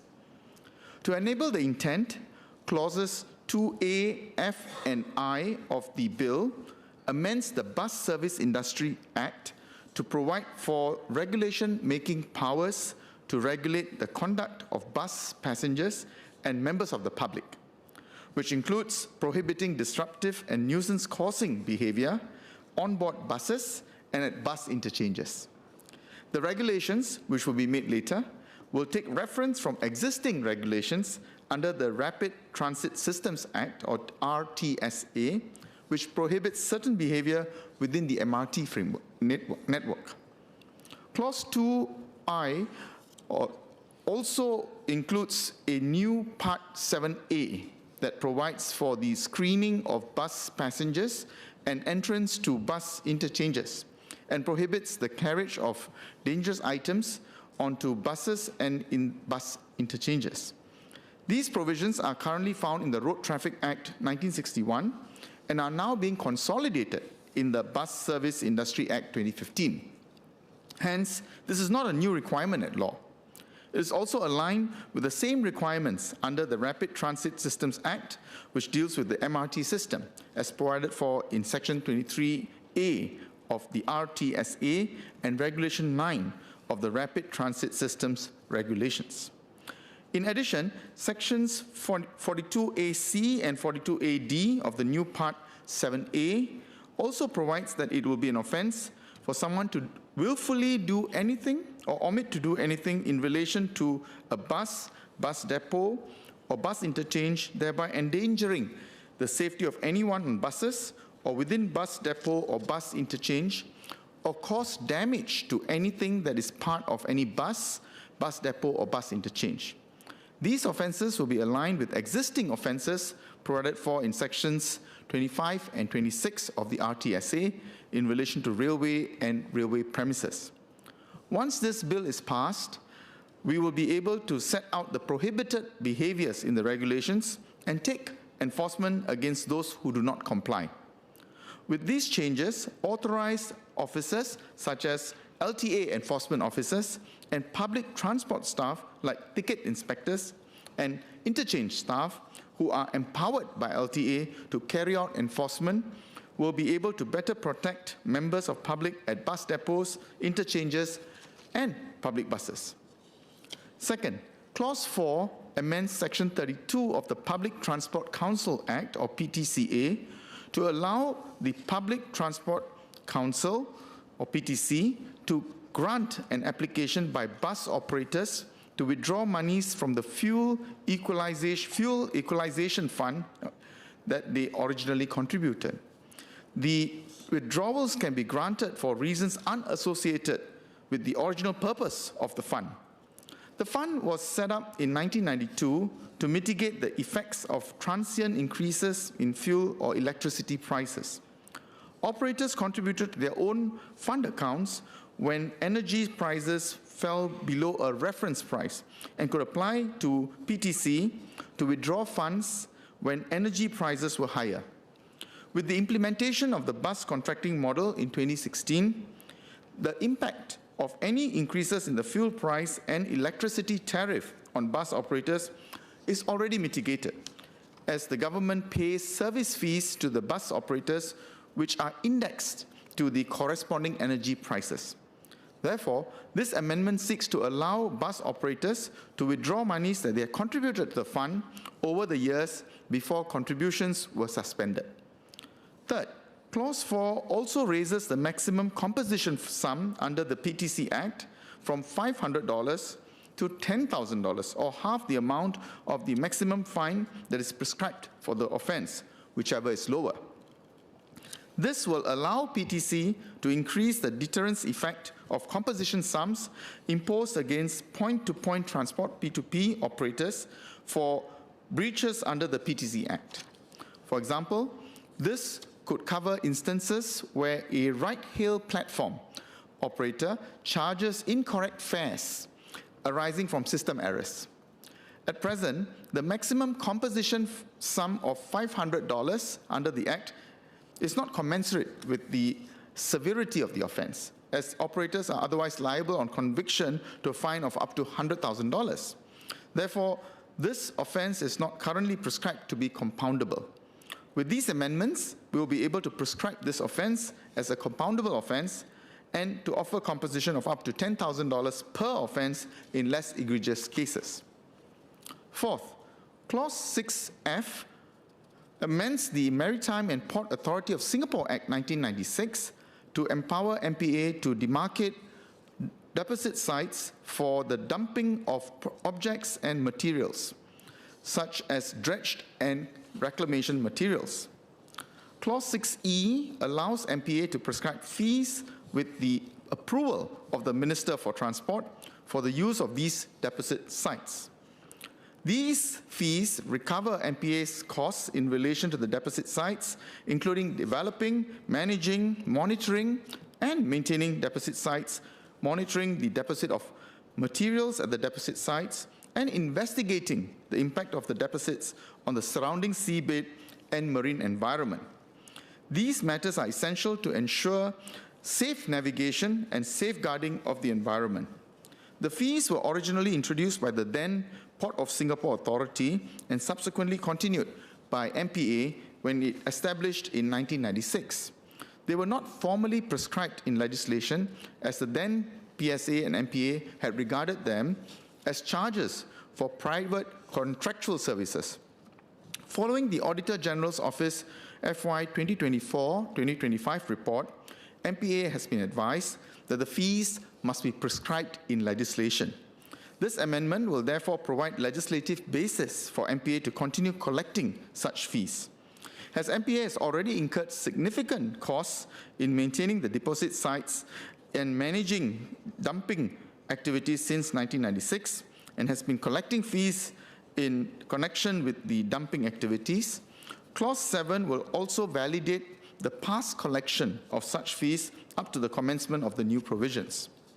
Fifth, Clauses 3, 6, 8, 9, and 10 introduce several operational and housekeeping amendments to the Multimodal Transport Act 2021, the MPA Act 1996, the MPA Amendment Act 2017, Merchant Shipping Act 1995, and a related amendment to the Public Utilities Act 2001. These include provisions to simplify processes and better manage MPA's operations in this digital age to achieve greater efficiency. Provisions to renumber section numbers of provisions enacted in the 2017 Act, as well as amendments to ensure that terminology used in the Multimodal Transport Act 2021 is consistent with our international obligations. So, some of the amendments I'm moving today are the legal equivalent of housekeeping, such as aligning the requirements of law across different transportation modes. But the crux of the bill is to strengthen the foundation of the public transport system itself. A shared vehicle, whether a train or bus, in a dense, fast-paced, and highly networked city, is only safe if we guard against the worst of our base instincts, whether against those who wish us harm, those whose behavior are boorishly unreasonable in a public space, or even those who do not comply with our collective understanding of what it means to respect the rights and space of others in close proximity. This bill sets out to all parties the expectations of the specific forms of compliance when traveling on public transport, deters antisocial and harmful behaviors, and ensures a safer and more salubrious experience for all. Sir, I beg to move. The question is that the bill be now read a second time. Mr. Ang Wei Neng.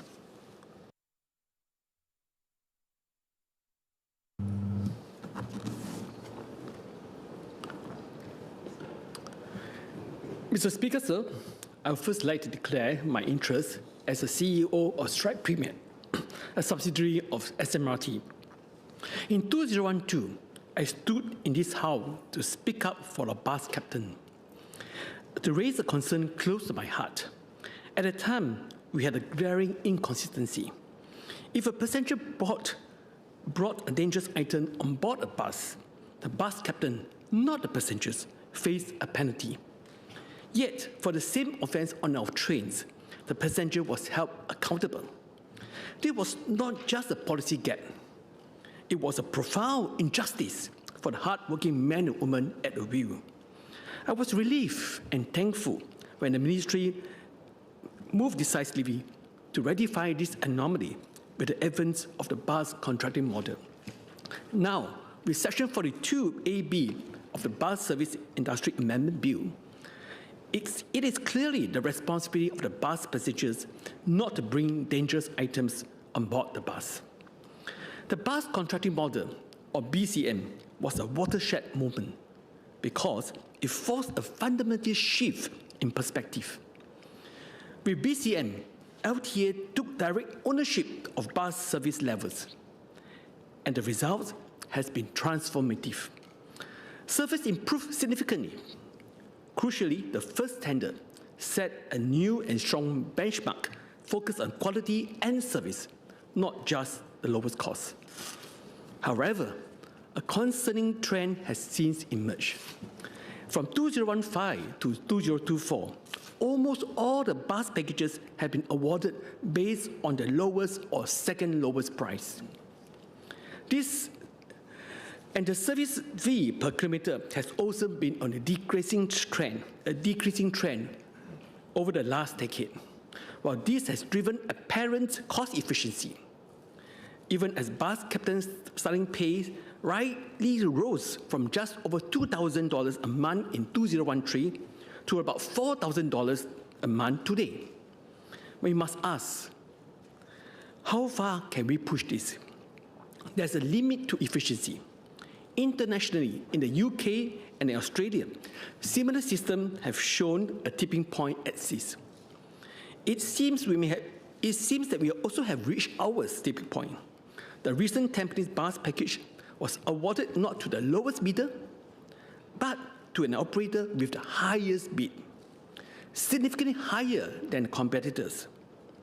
While we are not privy to the award considerations, it will be worthwhile that we review the trajectory of the BCM model and send a clear signal to the industry insofar on how the various operators should gear themselves up to service and support Singapore bus transport needs. Next, I would like to address the issue that weighs heavily on the minds of many Singaporeans, the high COE prices. The COE is a big elephant in the room of our transport sector. With Category A prices recently hitting record high, the COE revenue for the ministry in 2025 is projected to dwarf the 4.7 billion collected in 2024. To put this in perspective, the entire operating expenditure of the MOT was only 2.5 billion in 2024, as compared to the COE revenue of 4.7 billion in the same year. Currently, all this substantial revenue flows into the government consolidated fund. For the Singaporeans who dreams of owning a car but is priced out of these sky-high COEs, this creates a painful disconnect. They see a system that generates immense revenue from a good they cannot afford, with no direct benefit to their daily commute. To bridge this gap and restore a sense of fairness, I propose the government consider establishing a dedicated COE PT fund. PT is public transport in short. This fund could earmark a percentage of COE revenue specifically to enhance our public transport ecosystem over and above the existing MOT's operating budget. In this way, for those who will not be able to afford a private car, they will see a continuous improvement to the public transport system, one which will continue to be safe and reliable, and they can fully rely on for their daily commute needs. This COT-PT fund could be used to, firstly, directly offset a portion of the annual public transport fare increase decided by the PTC, easing the financial burden on every commuter. A portion of the fund could also be used for the much-needed asset renewal across the public transport ecosystem, addressing life cycle management needs, especially our train system. This will keep our system functioning safely and reliably well into the future. Secondly, the fund can also be used to accelerate the building of covered ways, ensuring a more comfortable and sheltered journey from our HDB flat to MRT station and bus stop. Thirdly, the fund can also bolster for low-income families to enhance public transport voucher scheme. Today, for the household to qualify for public transport vouchers, the monthly household income per person cannot be more than $1,800. With the COE-PT fund, we can have more resources to allow households with Orange Trust Card, that is, household with monthly income per person of not more than $2,300, to also qualify for the public transport voucher. With the COE-PT fund, and even with the COE-PT fund, even those who cannot own a car would see a tangible direct benefit from the COE system. It would partly take the sting out of the high COE prices and demonstrate that the system is designed to support all Singaporeans. Mr. Speaker, sir, I've spoken candidly today out of a deep care for the public transport system and for the people it serves. My observations are meant to be constructive. Therefore, with the hope that this point will be given serious considerations, I support the bill. Thank you. Mr. Dennis Tan.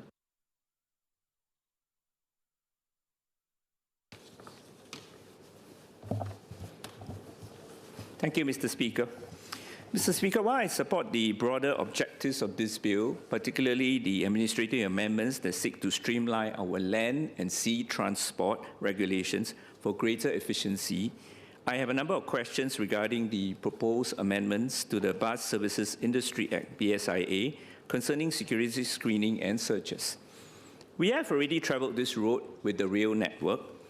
The legal provisions for mandatory screening, including X-ray scans and free searches, were variously introduced under the Rapid Transit Systems Act, RTSA, and implemented in phases in 2018 and 2021.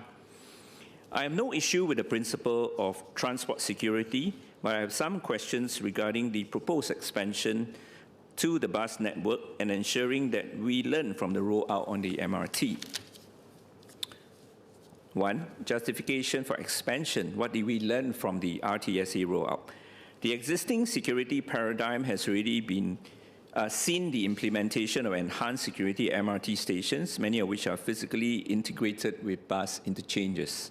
I would like to ask the Minister, what are the key operational or threat-based lessons drawn from the implementation of mandatory screening and free searches on the MRT-LRT network that necessitate this extension to the bus network? How often were the searches carried out, and what was the level of non-compliance on the MRT? Can the Minister clarify the specific heightened threat assessment, if any, that necessitates extending powers of free searches and mandatory screening to our bus interchanges and onboard public buses at this time? Can the Minister also provide a detailed explanation of the specific and unique threat profile to the bus network? Finally, given that buses and bus interchanges are inherently more porous than enclosed rail systems, how effective will mandatory screening be, and how can we avoid creating unnecessary tension, especially given passenger loads during peak times? Two, operational challenges and effect on seamlessness and commuter flow. The LTA has previously stated that the time taken for random screening on the MRT is kept to a minimum, often under 30 seconds. However, the operational environment of a bus interchange and a public bus is vastly different from a fare control MRT station. Touching on issues of operational impact and public convenience, how will the LTA and the bus operators ensure these checks, whether on a moving bus or at a busy bus interchange, do not cause disproportionate delays to commuter journeys, which rely on rapid boarding and alighting? Specifically for bus interchanges, they are co-located with MRT stations like Jurong East, Woodlands, or Ang Mo Kio, where commuters may have already been screened upon entering the MRT. What steps will be taken to prevent the duplication of checks and thus minimize commuter inconvenience? What is the projected manpower requirement to staff for these new screening points at bus interchanges? And will this draw resources away from other crucial public transport operations? 3, safeguards and training, applying the approved person experience. Like the RTSA, extending the proposed powers of approved persons under the BSIA similarly necessitates a high level of public confidence and scrutiny. On accountability and safeguards, the implementation of free searches on the rail network was backed by the 2021 legislative amendments. Could the Minister elaborate on the specific post-2021 training enhancements and refresher courses introduced for approved persons under the RTSA, and how will these proven standards be directly adopted or even enhanced for the new cohort of bus-related approved persons? Can the Minister explain, for the benefit of the public, what are the specific protocols that will govern a free search on board a public bus or at a bus interchange? Are there any protocols to ensure both commuter privacy and officer safety? Mr. Speaker, Singaporeans understand the need for security, just as we also value clarity and efficiency. There is the opportunity to apply the lessons learned from the RTSA introduction to make the BSIA amendments as seamless and publicly acceptable as possible. This expansion must be a justified necessity beyond mere legislative symmetry. I look forward to the Minister's clarification on the matters of necessity, operational efficiency, and critical safeguards. Mr. Speaker, notwithstanding the concerns I've raised, I support the bill. Ms. Joan Pereira.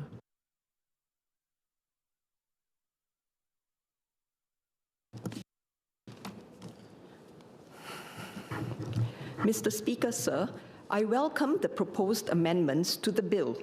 In particular, I would like to express my support for the alignment of enforcement powers against delinquent passenger behavior for buses and trains, which I will focus my speech on. Buses are an integral part of our public transport system, complementing our MRT. To encourage more people to use our buses and help reduce the demand for private vehicles, the conduct of fellow passengers play a very important role. Mutual respect and considerate behavior improve the traveling experience on our buses and help ensure safe, reliable, and enjoyable journeys. Most passengers are mindful and cooperative, but we need to guard against potentially dangerous and disruptive behaviors on our public transport systems. Empowering our transportation teams, security, and police officers through legislation is a fundamental step and will provide the necessary support for enforcement. In addition to legislative backing, transport officers should also be offered robust training on how to enforce the law fairly and sensitively. I would like to call for special attention to be given to how our officers will be trained to handle vulnerable commuters such as the elderly, persons with disabilities, or those with mental health challenges. There are also some important differences that may make addressing delinquent passengers a greater challenge on buses than on MRT trains. For example, all MRT trains will stop at MRT stations that are staffed by transport officers on duty and have CCTVs and other safety features in place. However, for buses, this is not available except at the bus interchanges, and bus drivers have to focus on driving the bus safely, navigating traffic conditions, and looking after the safety of all passengers on board. We have also had cases where the bus driver's own personal safety was threatened by violence. Therefore, while bus drivers are often in the first line when it comes to delinquent behaviors on buses, we must remember not to add on to the stresses of their jobs.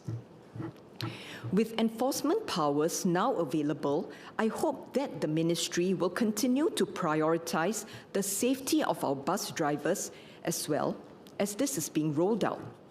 Would we also be expecting more enforcement officers being deployed along bus routes as a result? Or if bus drivers will be able to call for assistance from quick response teams if required? Sir, in Mandarin. 华语发言. With enforcement powers now available, I hope that the ministry will continue to prioritize the safety of our bus drivers. We hope that along these routes there will be more officers, enforcement officers, and to provide help to the bus drivers in times of need. And penalties, I also believe that continued public education will help to serve as a reminder to all to exercise considerate and gracious behaviors on public transport. I hope that the ministry will consider putting up such reminders on social media, radio stations, television, and on buses and at interchanges to reinforce such messaging. I would like to conclude with my support for the bill. Ms. Yeo Wan Ning.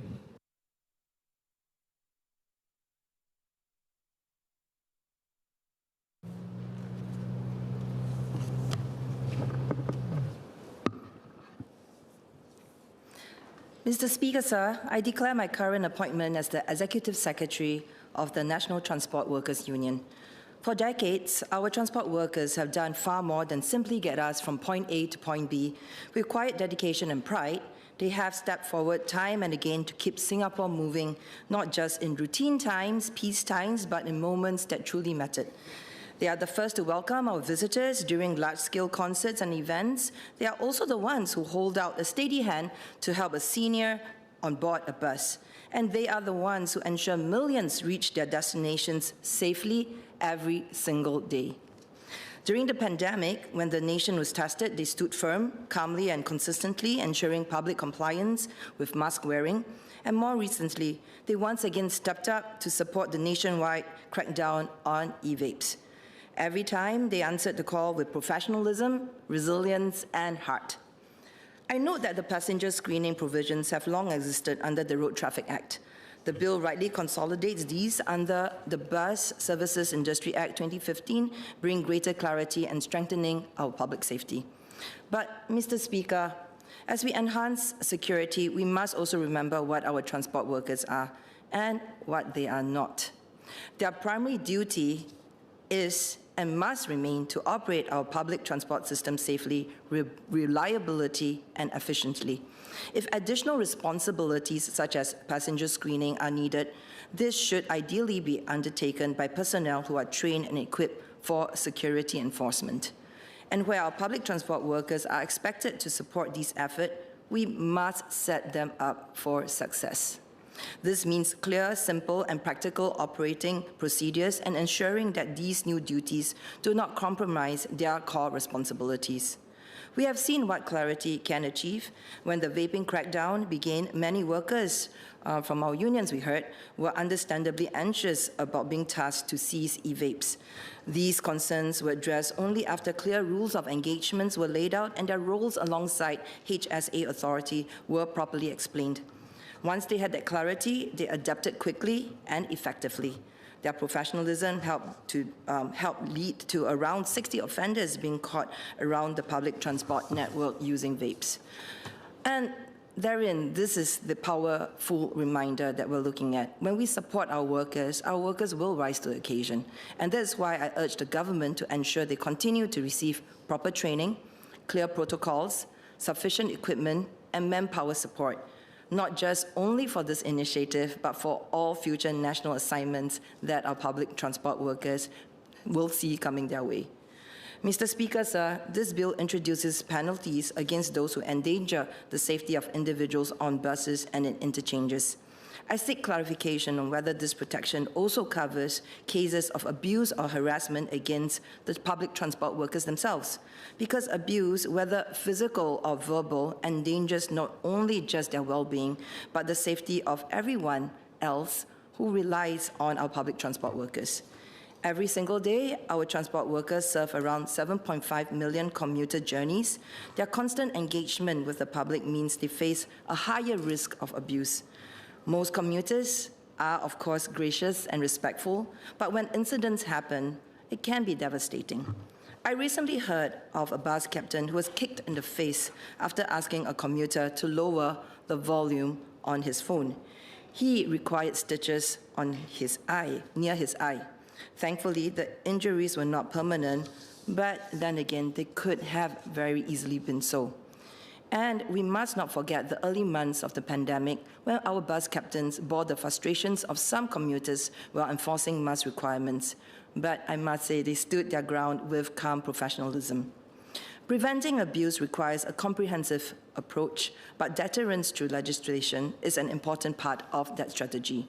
Today, the Penal Code and the Protection from Harassment Act POHA provides recourse, but the penalties under the bill up to $10,000 in fines and or imprisonment of up to 5 years send an even clearer message. If the clause does not currently cover abuse directed at transport workers, it is perhaps timely to strengthen these protections. After all, no one should have to fear for their safety while doing their jobs. Our bus captains, rail staff, and all who serve on the front lines deserve not only respect, but also protection.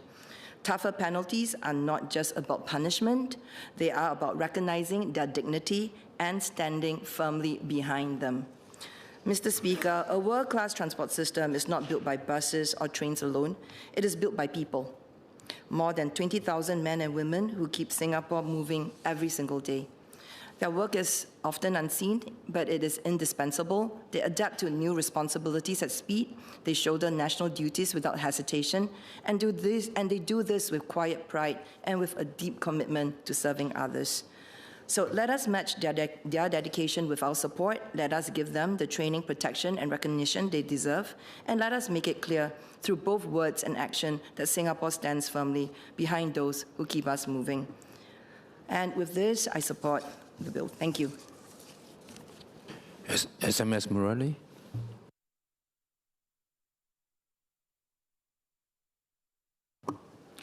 Mr. Speaker, sir, I thank honourable members for their support of the bill, as well as their comments and suggestions. Our transport agencies operate within a dynamic context where operational realities evolve quickly. And the honourable member, Ms. Yeo, just mentioned that, or gave some examples of it. From time to time, certain lacuna in legislative provisions may also be identified. Periodic updates are necessary to keep pace with these changes and update the legislation so that our agencies can continue to perform their functions effectively and accountably. The amendments in the bill serve as an important purpose to strengthen enforcement levers, provide legal basis for crucial statutory functions, ensure clarity for our stakeholders, and streamline operational processes across our land and sea transport sectors. Sir, let me begin by addressing our public transport system. Both honourable members, Ms. Yeo and Ms. Pereira, spoke about how we should provide adequate support for our public transport workers. The honourable member, Mr. Dennis Tan, also spoke about sufficient training so that authorised officers can carry out their duties to keep commuters safe. I thank them for their concern for the safety and well-being of our public transport workers. This is something that MOT and LTA will pay special attention to. We would like to assure honourable members that under the amended Bus Service Industry Act, or BSIA, authorised officers will be provided with the necessary training to carry out their duties professionally and with sensitivity towards more vulnerable groups. To Ms. Yeo's question about engaging more manpower, we augment the presence of public transport staff by deploying transit security officers at both MRT stations and bus interchanges to conduct patrols, respond to security incidents, and conduct security screenings. This will continue. I also thank Mr. Dennis Tan for his queries on how LTA has incorporated lessons from security operations already conducted under the RTSA and how we will minimize the impact on bus commuters. Powers to conduct security screenings at our public transport nodes, including at bus premises, is not new. As I mentioned in my speech, these powers already exist in the Road Traffic Act 1961. But what we are doing here is to consolidate it under the amendment, under the proposed amendments. Our transit security officers already conduct random screening to keep out threats from our public transport network. These screenings are stepped up depending on prevailing threat levels. Such screening remains a necessary deterrence. As noted in the latest Singapore Terrorism Threat Assessment Report released in July this year, our public transport nodes, including bus interchanges, remain attractive targets for malicious actors because of high foot traffic. Based on the experience of LTA and public transport operators, commuters are generally understanding and cooperative. Each search takes less than 1 minute. Only police and senior approved persons are allowed to conduct frisk searches, and it will be only done on a need-to basis. As far as staffing is concerned, a point that Honourable Member Mr. Dennis Tan raised, no additional manpower is required. As I mentioned earlier, the amendment here is serves to consolidate the powers from the RTA to the BSIA. But as Ms. Pereira pointed out, the safety risks and enforcement in bus settings will differ from that of the trains. Our bus captains are one-man operations. They have to focus on driving buses, helping those who need assistance, and keeping passengers safe. When they spot behavior that is disruptive or causing nuisance to other passengers, or if passengers report such behavior to them, they will stop their buses to report to the Operation Control Center, or the OCC, where there are trained personnel to advise them on the next course of action. If the behavior is dangerous, they will have the authority to stop the bus service for the safety of the passengers. The police will be activated for cases where passengers get violent or if there are other safety or security concerns. Ms. Yeo asked about whether Section 42AC of the new Part 7A, which provides that it will be an offence to endanger the safety of anyone travelling on a bus or within a bus interchange, will cover our public transport workers. While this specific offence only covers acts involving bus assets or infrastructure that endanger safety, we intend to issue new regulations that will allow LTA enforcement officers to take stern action against passengers who abuse our public transport workers under the amended BSIA. For more egregious cases, bus passengers who abuse our public transport workers can also be prosecuted under the Penal Code as per today.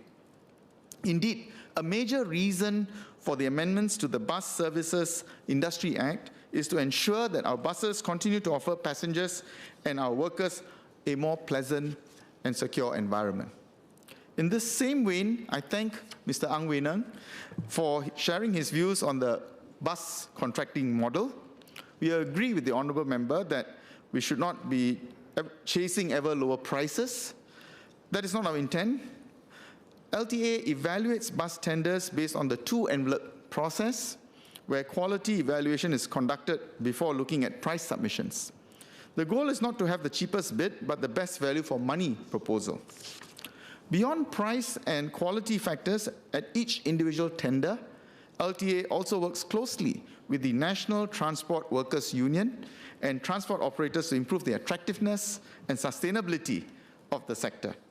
I was personally involved in working with Ms. Yeo and her predecessor, Mr. Melvin Yong, and tripartite partners to improve safety in our public bus sector earlier this year. We are also working with union to improve our bus captains' welfare, including how we can ensure the salaries of bus captains are kept competitive so that the jobs can be more attractive to our local Singaporeans. Mr. Ang also made other suggestions on how we can strengthen the financial sustainability and affordability of the public transport system. Specifically, he asked whether we can directly earmark part of COE revenue for public transport. In general, that's not the approach that we take for government revenue. Instead, we look at the needs across different sectors to maximize the impact of government spending. The public transport sector is a key area for government investment, and we already provide substantial operating subsidies of $2 billion for public transport every year. This equates to more than $1 in subsidies for every journey taken. MOT will consider his suggestion on tying public transport vouchers eligibility to CHAS or CHAS. Mr. Speaker, sir, ensuring a safer and more secure, comfortable public transport network is a collective responsibility. The intention of strengthening enforcement is not to just catch more egregious cases, but to stop them from happening in the first place. As Ms. Pereira has pointed out, this means continuing our public education efforts as to remind the public to be considerate and gracious when taking public transport. Likewise, safeguarding sea resources and marine environment serves a collective good. We aim to empower MPA to do so through this bill. Taken together, the amendments in this bill are part of our broader effort to maintain a well-governed, forward-looking, and trusted transport ecosystem, one that continues to support Singapore's connectivity, competitiveness, and environmental sustainability. I thank honourable members for supporting this bill to strengthen the resilience of our transport sectors. Sir, I beg to move. Are there any clarifications for SMS? No. Bill be now read a second time. Those who agree say aye. Aye. Those who disagree say no. I think the ayes have it. The ayes have it. Transport Sector Miscellaneous Amendments Bill. Committee stage what day?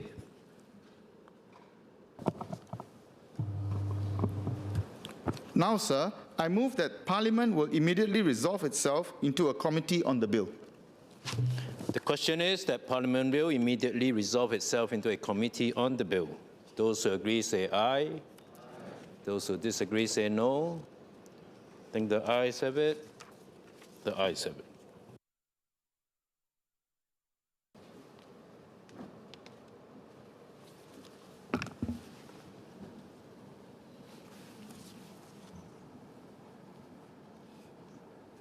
The question is that clauses 1 to 13 stand part of the bill. Those who agree say aye. Those who disagree say no. I think the ayes have it. The ayes have it. Bill to be reported.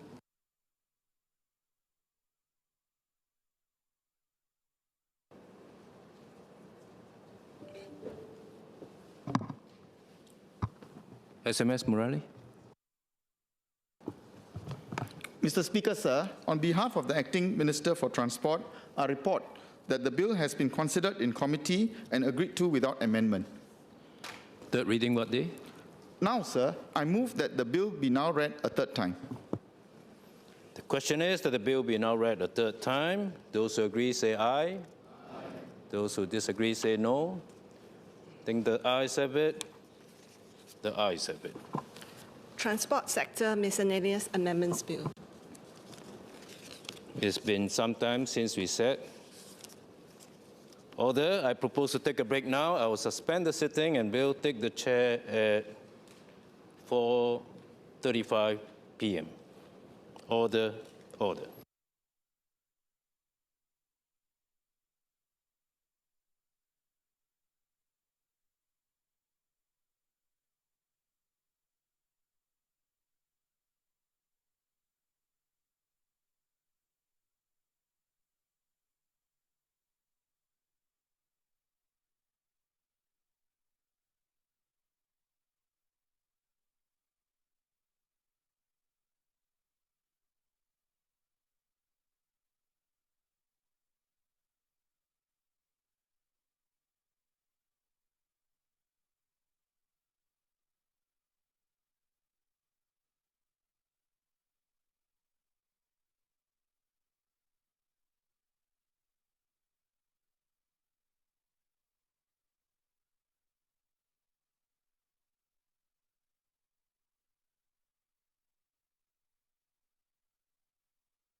Order. Item 2, Civil Aviation Authority of Singapore Amendment Bill, second reading. SMS Sun Shui Ling.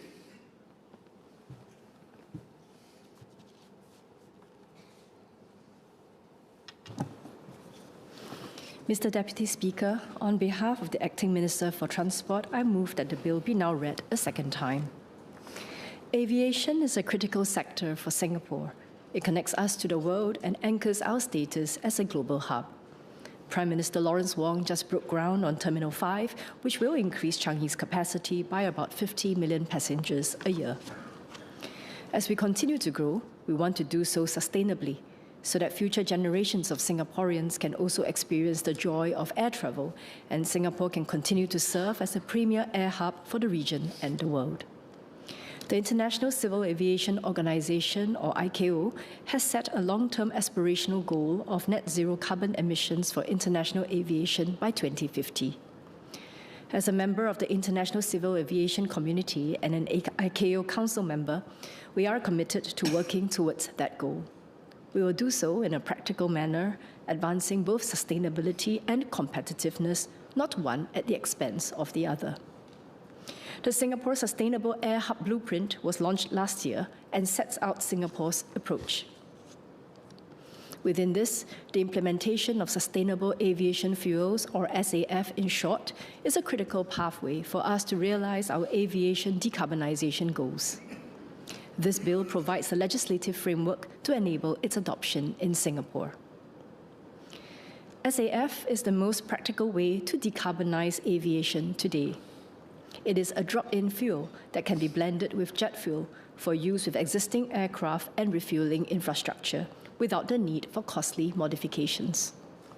SAF is expected to contribute around 65% of the carbon emission reduction needed by aviation to achieve net zero by 2050. Recognizing the importance of SAF to aviation decarbonization, ICAO and its member states have agreed to a collective global aspirational vision to reduce international aviation emissions by 5% by 2030 through the use of SAF and other cleaner energies.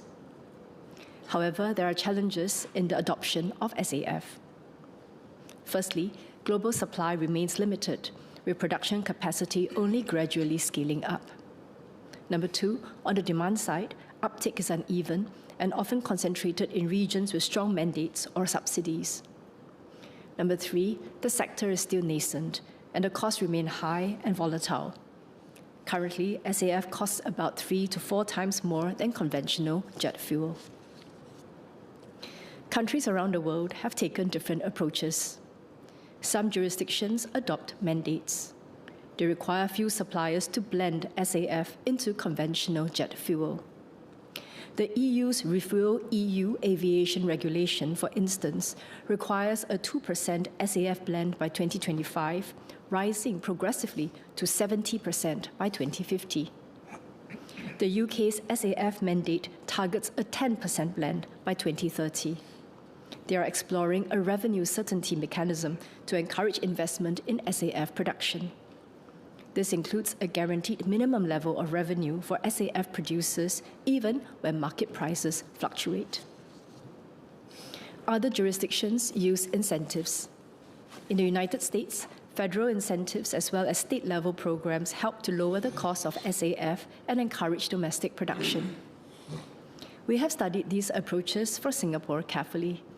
Both have their merits, but they also come with trade-offs. Due to price volatility, mandates create significant cost uncertainty for airlines and passengers. In adopting SAF, we want to provide cost certainty to airlines and passengers and ensure that the cost is manageable. Subsidies, on the other hand, require large and recurring fiscal commitments, which are not fiscally sustainable for Singapore. Singapore has therefore chosen a pragmatic and balanced approach, calibrated to our circumstances. We do this in 3 ways: through a SAF target, fixed cost envelope model, and centralized procurement approach. To anchor supply resilience, Singapore has set a 1% SAF uplift target by 2026, with the goal to raise this to 3 to 5% by 2030, subject to global developments and the wider availability of SAF. We have consulted the industry and assessed that starting with a 1% target is manageable. It will not increase air ticket prices significantly. On the other hand, the 1% target will send a firm demand signal to the market to spur production and industry development in Singapore. It allows us to do our part to support aviation decarbonization while laying the groundwork for broader adoption in the future. At the same time, cost certainty is critical. SAF is still a nascent product that is subject to high price volatility. Unlike fossil jet fuel, airlines cannot hedge the price of SAF.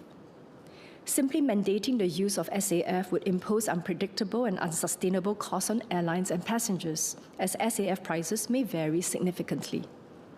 This is why Singapore will adopt a fixed cost envelope model funded through a SAF levy.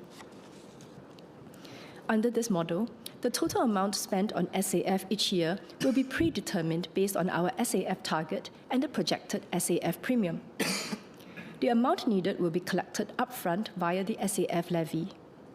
Importantly, the levy quantum for that year will not change even if the actual SAF premium differs from our projection. Instead, SAF uplift volumes will be adjusted accordingly. This ensures cost certainty for airlines, passengers, and shippers. Airlines can plan with confidence, and passengers and shippers can expect predictable and stable charges instead of facing sharp and unpredictable fluctuations. We will also aggregate SAF demand across airlines and centrally procure SAF using the SAF levy collected. This allows us to secure better commercial terms with fuel suppliers and ensures that the levy proceeds are used in an accountable and effective manner. Our approach balances ambition with pragmatism. It helps to encourage SAF production through clear demand signals, while ensuring that costs remain contained, predictable, and fairly shared. These, in turn, allow us to meet our environmental responsibilities while safeguarding the competitiveness of our air hub. Mr. Speaker, I will now go into the key features of the bill, which proposes to make amendments to the Civil Aviation Authority of Singapore Act 2009. Clause 9 of the bill provides for the SAF levy to be payable in respect of passengers, cargoes, and flights departing from an airport in Singapore to land in a place outside Singapore. The airports in Singapore that require the payment of SAF levy will be specified in an order made by the Minister for Transport. Clause 9 also provides that the SAF levy is payable to CAAS. The amount or rate will be prescribed in the order and must be paid into the SAF fund. The order may also provide for other details, such as different amounts or rates that may be imposed in respect of different classes of passengers, cargoes, airports, or aircraft. Clause 3 of the bill amends Section 7.1 to create a new function for CAAS. CAAS may procure, manage, account for, and allocate SAF and SAF environmental attributes, or establish and appoint a company to carry out these functions. SAF environmental attributes, or SAF-EAs in short, represent the difference in carbon dioxide emissions between the same quantities of SAF and conventional aviation fuel throughout their respective life cycles. Under the bill, the SAF and SAF-EAs may be allocated to persons who pay SAF levies or any other person as prescribed in an order. Clause 5 of the bill inserts new sections 25C and 25D. The new Section 25C establishes the SAF Fund, which comprises, among other monies, all the SAF levies collected and all interests and penalties imposed in relation to the SAF levies. The new Section 25D sets out an exhaustive list of the purposes of the SAF Fund, which includes procuring SAF and SAF-EAs and paying for the cost of procuring, managing, and allocating SAF and SAF-EAs. Clauses 6, 7, and 8 make miscellaneous amendments to Sections 86, 87, and 87A to align the provisions on the aviation levy and airport development levy with a new Section 87B for consistency. This bill is an important enabler of Singapore's aviation decarbonization journey. It reflects Singapore's commitment to international decarbonization goals and our determination to pursue a pragmatic and balanced approach that supports the competitiveness of our Singapore air hub. We will continue to work closely with the aviation industry and stakeholders to ensure the smooth implementation of this bill. Sir, I beg to move.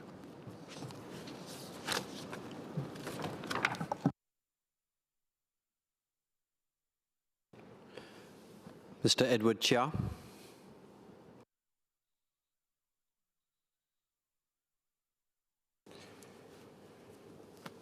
Mr. Deputy Speaker, I'd first like to declare that I'm an owner and operator of a food waste valorization enterprise, which produces a side stream product that could be used as a feedstock for biofuels. The intent behind these amendments to decarbonize aviation and align Singapore with the global net zero targets is a step in the right direction. The global aviation sector is at a crossroads. While sustainable aviation fuel, SAF, offers a promising pathway to decarbonization, it is still in its infancy in terms of supply, cost, and scalability. The question before us is how we get there and at what pace and price. To this end, I would like to raise a few points of clarification. First, on the viability of SAF, both economically and technologically. Second, on upstream capacity and whether global supply can meet our ambitions. And third, on feedstock availability and type, given regional constraints. Fourth, the impact on levy on investors and airlines. And finally, on regional opportunities, how this transition could create green jobs and help Singapore leapfrog as a regional hub for sustainable aviation. Sustainable aviation fuel, SAF, is the aviation industry's best near-term pathway to decarbonization. Yet, SAF today remains 3 to 5 times more expensive than conventional jet fuel. According to IATA, global productions account for only 0.2% of jet fuel consumption in 2023. This raises a question of just how economically and technologically viable SAF is. Without sufficient scale, a SAF levy risks becoming a cost burden on airlines and passengers rather than a market signal strong enough to catalyze real change. In Norway and the European Union, SAF blending mandates have been introduced. In Norway, 0.5% blending requirement implemented in 2020 did increase SAF uptake, but at significant cost to carriers, which in turn led to ticket prices increases and logistical complexities in supply. Similarly, the EU's Refuel EU Aviation Regulation passed this year mandated a progressive SAF blend rising to 70% by 2050. However, the European Commission itself acknowledges high production costs remain the biggest constraint. The energy transition towards carbon neutrality demands transformation across the entire aviation supply chain, from producers to off-takers, from regulators to the flying public. This is not a change that one sector can shoulder alone. It requires a shared understanding of how costs and upstream investments are borne, how responsibilities are shared, and how each phase implementations unfolds. For SAF levy to succeed, it must inspire confidence, de-risk investments, and drive down costs over time. Globally, even major energy players such as Shell and BP have slowed or even paused SAF investments. Just this year, Shell suspended plans for its 820,000 tons per year SAF facility in Rotterdam, citing rising costs and uncertain margins. To put things in perspective, the world total SAF production capacity today stands at around 600 million liters a year, less than what airlines consume in a single day. To meet ICAO's target of 5% SAF by 2030, the global production output would need to increase 50-fold in just 5 years. Sir, even the largest integrated energy companies remain cautious. Without strong market guarantees or co-investments frameworks, smaller producers will not invest in new refineries or feedstock supply chains. Singapore's SAF levy could be made more effective by pairing it with targeted incentives, such as joint ventures or green finance instruments like transition bonds, to support feedstock aggregation and upstream infrastructure. Japan's Act for Sky consortium offers a useful model where the government united airlines, fuel suppliers, and trading houses to co-invest in early-stage SAF projects, aligning public and private risks to achieve scale. I'd like to ask if the ministry will consider allocating part of the SAF levy revenue towards developing upstream production capacity. The success of SAF depends very much on feedstock, which is the raw material to use to produce it. Today, most SAF comes from things like used cooking oil, animal fats, or farm waste. But these materials are limited in supply. A McKinsey study found that by 2030, such waste-based sources can meet only about 30% of global demand. The rest will have to come from more advanced fuels made from captured carbon or green hydrogen, technologies that are still expensive and developing. To build Singapore's position as a sustainable aviation hub, we must look closely at what kind of feedstock are available in our region. Broadly, there are two types. First-generation feedstock is made from food crops, such as corn, sugarcane, or palm oil. Second-generation feedstock is made from waste materials, such as used cooking oil or animal fat. The difference between them is significant. For example, when you take into account the clearing of land to grow palm oil, the total carbon pollution from palm oil-based fuel can actually be higher than regular jet fuel. More than 100 grams of CO2 per unit of energy compared to 89 grams for conventional jet fuel. In contrast, fuels made from used cooking oil or animal fat can reduce emissions by 60 to 70% because the recycled waste material, because it uses recycled existing waste rather than growing new crops. The problem is that these waste materials are limited and already in demand by other industries. This is why international bodies like ICAO, through its CORSIA framework, now define which feedstock truly count as sustainable. Some, like palm oil residues, are still hotly debated because of concerns about deforestation and how carbon is measured. Choosing the wrong mix of feedstock could hurt both our environmental goals and economic opportunities in the carbon market. So, Singapore should build feedstock differentiation and traceability into its SAF framework from the very start, ensuring accountability to ICAO's sustainability standards.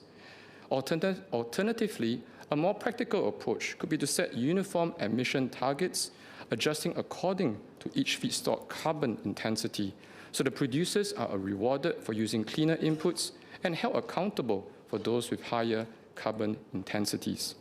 May I ask the Ministry which approach Singapore plans to adopt in aligning our SAF framework with international standards, and what are the plans to develop upstream feedstock capacity?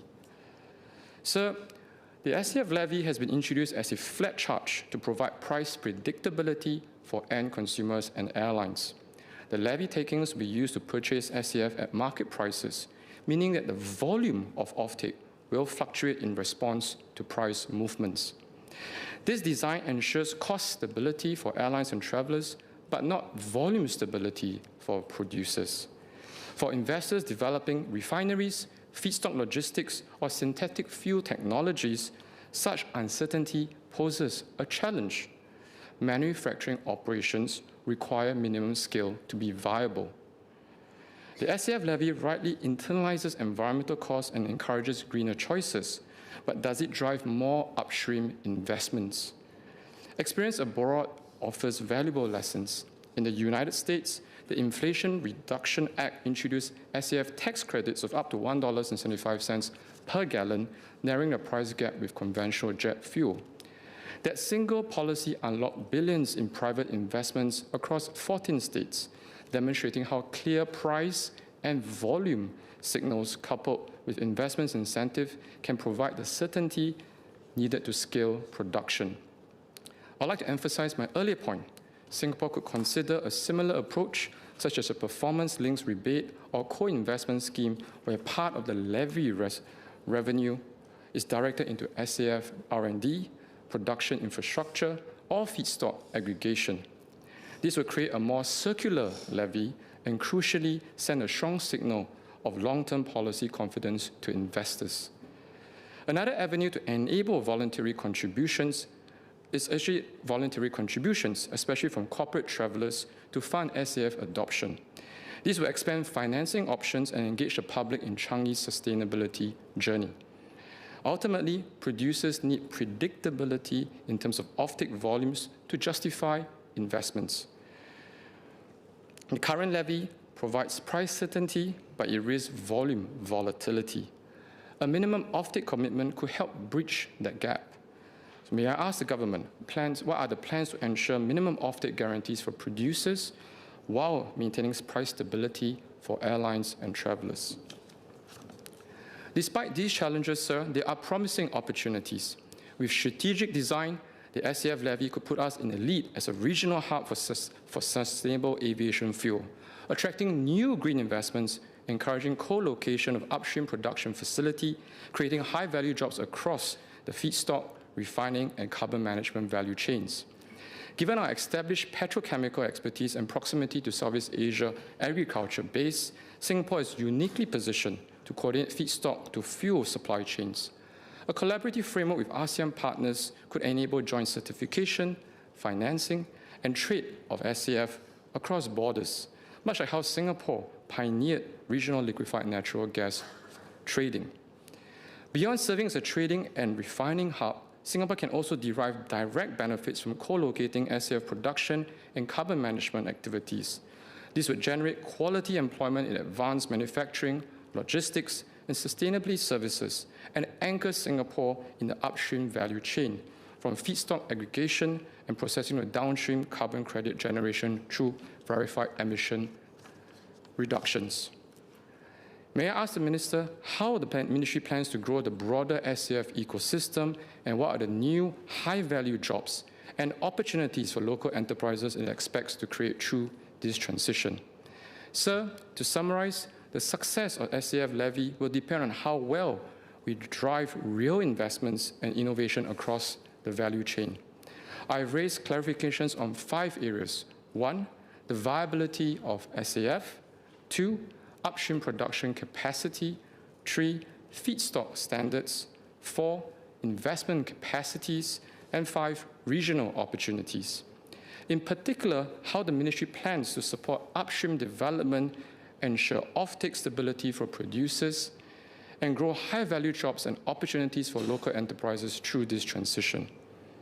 With clear policies and strong partnerships, Singapore can turn this levy into a catalyst for green aviation leadership. Sir, notwithstanding my clarifications, I support the bill. Thank you. Mr. Dennis Tan.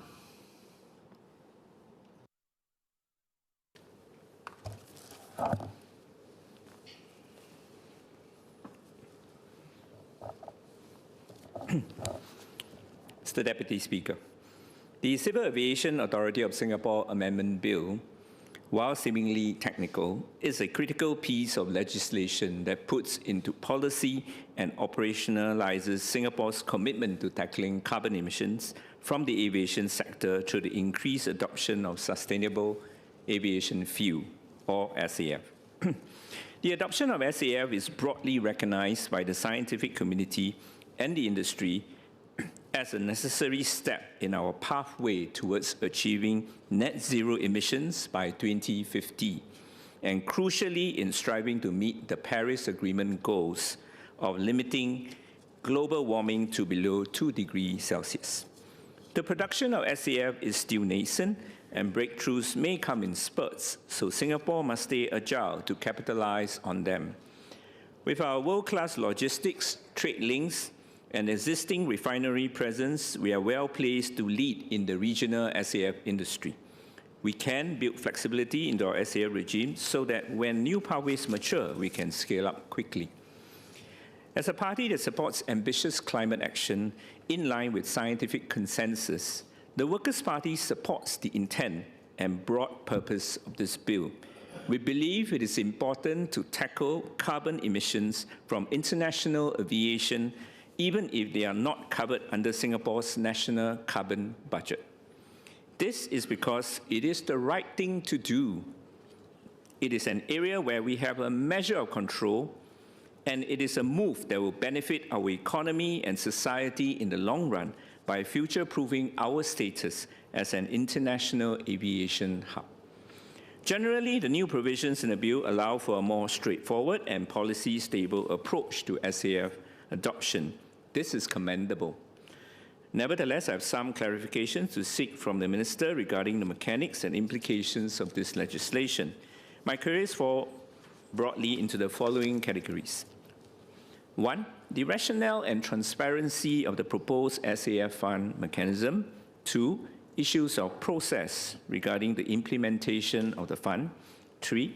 The impact of the new levy on travellers and the broader strategy for fair decarbonization of Singapore's aviation sector. And 4. Ensuring that we remain ready to scale and capture market share as the technology develops. 1. Why the fund mechanism?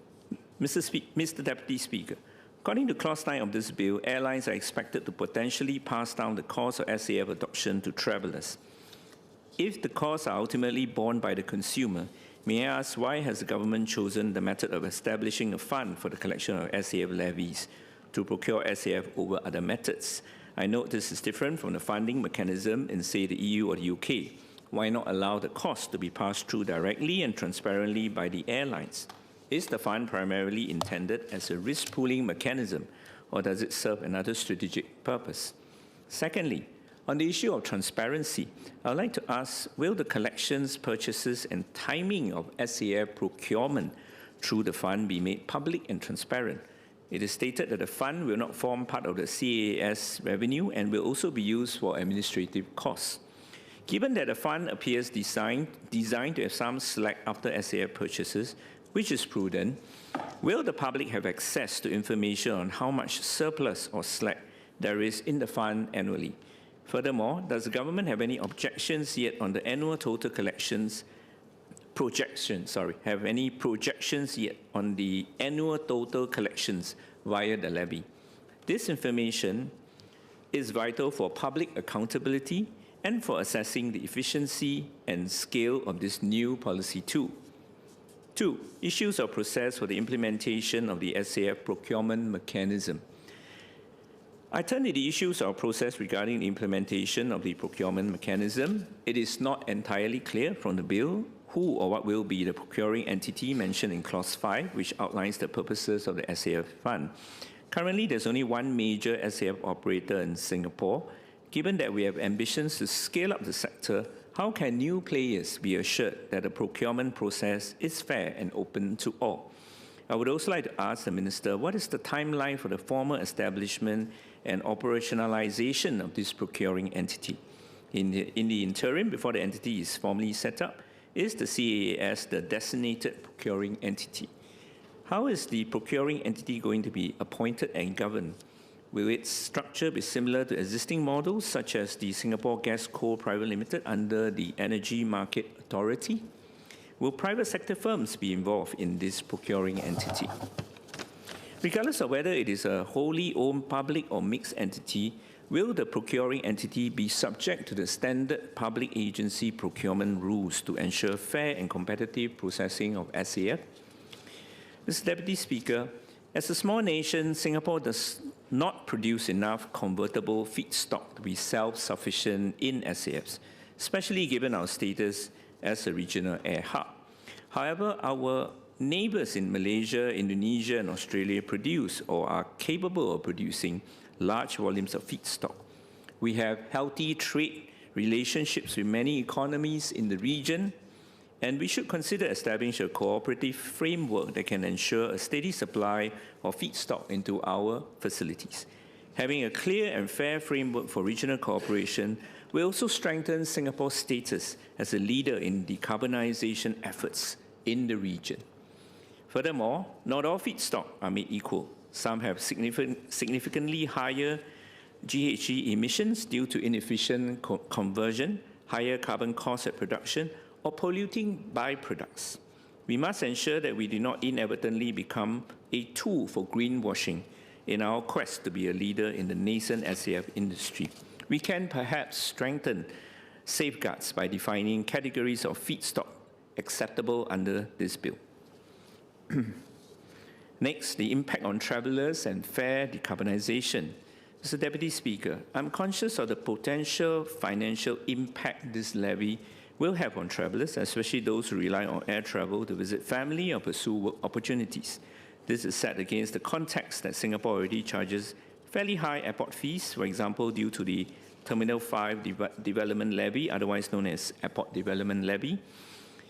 On the issue of financial impact on travelers, I have the following questions. First, on the expected cost. Based on the current market rates for SAF and the projected adoption mandate, can the government provide any illustration on the additional expected cost for a typical passenger flying out of Changi Airport? A clear illustration is helpful to manage public expectations. Second, I note that the bill allows for the possibility of prescribing different rates of SAF levy for different classes of passengers or cargoes, airports or aircraft, places of landing, or any other differential basis. This seems rather broad. So I'd like to ask, as a matter of equity and fairness, will the SAF levy be stratified or differentiated to charge those who pollute more, such as private jets, special chartered flights, or passengers on different classes of travel on commercial airlines? And if so, how it will be done? Is the bill designed to simply allow airlines the discretion to decide how these new costs are passed down to different classes of passengers? At least in terms of costs, a flat rate imposition could disproportionately affect those traveling in economy class. Can the Minister also provide some information on the way SAF levy charges will apply for outbound air cargo? Next, fare decarbonization and supply side. Sir, this bill represents the government's first ever airport levy specifically intended for decarbonization purposes, which is a noteworthy step. I would like the Minister to elaborate on the expected impact of this levy and fund on the development of Singapore's domestic SAF industry and its overall supply. I would also like to ask whether the industry is currently constrained primarily by a lack of guaranteed demand from airlines, or is this levy needed more because it will provide the financial support necessary for the industry to overcome the technological and cost challenges of producing SAF? I note that the International Air Transport Association, IATA, recently released a study suggesting the main bottleneck is more with technology rather than the availability of feedstocks, with used cooking oil being the main commercially available process. In the government's view, how far is the industry from commercially scaling up other crucial processes, such as power-to-liquid SAF? I ask this because if our ability to make aviation fuel more sustainable is still constrained by technological or supply-side limitation, we must also think more broadly about reducing emissions through other viable means. This includes reducing per-passenger emissions by encouraging airlines to adopt higher passenger density on their aircraft, albeit carefully drawing appropriate balance between basic acceptable comfort and numbers, especially for the economy class. Expert groups such as the Global Solidarity Levies Task Force have suggested that this could be achieved by raising fees on classes with lower passenger density, such as business or first class, as well as on private jet passengers. Such a policy structure would align the cost of travel more closely with the environmental impact and promote a fairer distribution of the decarbonization burden. Finally, Mr. Deputy Speaker, an SAF levy is intended to fund the use of more expensive SAF, but this increases operating costs for airlines, which are then typically passed on to passengers as higher ticket prices. This situation creates a risk of carbon leakage, which is commonly understood as the increase in emissions outside a region imposing a climate policy due to businesses or consumers shifting their activities to areas with less stringent regulations. In aviation, this leakage may happen when airlines or passengers avoid the levy by hub switching. That is to say, they opt for connecting flights to international airports that do not impose the SAF charge, thereby displacing the carbon-intensive activity rather than truly reducing global emissions and putting the regulated hub at a competitive disadvantage. Given the goal of net zero future, how does the government intend to prevent or significantly reduce such carbon leakage after the introduction of our levy? Next, scalability and market capture. Singapore is spearheading the development of SAFs in the region with Neste's Tuas facility, the first of its kind globally, marking a significant step forward. The government has made clear its intent to continue advancing SAF as a key pillar of Singapore's sustainable aviation strategy. However, in a nascent and rapidly evolving industry, technological breakthroughs are unpredictable and can often occur in bursts rather than along a steady trajectory. The CAS Amendment Bill does not prescribe a fixed schedule for increasing the SAF levy or blending ratio. It empowers CAS to review these from time to time. This raises an important policy question. What should trigger future changes to the levy or SAF target? Should adjustment depend on global supply milestones, declining price differentials, or broader regional capacity developments? I know the SMS have explained on this. Nevertheless, let me suggest to ensure flexibility and market alignment, Singapore could adopt a trigger-based framework where each revision is activated only when specific verifiable conditions are met. For example, a new blending target could be triggered when global certified SAF supply reaches a certain threshold or once SAF price premiums fall below a defined multiple of Jet A1 fuel. Alternatively, escalation could be tied to regional production capacity or carbon intensity benchmarks verified under ICAO's CORSIA framework. Such an approach ensures that taxpayers and airlines can be confident that adjustments are implemented only when the market is ready, keeping Singapore nimble and responsive to dynamic global conditions rather than bound to an arbitrary timeline. Mr. Deputy Speaker, in closing, I will reiterate that the market-based solution of an SAF levy, as legislated by this bill, is a good step forward. I'm heartened that Singapore is taking tangible first steps in line with the global aviation industry's goals. Of course, this must only be the beginning, and we should and must explore further avenues for fair and effective decarbonization after this. I look forward to the Minister's clarifications on the questions I have raised. Mr. Deputy Speaker, notwithstanding the questions and concerns I have raised, I support this amendment bill. Ms. Po Lee San.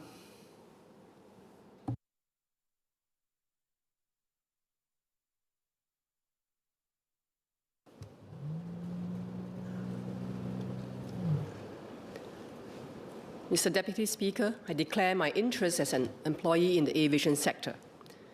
Every passenger departing Singapore through Changi Airport will pay $16.90 for levies, that is $6.10 for aviation levy and $10.80 for aviation development levy to CAS on top of the air ticket.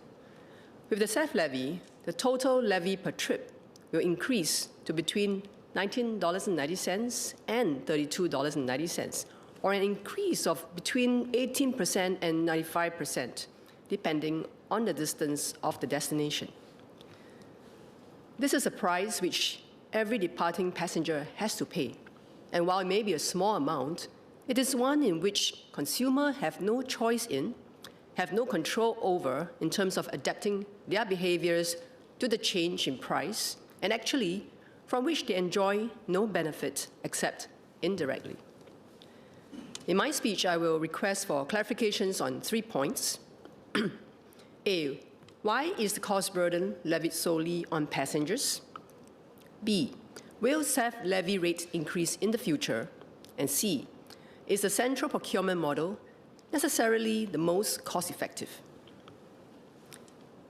The global aviation sector is responsible for about 3% of global carbon emissions. In 2024, Changi Airport reported 1.207 million tons of CO2 emissions, which is about 2% of Singapore's carbon emission, and only 0.13% share of CO2 emissions from global aviation, or only 0.0039% of global CO2 emissions. As Singapore has only one international airport, estimated at 0.0039%, our effective contribution to global carbon emissions is actually very, very small. Nevertheless, as a key leader in global aviation and Singapore Changi Airport being a leading regional and international air hub, we must do our part to support global efforts in sustainable aviation and meet ICAO's net zero goal by 2050. In the recent ICAO Assembly, a collective global aspiration vision to reduce CO2 emissions in international aviation by 5% by 2030 was adopted. In fact, several airports and jurisdictions have already implemented mandatory SAF policies. For instance, the European Aviation Security Agency, or EASA, has mandated since January this year a minimum 2% blend on aviation fuel suppliers in EU airports. Their long-term target is to increase to 70% blend by 2050. At the same time, airlines such as KLM and Delta Airlines have pledged a 10% SAF blend by 2030. While industry bodies such as IATA's Fly Net Zero roadmap lean on SAF for 65% of all emission cuts by 2050. Mr. Deputy Speaker, it is clear from this that the specific behaviors we should target are at the airlines and not the consumer.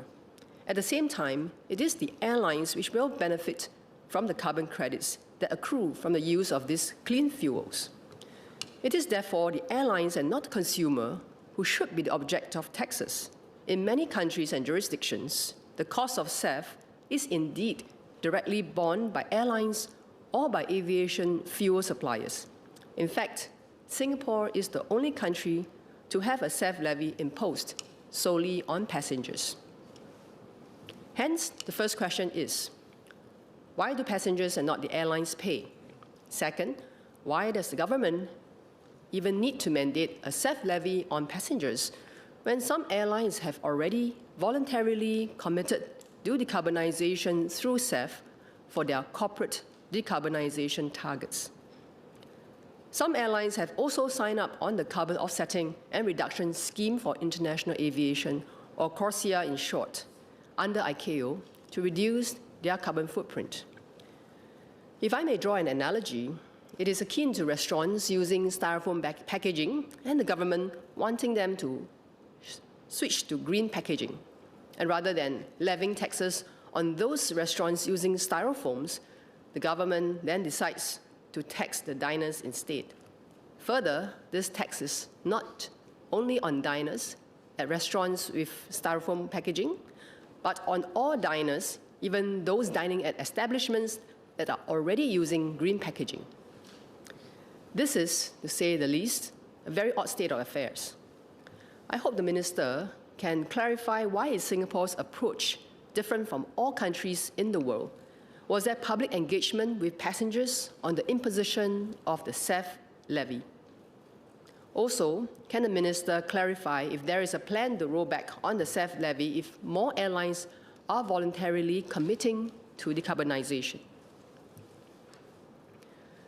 The Singapore Sustainable Air Hub Blueprint has recommended a 1% SAF by 2026, rising to 3 to 5% by 2030.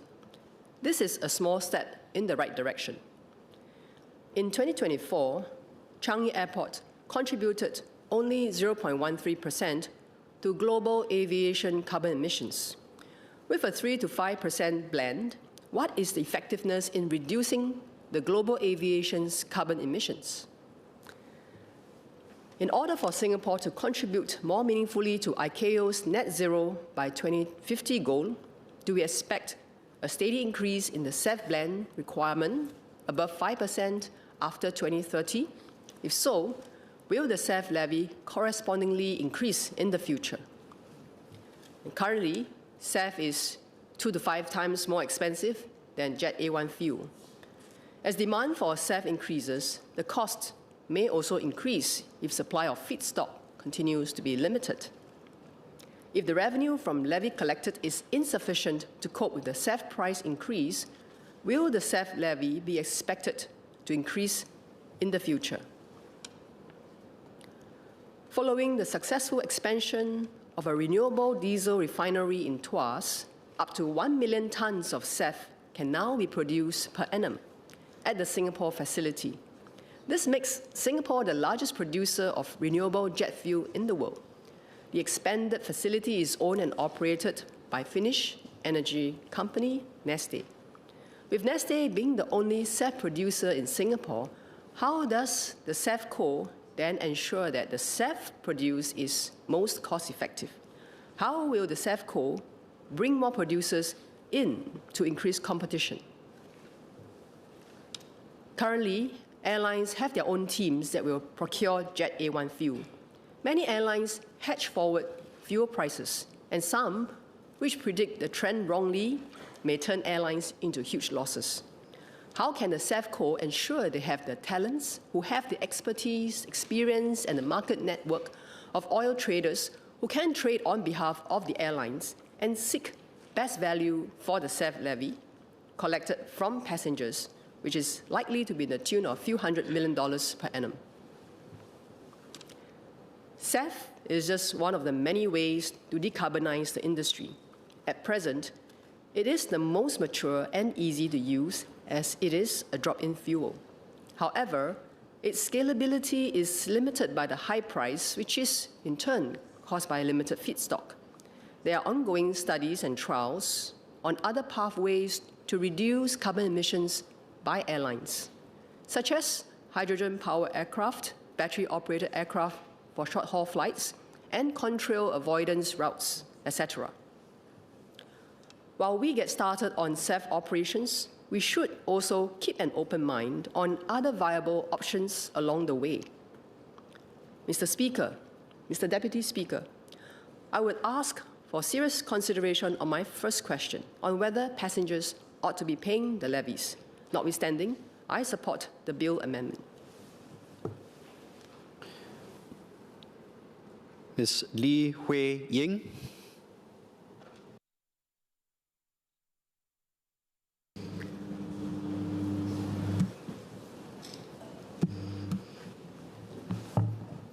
Mr. Deputy Speaker, I stand in support of the Civil Aviation Authority of Singapore CAAS Amendment Bill. In February 2016, the International Civil Aviation Organization, or ICAO, announced the first global CO2 standards for 13 new aircrafts launched after 2020. More countries than ever, including our neighbors such as Indonesia, have pledged to incorporate sustainable aviation fuel, or SAF, into their aviation industries. Malaysia has also opened a biofuel processing plant, facilitating potential regional trade in SAFs in the upcoming years.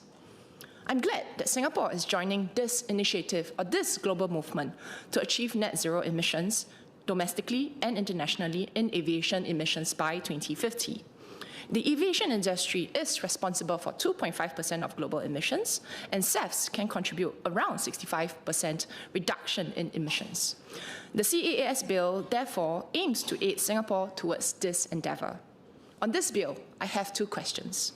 First, the risk of the SAF market.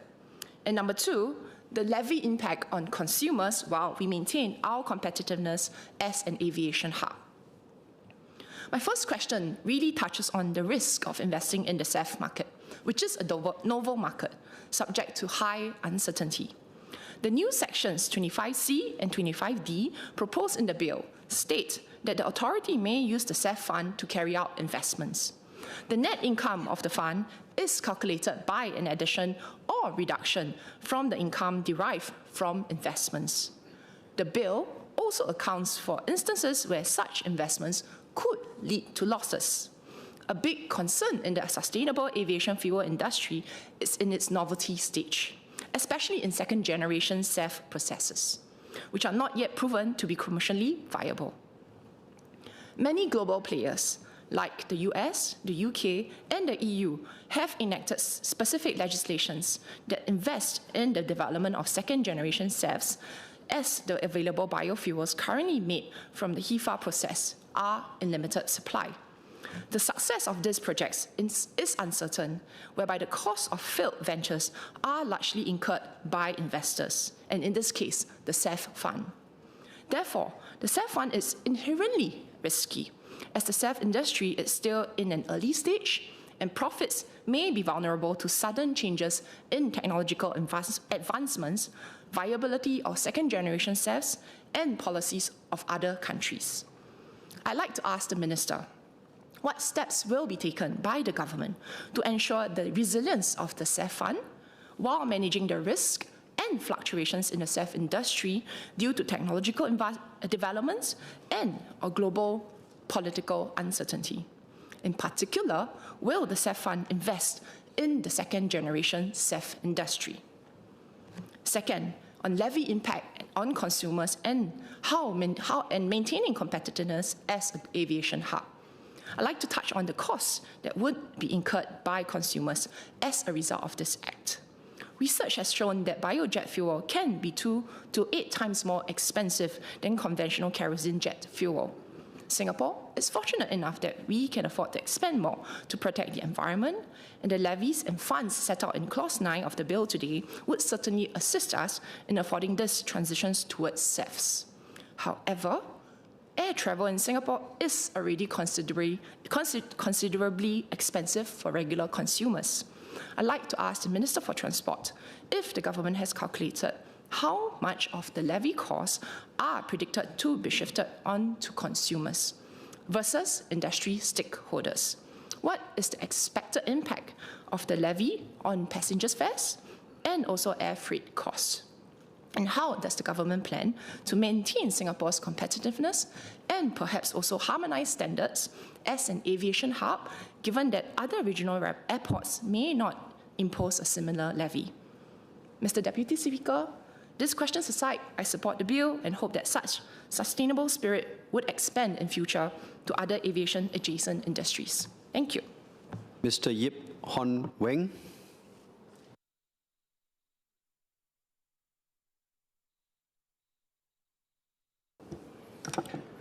Mr. Deputy Speaker, sir, I declare I work in a global investment firms that have investments in aviation companies and sustainable solutions. This is a forward-looking and pragmatic piece of legislation. The bill does more than establish the Sustainable Aviation Fuel, or SAF, fund and levy.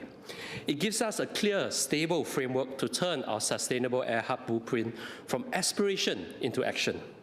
But this bill is not just about planes or policies. It is about people. It is about families planning their next holiday. It's about the thousands of Singaporeans whose livelihoods depend on our position as a trusted global air hub. So the question before us is this: how do we fly towards a greener future without losing our altitude as a competitive, connected economy? To that end, I wish to seek clarifications on 5 key areas: transparency, fairness, competitiveness, accountability, and international alignment. First, Mr. Deputy Speaker, sir, predictability builds trust. Singaporeans can accept modest green contributions when they understand what they are paying for. But a green cost must be a seen cost, not one hidden in the fine print. Section 87B of the bill rightly requires that if a levy is passed on, the amount must be stated. That is a strong start, but we can go further. Will the implementing order require the SAF levy to appear as a clear, separate line item on all passenger tickets and cargo contracts? It should never be buried inside a taxes and fees bundle. To strengthen cost certainty, will the government confirm that the indicative levy range shared publicly for the initial 1% target, around $3, $6, and $16 for short, medium, and long-haul flights respectively, while noting that final amounts are likely to be even lower? And will the ministry consider codifying a cap in subsidiary legislation so that families can plan with confidence? How will short, medium, and long haul be defined? By distance or flight time? And will rates vary across cabin classes?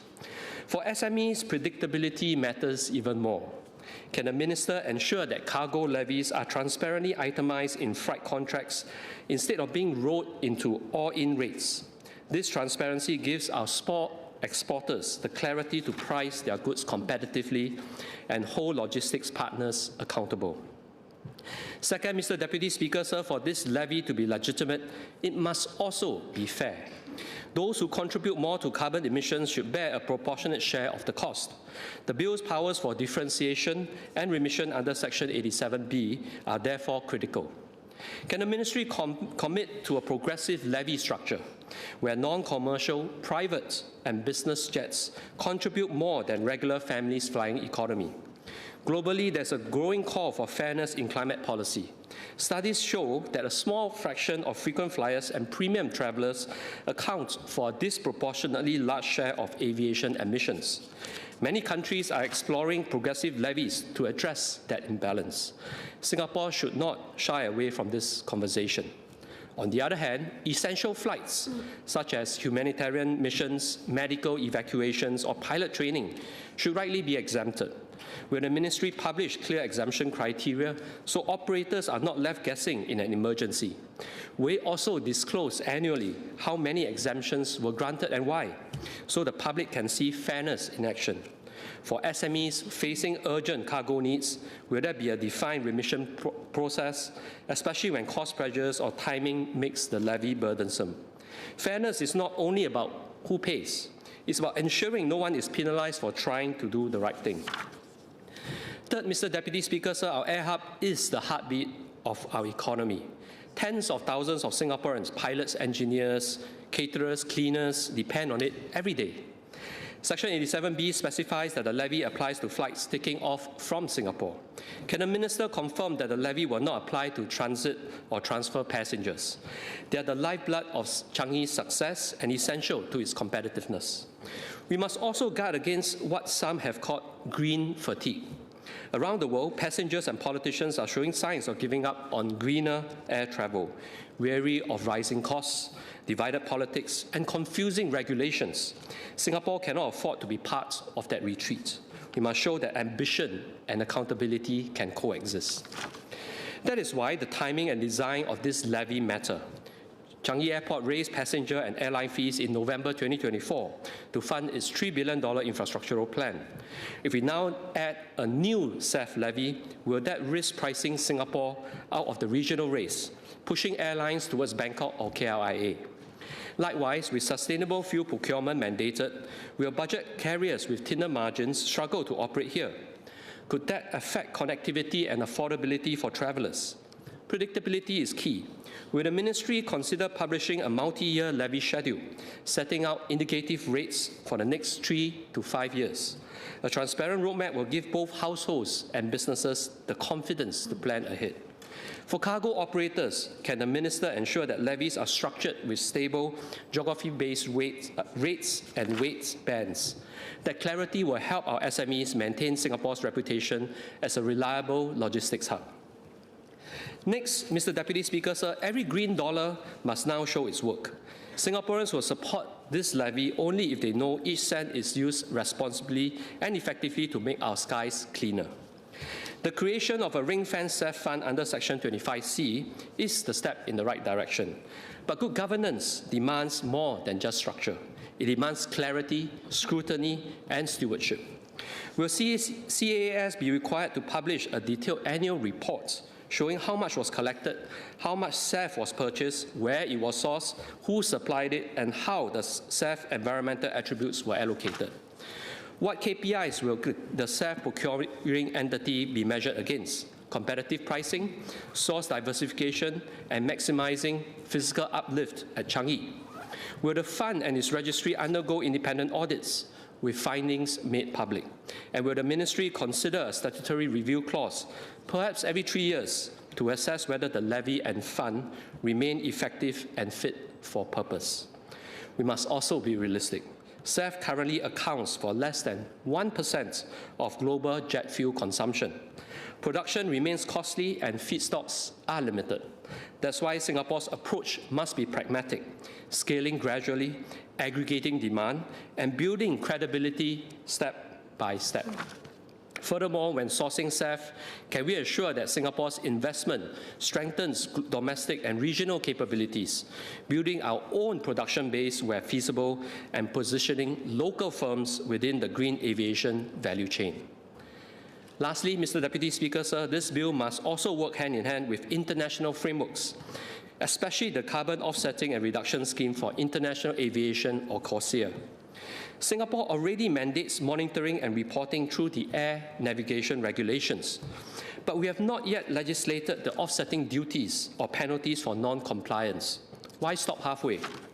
Without enforcement, compliant airlines pay their fair share, while others may get a free ride.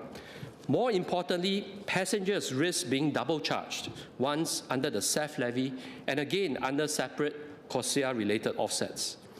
This concern has been echoed internationally. If countries fail to coordinate their climate measures, consumers lose trust and the green agenda falters.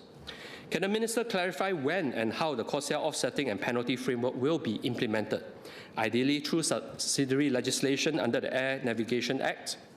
Will the Ministry ensure that any CORSIA-related costs passed to consumers are clearly displayed as a separate line item, distinct from the SAF levy, to prevent confusion or duplication? And finally, will the framework apply only to flights between states that are CORSIA participants, so our carriers remain aligned with global norms and remain competitive? In conclusion, Mr. Deputy Speaker, sir, this bill represents more than a change in law. It represents a change in mindset. It asks us to see sustainability not as a cost, but as an investment in our future, in our children, and in our planet. It asks our families to do their parts, our businesses to innovate, and our government to lead with integrity and foresight. We have spoken about transparency, so Singaporeans can see where every dollar goes. We have spoken about fairness, so the burden is shared justly. We have spoken about competitiveness, so our air hub remains strong in a turbulent world. We have spoken about accountability, so trust in our system remains unshakable. And we have spoken about alignment, so Singapore continues to lead by example on the global stage. But beyond all that, this bill challenges us to look skyward and ask, how do we build a future where progress does not come at the planet's expense? Around the world, some are giving up on greener air travel. They say the politics are too hard, the cost too high, and the people too wary. But Singapore must not be amongst them. We must show that realism and resolve can walk hand in hand, that we can fly further because we choose to fly cleaner. If we get this right, Singapore will not just be a world-class air hub. We will be a trusted one, known for doing the right thing even when it's not the easy thing. Let us move forward with clear eyes, steady hands, and open skies. Let us keep Singapore flying high, not just in the air, but in our ideals. Thank you, and I support the bill.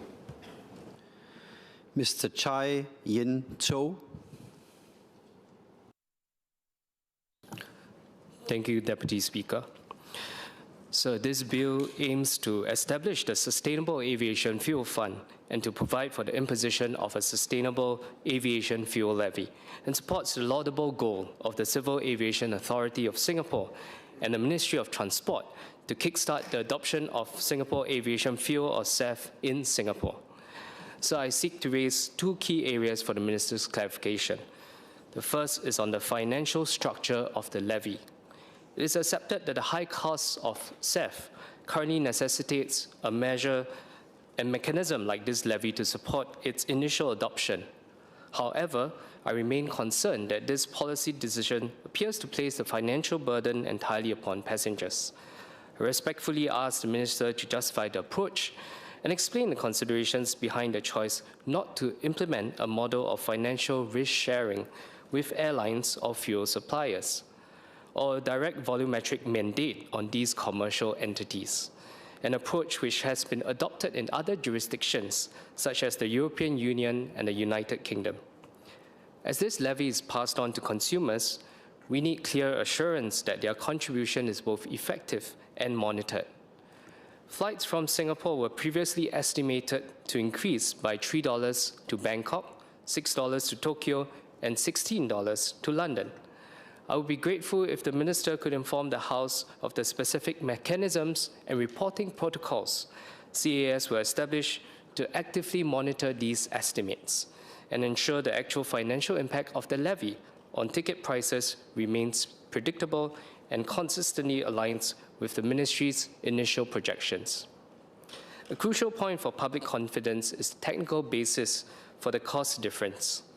The Ministry has previously stated, including in its discussion in 2023, that SAF is currently more than 3 times the cost of conventional jet fuel, thereby being unsuitable for use by the RSAF and its aircrafts like the F-16. Could the Minister provide more detailed elaboration on the methodology, including the specific fossil fuel benchmark used to assess how the cost of the blended fuel, jet fuel, was calculated and substantiated to be more than 3 times that of jet propellant-8 fuel? Finally, we must leverage on our national strengths. Singapore is a major refining hub, home to significant SAF production capacity, such as Neste's expanded facility. The Minister's assurance is sought on the strategy for how the presence of these advanced facilities will be utilized to bring the cost of SAF lower over time, rather than merely acting as a platform for centralized procurement at persistently high global market rates. Secondly, on the need for public accounting in its management, this SAF levy is a public contribution towards a critical national goal, and the accompanying trust must be transparently maintained. While the blueprint indicates the fund will purchase SAF at its actual market price, the bill is not explicit on public reporting obligations. I urge to consider establishing a clear, formal reporting obligation for CAAS regarding the SAF fund. Will the Ministry commit to publish a regular and comprehensive report for the public? Such a report should document the total levy collected and expended, the volume and cost of SAF purchase, the actual SAF uplift proportion achieved by airlines, and most importantly, the measurable environmental impact and carbon emissions reduction delivered by the fund. I commend the Ministry for this decisive step towards the long-term decarbonization for aviation industry. Notwithstanding these clarifications, Deputy Speaker, sir, I stand in support of the bill. Ms. Goh Ziki.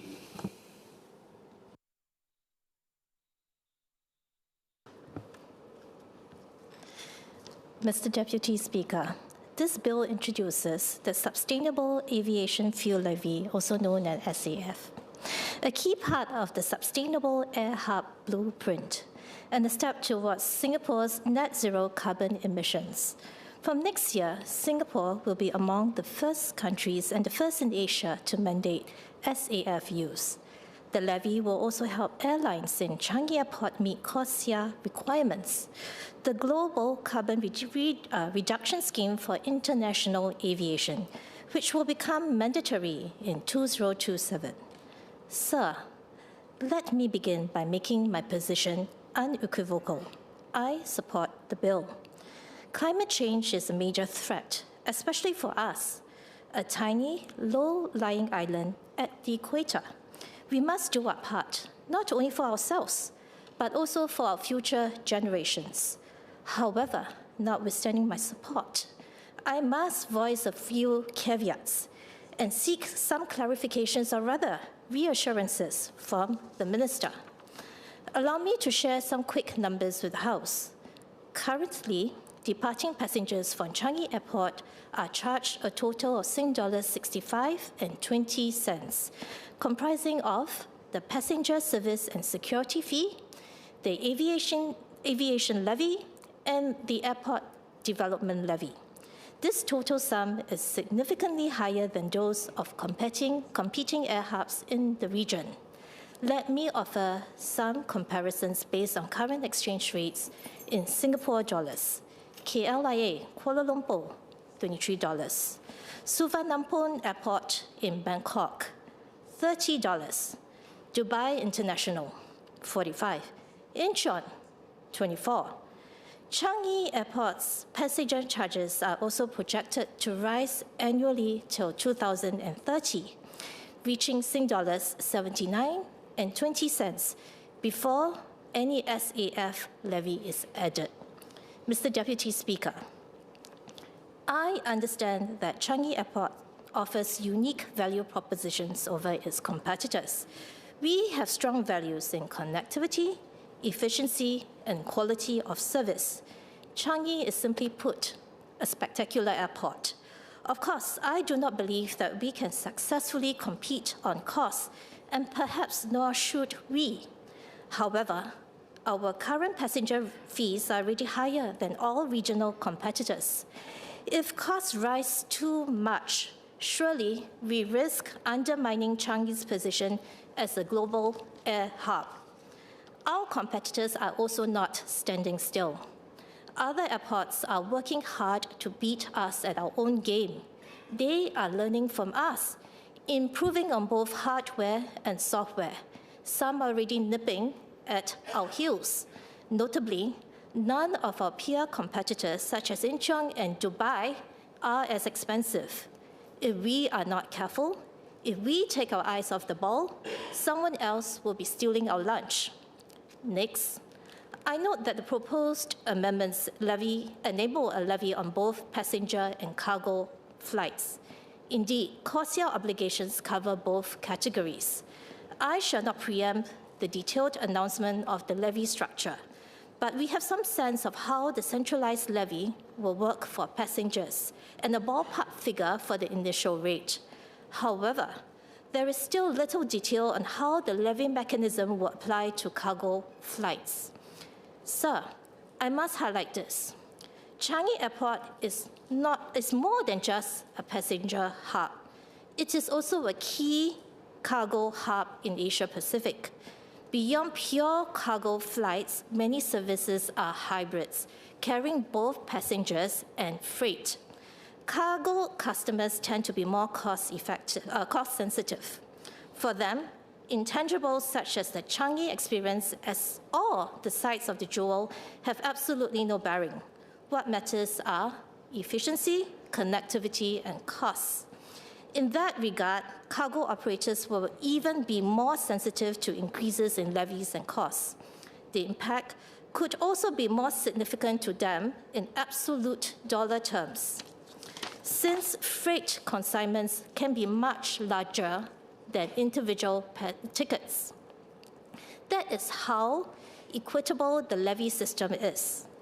The size of the levy quantum would be of great concern to cargo operators. It will directly impact Singapore's standing as a leading cargo hub. Sir, our status as a thriving air hub is crucial to our economy. It is a major driver of trade. It connects Singapore to the rest of the world. It also supports a large number of jobs, both directly and indirectly. The success of our air hub is crucial importance to our country. We must ensure that it remains strong and competitive. I'm glad to know that the CAAS Sustainable Air Hub Blueprint, it was recognized that environmental sustainability must be balanced with competitiveness. The previous Minister for Transport had also repeatedly emphasized the same point in this House. There is no benefit in moving too far ahead of others in the SAF adoption. I could not agree more. Sustainability and competitiveness must go hand in hand. Only when we maintain competitiveness, only when we thrive, can we meaningfully pursue sustainability goals. Without economic strength, sustainability becomes a heavy burden and a constraint. Mr. Deputy Speaker, this bill demonstrates Singapore's commitment to our environmental responsibilities. But I hope the Minister can assure us that cost structures are being closely monitored and that our air hub will remain competitive even as we pursue sustainability goals. We must always remind ourselves that sustainability and economic competitiveness must be pursued together. Thank you, Mr. Deputy Speaker. Mr. Shahril Taha.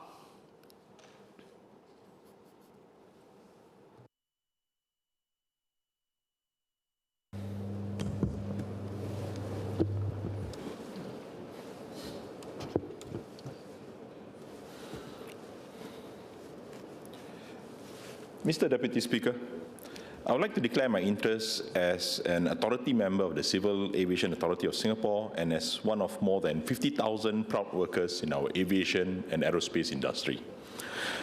Mr. Deputy Speaker, aviation has always been and remains one of the key pillars of Singapore's economic success and competitiveness. Globally, air passenger traffic is projected by IATA to double by 2040, driven by a growing middle class and rising regional connectivity. Asia-Pacific will lead this expansion, and as a major global air hub, Singapore is well placed to capture a significant share of this growth. With Terminal 5 coming online in 2030, Changi Airport's capacity will increase by 50 million passengers annually, bringing total throughput to nearly 140 million passengers per year. This will reinforce Singapore's position as a leading global air hub for the future. This growth will not only strengthen air connectivity, but also catalyze growth across tourism, logistics, hospitality, retail, e-commerce, and urban development. It will power our aerospace sector, a key pillar of our manufacturing base. Today, Singapore accounts for over 10% of global maintenance, repair, and overhaul output, and for engine maintenance, repair, and overhaul, it accounts for close to 20% of global market share, a position earned through decades of trust and capability. Singapore's aviation ecosystem, encompassing our airlines, airports, air navigation service providers, and logistics partners, contributes about 5% of our GDP and supports more than 190,000 jobs. When we include its wider economic impact through supply chain and tourism, aviation sustains about 529,000 jobs across our economy. Mr. Deputy Speaker, these are not just numbers. They reflect how deeply aviation is woven into our economic fabric. A strong aviation sector anchors growth, attracts investment, drives innovation, and creates good jobs. Supporting it is not only an economic policy, it is a strategic necessity for Singapore's continued prosperity. Mr. Deputy Speaker, it is estimated that the aviation sector contributes about 2 to 2.5% of global CO2 emissions. The industry recognizes this challenge and is taking major steps to reduce its environmental impact. New generation aircraft such as the Airbus A350 powered by the Trent XWB engines achieve up to 25% lower fuel burn and CO2 emissions through better aerodynamics, advanced materials, and efficient propulsion. And the fleet renewal is supporting this transition. Another key lever is the sustainable aviation fuel. Under the eClif 3 program, Airbus, Rolls-Royce, and the German Aerospace Center successfully tested 100% sustainable aviation fuel on both engines of an A350, demonstrating its capability and emission benefits. Here in Singapore, CAS's Sustainable Air Hub Blueprint sets out our roadmap towards net zero aviation emissions by 2050, focusing on SAF adoption, electrification of ground operations, and renewable energy deployment. These efforts show that aviation growth and sustainability are not mutually exclusive. As a leading global hub, Singapore can prove that responsible aviation growth and climate stewardship can go hand in hand. Mr. Deputy Speaker, I support the bill, which strengthens Singapore's leadership in sustainable aviation and continues our commitment to global decarbonization efforts. However, as we advance this important goal, we must take a balanced approach, recognizing both its strategic advantages and practical implications. I wish to raise 3 clarifications. Firstly, how will Singapore ensure SAF supplies stability and manage price volatility while investing sufficiently in future capability and production? Second, how we will safeguard Singapore's competitiveness as an air hub amid regional expansion. And thirdly, how we will ensure fairness and equity in how the cost of transition is shared across passengers and industry stakeholders. Mr. Deputy Speaker, it has been noted in this debate that SAF currently costs 3 to 5 times more than conventional jet fuel. Whilst global supply makes up less than 1% of total aviation fuel consumption. Decarbonizing aviation is essential, but the transition must also be economically and operationally sustainable for airlines, passengers, and industry players. Singapore has taken an important first step. Neste's expanded refinery in Tuas now produces more than 1 million tons of SAF annually, making it one of the largest facilities in the world and positioning Singapore as a key node in the regional SAF value chain. However, other countries are rapidly increasing their capacity too. In our region, EcoCare's Renewable Fuels and Petronas are developing similar facilities targeting about 1 million tons per year. With rising global demand and new mandates such as in France, Sweden, and Japan requiring 10% SAF blending by 2030, we can expect increased competition for feedstock and price volatility. Hence my first clarification. How will Singapore manage this volatility? What measures will ensure stability in ticket pricing and airline operations, especially when market fluctuates? Clause 5 of the bill introduces Section 25D, creating the Sustainable Aviation Fuel Fund, financed by a levy estimated at $3 for short haul, $6 for medium haul, and $16 for long haul flights. This is in addition to the levies that's already been imposed. Based on 2024 Changi Airport passenger volumes of 67.7 million passengers, this could generate at least a minimum of 210 million annually. A meaningful start. But will the fund be sufficient to not only procure SAF, but to also develop local production capacity, support R&D, and also diversify feedstock? How will this fund be aligned across agencies like CAS, EDB, Enterprise SG, to build an end-to-end resilient SAF supply chain that creates new green industries, good jobs, and regional leadership for Singapore? This transition is not merely about sustainable aviation fuel. It is also an economic opportunity to secure Singapore's place as a leader in sustainable aviation innovation. Mr. Deputy Speaker, on my second point, the global aviation race is intensifying. KLIA's Aeropolis Master Plan aims to handle over 100 million passengers a year. Bangkok's airport is expanding through a $4 billion project. Incheon Airport and Hong Kong International Airport's 3-runway system will each soon handle up to 120 million passengers annually. Against this backdrop, Singapore must remain vigilant. The proposed SAF levy, in addition to the levy that we've already introduced, though small in absolute terms, could affect our price competitiveness, especially for transit traffic and air freight, if neighbouring hubs delay similar moves. Has the Ministry assessed the potential impact of this levy on Singapore's attractiveness as a transit and cargo hub? And what mitigation strategies are being considered to preserve our competitiveness while sustaining our leadership in sustainable aviation? We must ensure that environmental responsibility does not inadvertently erode our competitiveness as an international air hub. Instead, it should be a source of differentiation and trust.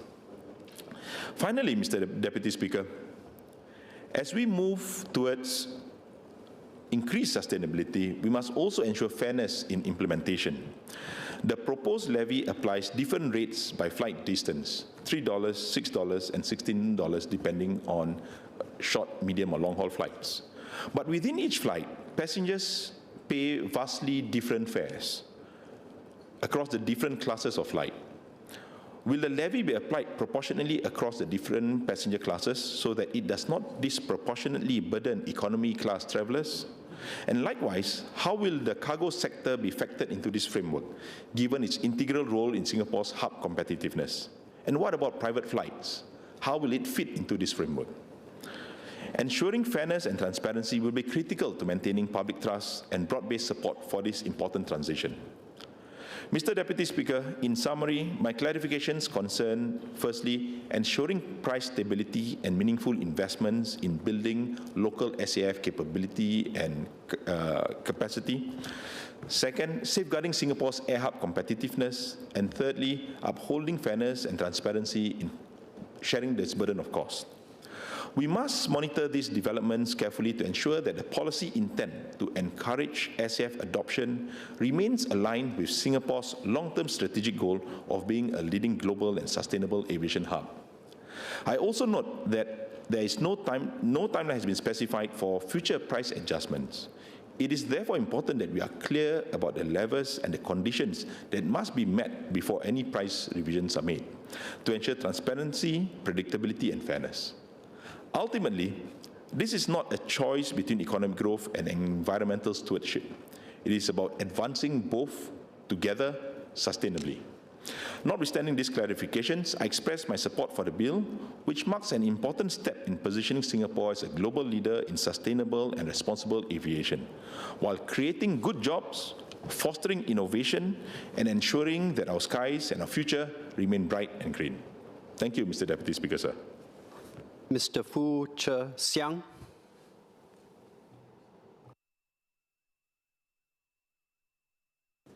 Thank you, Mr. Deputy Speaker. The greatest con job ever perpetrated on the world. This was how President Donald Trump described climate change just last month when he addressed the UN General Assembly. And he went on.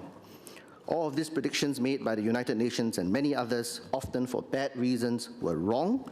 They were made by stupid people. But of course, their countries' fortunes, and given those same countries no chance for success. If you don't get away from this green scam, your country is going to fail.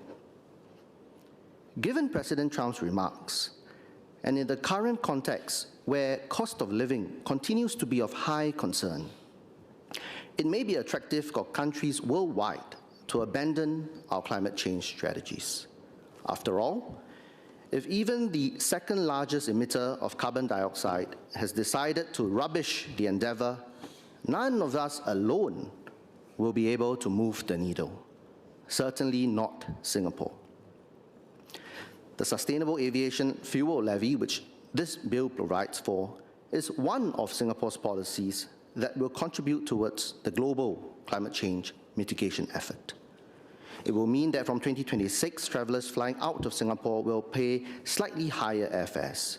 The previous preliminary estimates from CAAS suggest that economy class passengers may incur an additional $3 levy for flights to Bangkok, $6 for flights to Tokyo, $16 for flights to London. The levy will be used to purchase SAF in bulk to achieve our target of 1% of all jet fuel used at Changi Airport and Seletar Airport in 2026. Now, should we abandon this policy? On the other hand, there are some who say that our target is not ambitious enough. They may quote regions like the European Union, which I understand has agreed to rules mandating 6% in 2030, rising to 70% in 2050, and countries like Japan, which aims to have SAF account for 10% of its aviation fuel supply by 2030. I note that the Honourable Member, Mr. Dennis Tan, too, had asked last year if the government will study plans by other countries with higher sustainable aviation fuel targets, such as Britain, Japan, and the European Union, to raise our projected targets even further.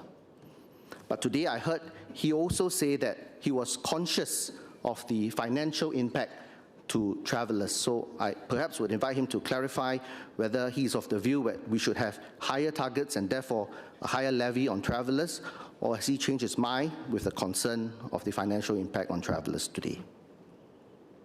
Sir, I speak as someone who has benefited from and believes in the potential of air travel. It connected me to people and cultures worldwide to develop friendships which I know will last a lifetime. It opened my eyes, my mind to new sights, sounds, and perspectives, and it further anchored my sense of multiculturalism.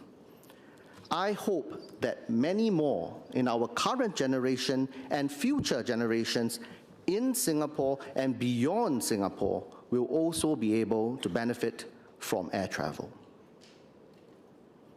aviation is responsible for about 2.5% of global carbon emissions. However, the estimates are that 80%, 80, of the global population, about 5 to 6 billion people worldwide, have never taken an air flight. And there will be some in Singapore as well. Imagine if everyone took just one flight. The aviation-related emissions will skyrocket, the impact on the environment will be immense, and this may then severely constrain the options for future generations. This is why I believe we need to reduce emissions from air travel. And based on current science, SAF is the most viable pathway to do so in the short and medium term. Members have highlighted, Singapore's approach to introducing SAF is novel. We are the first country to introduce a levy rather than a mandate.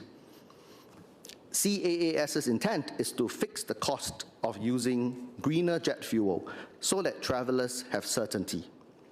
CAAS will also manage costs by procuring sustainable fuel centrally on behalf of carriers, reaping economies of scale. Some members asked, would it be better to charge the airlines instead? But I'm of the view that having a transparent charge to the travelers avoids the risk of airlines using this as a reason to inject further upward pressure on prices because of a lack of transparency. So, sir, this approach protects both the environment and the competitiveness of Singapore's air hub, a major economic sector for us. It has at its heart the interests of both the current generations and future generations. It may not have as ambitious a target as some other countries, but it is a target backed by a robust plan, as the bill shows, implementable, deliverable, not just for show. And may I add, while it is important that we understand, consider, and assess the strategies taken by other countries, there must be occasions where our convictions give us the strength to take our own path, and this is something this government has never shied away from. In conclusion, Singapore's SAF levy may not move the global needle on climate change, but it is a commitment by all Singaporeans and all travelers who come through our airports to give hope to our future generations. In the words of Dr. Jane Goodall, and even today, when the planet is dark, there is still hope. Don't lose hope. If you lose hope, you become apathetic and do nothing. Mr. Deputy Speaker, I support the bill. Thank you. SMS Sun Shui Ling.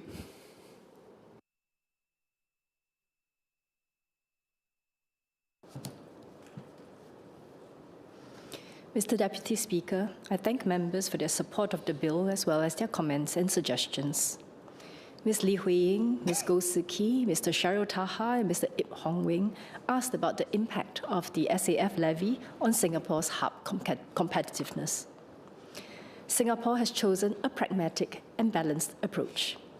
We are a council member of the International Civil Aviation Organization and are committed to working towards the ICAO's long-term aspirational goal of net zero carbon emissions for international aviation by 2050. Airlines and passengers fly through Changi Airport for various reasons, including safety, network, and connectivity. We will continue to keep a close watch on our charges and costs to ensure our air hub's competitiveness. With regards to SAF's adoption, we have calibrated our approach to our circumstances with safeguards to maintain our air hub's competitiveness. As international aviation moves towards decarbonization, our modest 1% SAF target sends a firm demand signal to spur in production and ecosystem development in Singapore. As a leading air hub, this lays the groundwork for Singapore's broader SAF adoption in the future. At the same time, with a fixed cost envelope approach, we can decide how much costs we want to bear and provide cost certainty for airlines and passengers. This ensures that our competitiveness is not adversely impacted. We have also adopted a differentiated approach for transit and transfer passengers, where they will not incur the levy. I will elaborate on this later. Mr. Tan and Ms. Polisan asked about adjustments and triggers to the SAF target and levy. In the future, if airlines were to voluntarily decarbonize or if SAF prices remain volatile. We will review Singapore's national SAF target and the SAF levy periodically, taking into account global development in SAF supply, prices, and the policies of other countries. To echo Mr. Fu, Ms. Goh, and Ms. Po, we will ensure Singapore remains aligned with international progress while safeguarding our hub's competitiveness. Ms. Lee, Ms. Goh, Mr. Taha, Mr. Tan, and Mr. Ip have asked about further details on the design of the SAF levy. Should this bill pass, CAAS will share more details on the SAF levy and the implementation date by the end of this year. The SAF levy is designed to allocate the cost of meeting Singapore's SAF target across different user groups, including passenger, cargo, and general or business aviation flights based on their relative fuel consumption. This approach ensures that the costs of SAF adoption are shared across all air transport users. For passenger flights, we have earlier estimated the SAF levy amounts for passengers on an economy class direct flight to be about $3, $6, and $16 for short, medium, and long-haul flights, respectively. I would like to assure the House that the levy to be announced later this year is within what we have communicated earlier and is determined based on factors such as distance flown and cabin class. Stakeholders will be given sufficient lead time to prepare ahead of the implementation date. As Mr. Ip has highlighted, transit and transfer passengers are a critical part of air traffic through Changi Airport. Although they do not start or end their journeys in Singapore, transit and transfer passengers enhance Singapore's connectivity by supporting a broader network of destinations and higher flight frequencies. This strengthens Singapore's position as a global aviation hub, which in turn benefits origin destination passengers, particularly Singapore residents, by making flights more convenient and affordable. As passengers may choose to transit or transfer through different hubs, we need to ensure that Changi remains competitive so that they will continue to choose to transit or transfer through Changi. As such, there are currently no plans for passengers transiting or transferring through Changi Airport to incur the SAF levy. Mr. Dennis Tan had also asked about potential carbon leakage arising from the levy and if airline operators may choose to operate elsewhere. Airlines choose where to operate based on a variety of factors, including safety, network connectivity, and experience at various airports. In addition, other jurisdictions in the region are exploring and developing SAF policies and targets. Our differentiated approach towards transit and transfer passengers will avoid situations where such passengers choose to fly via other air hubs or airlines where there are no SAF policies in place. Mr. Taha and Mr. Ip asked about how Singapore will manage the volatility of SAF prices to minimize disruption to airlines and consumers. Mr. Tsai In-jo also asked about the methodology used to calculate the SAF premium. SAF levy rates will be calculated based on the current 1% SAF target. However, within a fixed period, should the actual SAF premium fluctuate, the SAF levy rates will remain fixed. This provides certainty to passengers and airlines. What then changes is the actual SAF uplift. As the SAF market remains nascent, we will closely monitor SAF premiums and global developments and review if adjustments to the SAF levy are required in the longer run.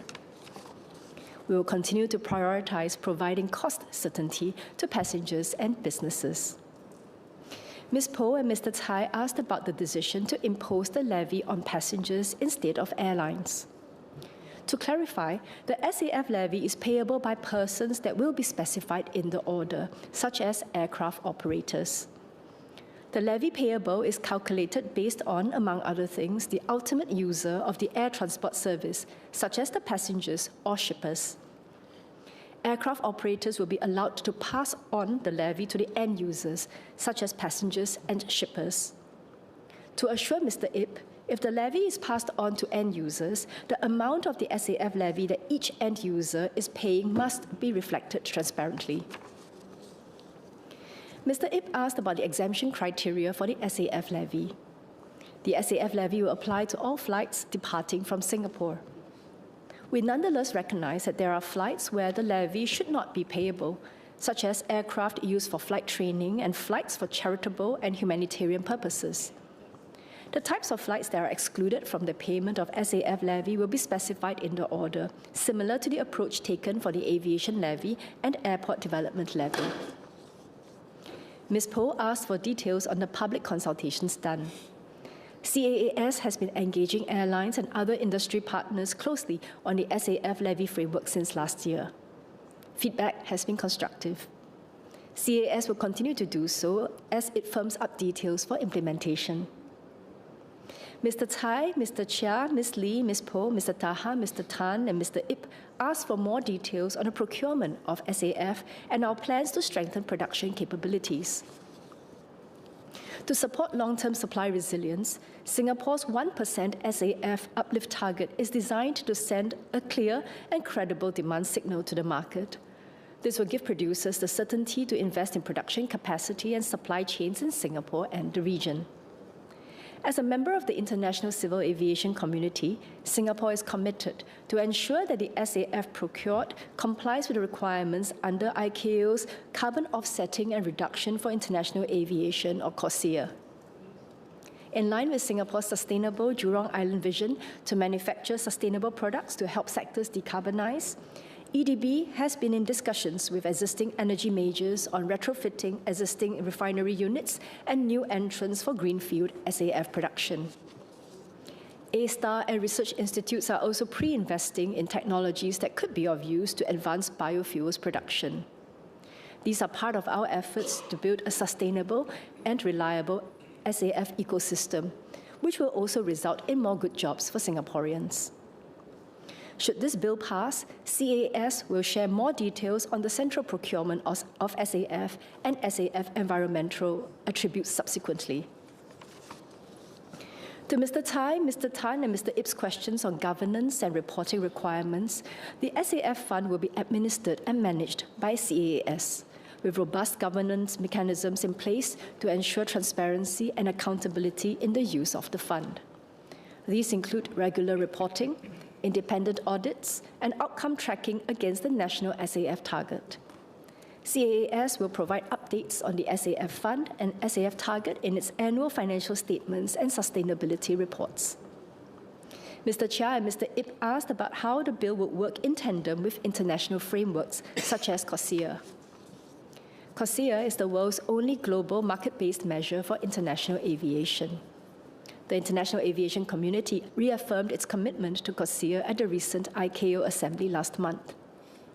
Singapore is already complying with the monitoring, reporting, and verification requirements under CORSIA. When implemented, the SAF framework will further enable aircraft operators to comply with the requirements under CORSIA, such as by procuring SAF that is CORSIA eligible. Legislation such as this bill, alongside others such as the air navigation, carbon emissions, and reporting regulations, will continue to support our sustainability plans. Mr. Speaker, sir, this bill enables Singapore to take a meaningful step towards decarbonizing aviation. It balances our environmental responsibility with pragmatism, providing the foundation for Singapore to grow as a sustainable air hub. I thank members for supporting this bill, and I look forward to working closely with all stakeholders to implement this bill effectively. Mr. Speaker, sir, I beg to move. Clarifications, Mr. Dennis Tan.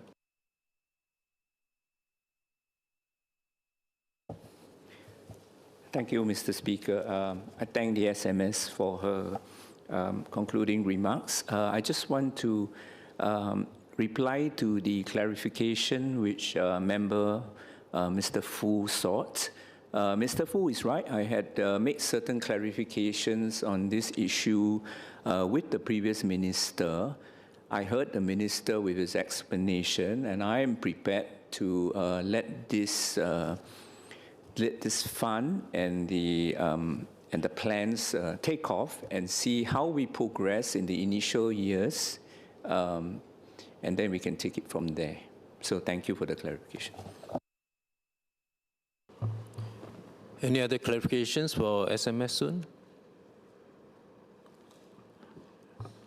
No? The question is that the bill be now read a second time. Those who agree say aye. Aye. Those who disagree say no. I think the ayes have it. The ayes have it. Civil Aviation Authority of Singapore Amendment Bill. Committee stage what day? Now, sir, I move that Parliament will immediately resolve itself into a committee on the bill. The question is that Parliament will immediately resolve itself into a committee on the bill. Those who agree say aye. Aye. Those who disagree say no. I think the ayes have it. The ayes have it.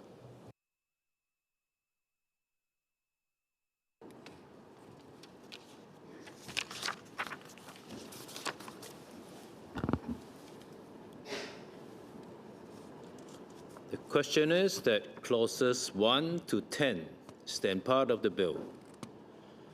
Those who agree say aye. Aye. Those who disagree say no. I think the ayes have it. The ayes have it. Bill to be reported.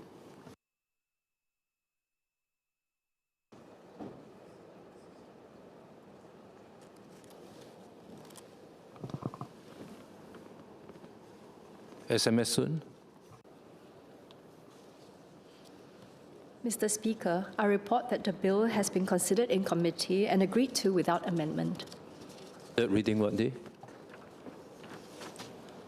Now, sir, I move that the bill be now read a third time. The question is that the bill be now read a third time. Those who agree say aye. Aye. Those who disagree say no. I think the ayes have it. The ayes have it. Civil Aviation Authority of Singapore Amendment Bill. Deputy Leader. Mr. Speaker, I move that Parliament do now adjourn. The question is that Parliament do now adjourn. Mr. Kenneth Tiong.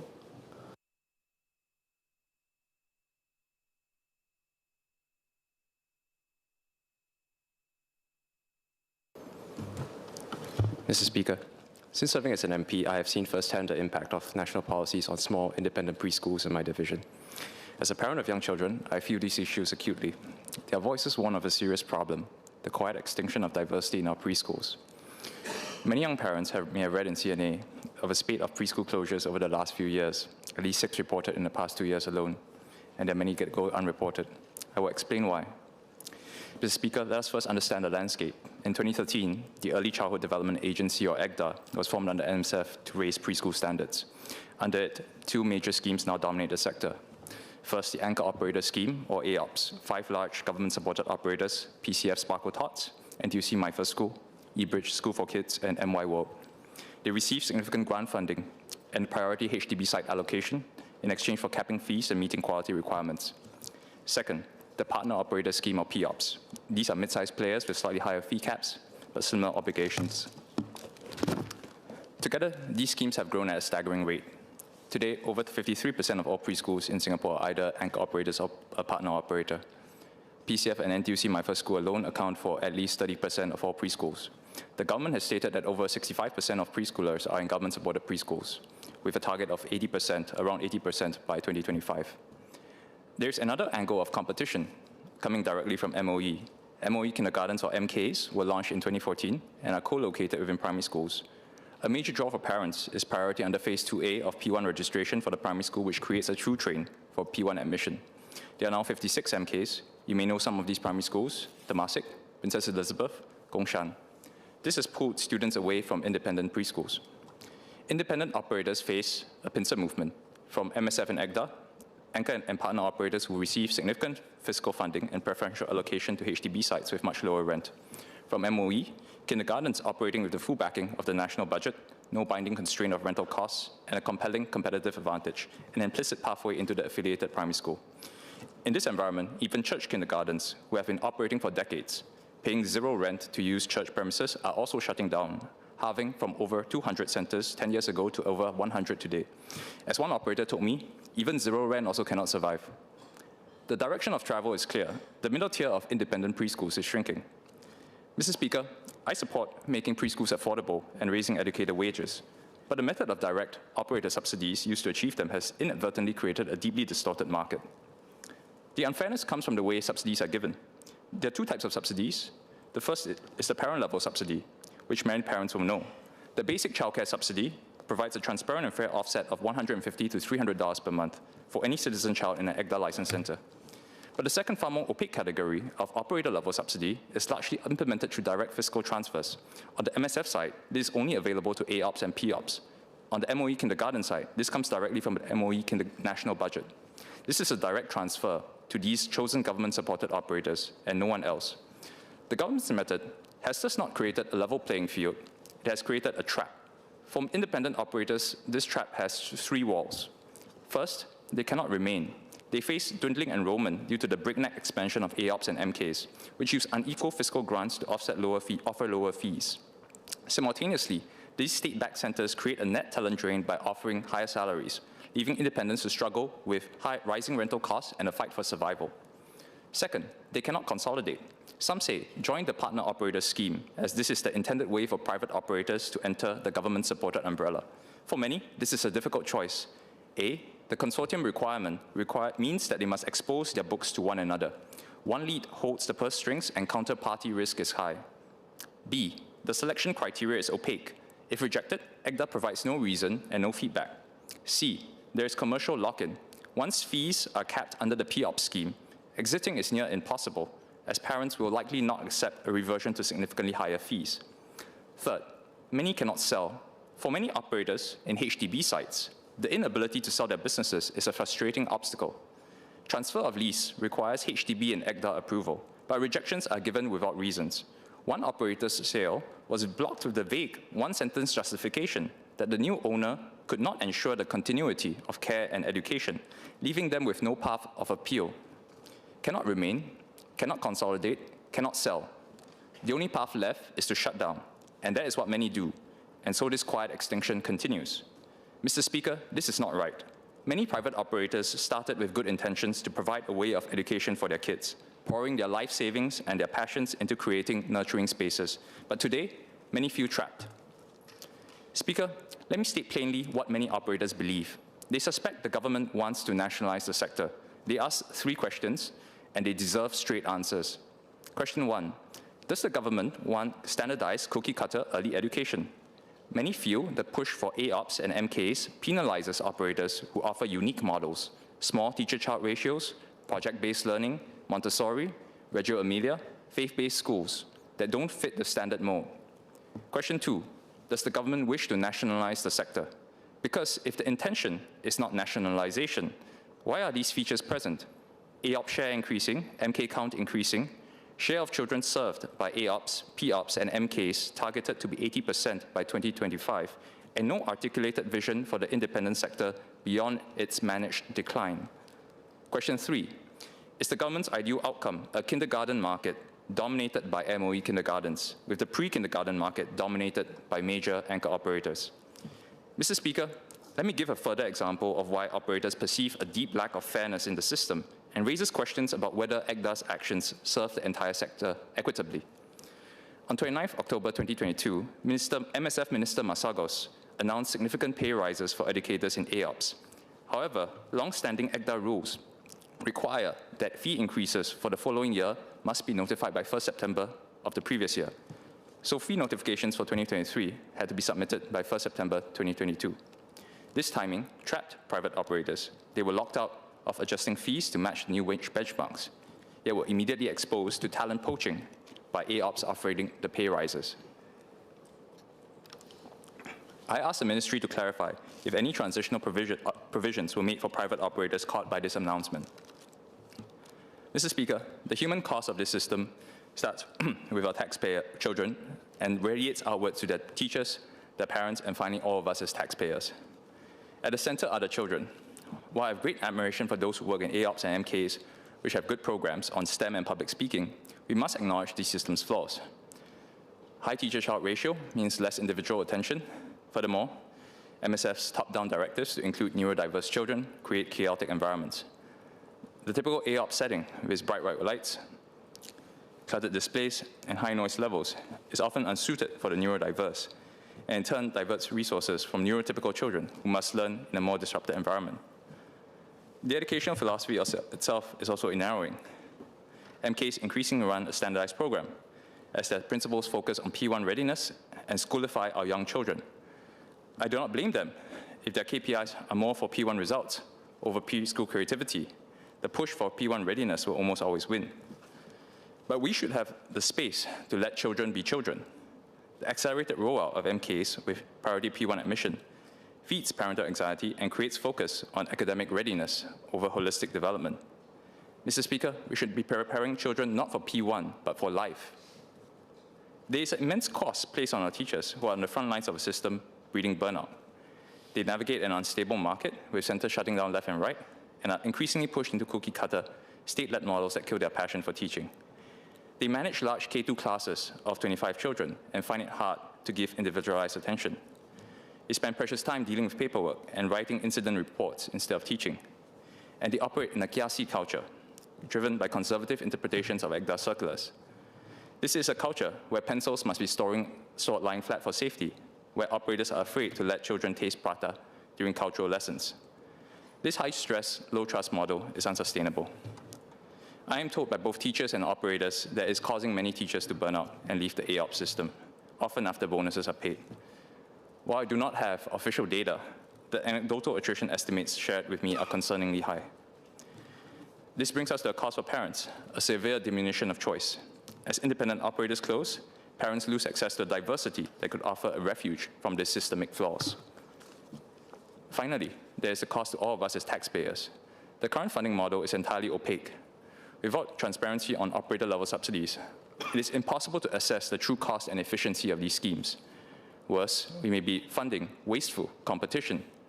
In some estates like Pongo and Jurong West, multiple AOPS are clustered together in a small area, all fighting for numbers, displaying what they in China call involution, or 内卷, a zero-sum game of wasteful competition. Mr. Speaker, the fundamental problem is that MSF and MOE are relying on operators, AOPS, POPS, and MKs to uplift the sector instead of genuinely implementing sector-wide reforms. Their three policy goals, affordability, increasing educator salaries, and quality assurance, are rolled out via chosen operators. I will lay out a sector-wide reform without biasing towards particular operators. First, we must fund the child, not the school. Let subsidies follow the child. Instead of funneling opaque grants to select operators, we can create a portable preschool voucher that bundles all public support into a transparent per-child amount. Parents can use it at any licensed center. This empowers parents to choose a preschool that best fits their child's needs, be it PCF, Montessori, faith-based organizations, or play-based centers. It forces all schools, including state-backed giants, to compete fairly on quality philosophy service without predetermining the winner's business model. In fact, this is not a radical leap, because EGDA itself moved from funding AOPS based on center capacity to a per-child funding model earlier this year. This principle should be expanded to all operators, not just AOPS. On fee control, the government may fear subsidy capture, that operators will absorb the voucher without lowering fees. Let me offer a different view. The surest way to keep fees in check is to keep the market open and contestable. A January 2024 study on childcare in Minnesota found that when you fund parents directly, the market finds a way to create more supply. They found that increased voucher funding led to more providers entering the market, an expansion of available slots, and only modest price increases. This is what a healthy, responsive market looks like. It is diversity and the capacity of all to scale that gives a market supply elasticity. A system where operators cannot remain, cannot consolidate, and cannot sell would create inelasticity and potential future subsidy capture. This is not a leap into the unknown. Australia runs a portable per-child subsidy, the childcare subsidy that follows the child to any approved service. is paid to providers to reduce the bill and is governed by a published rate cap that limits the total subsidized amount. Portable funding across operators, transparent reference prices, and quality assurance can coexist. By contrast, the current system is highly susceptible to subsidy capture, with chosen operators capturing massive unequal subsidies that may not reach parents as choice or quality improvements. With vouchers, parents can control where the money goes. This will fix the school-level market, where subsidies distort operator competition. Second, embed policy goals in the voucher. Speaker, the government's instinct is to solve every preschool problem, from teacher pay to special needs, by leaning on its chosen operators. This creates a two-tier system by design. Every preschool policy target begins to look for an operator-led solution. There's a better way. We can use voucher supplements to achieve these policy targets while preserving a contestable market. For teacher wages, instead of selective grants, we can offer a wage supplement to the voucher for any center that pays its teachers above certain benchmarks. The higher the pay, the larger the supplement. We can enforce this transparently using CPF data to verify wages and NIEC standards to ensure teacher quality. It turns every operator into a potential partner in raising standards. For special need, the same principle applies. Instead of forcing top-down integration, we give every child with assessed needs a portable ring-fence voucher supplement based on their assessed needs, such as specialized teachers, lower ratios, or sensory-friendly environments. This funding follows the child, empowering parents of neurodiverse children to choose centers with resources to provide proper support. It will also allow the emergence of specialized centers. Some may point to Hong Kong, which once had a pure flat-rate voucher system but moved away from it in 2017. Among the reasons given for moving away were ineffectiveness for raising teacher pay, addressing special needs, or helping low-income families. In my assessment, the Hong Kong system flaw lay more of the flat rate than the voucher system itself. We can learn from this by using targeted funding supplements for these policy targets: lower-income families, special needs, and teacher wages. 3, contestable sites for public benefit. Speaker, Singapore has unique policy levers that many other systems, including Hong Kong's, do not, such as our stock of preferential allocation sites at HDB estates and primary schools. I believe we must make access to these locations fair and contestable. The principle should be simple: public sites for public benefit. We can open up tenders for new preschool sites in HDB estates and kindergarten spaces within our primary school, making it a core contractual requirement that any winning bidder must adhere to a strict fee cap. This ensures the public subsidy on rent is passed on directly to parents as affordability. I propose 2 pilots. First, MSF and MND to run a sector-wide open tender for the next batch of preschool sites in new HDB estates. Second, MOE to pilot the same open tender model in a small number of primary schools, say 5 initially, inviting all qualified operators to compete.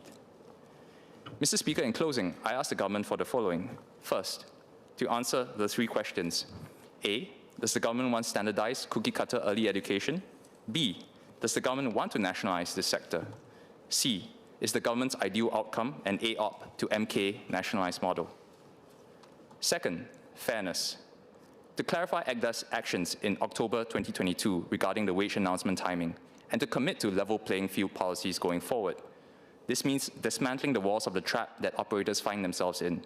Allow them to consolidate by providing detailed POP selection criteria and right of appeal. Allow them to sell their preschools. Third, to implement the 3-pillar reform: a portable voucher system to fund the child, not the school; a tiered voucher supplement system that embeds policy goals like better teacher pay and special needs support; and a fair and contestable process for allocating preferential sites with fee caps as a firm condition. Mr. Speaker, this government mentions how the world is becoming more uncertain. At this juncture, enforcing an educational monoculture is exactly the wrong philosophy towards an uncertain world. We need more diversity, not less. I appeal to the government's sense of fairness and to parents' lived experience. Let us not allow this quiet extinction to continue. If we have 5 more years of this, I think there will be nothing left to save. Let us shift our focus from creating national champions to nurturing a vibrant and resilient preschool ecosystem for all our children. Let us be pro-child, pro-teacher, pro-market, pro-diversity. Thank you. SPS Eric Chua.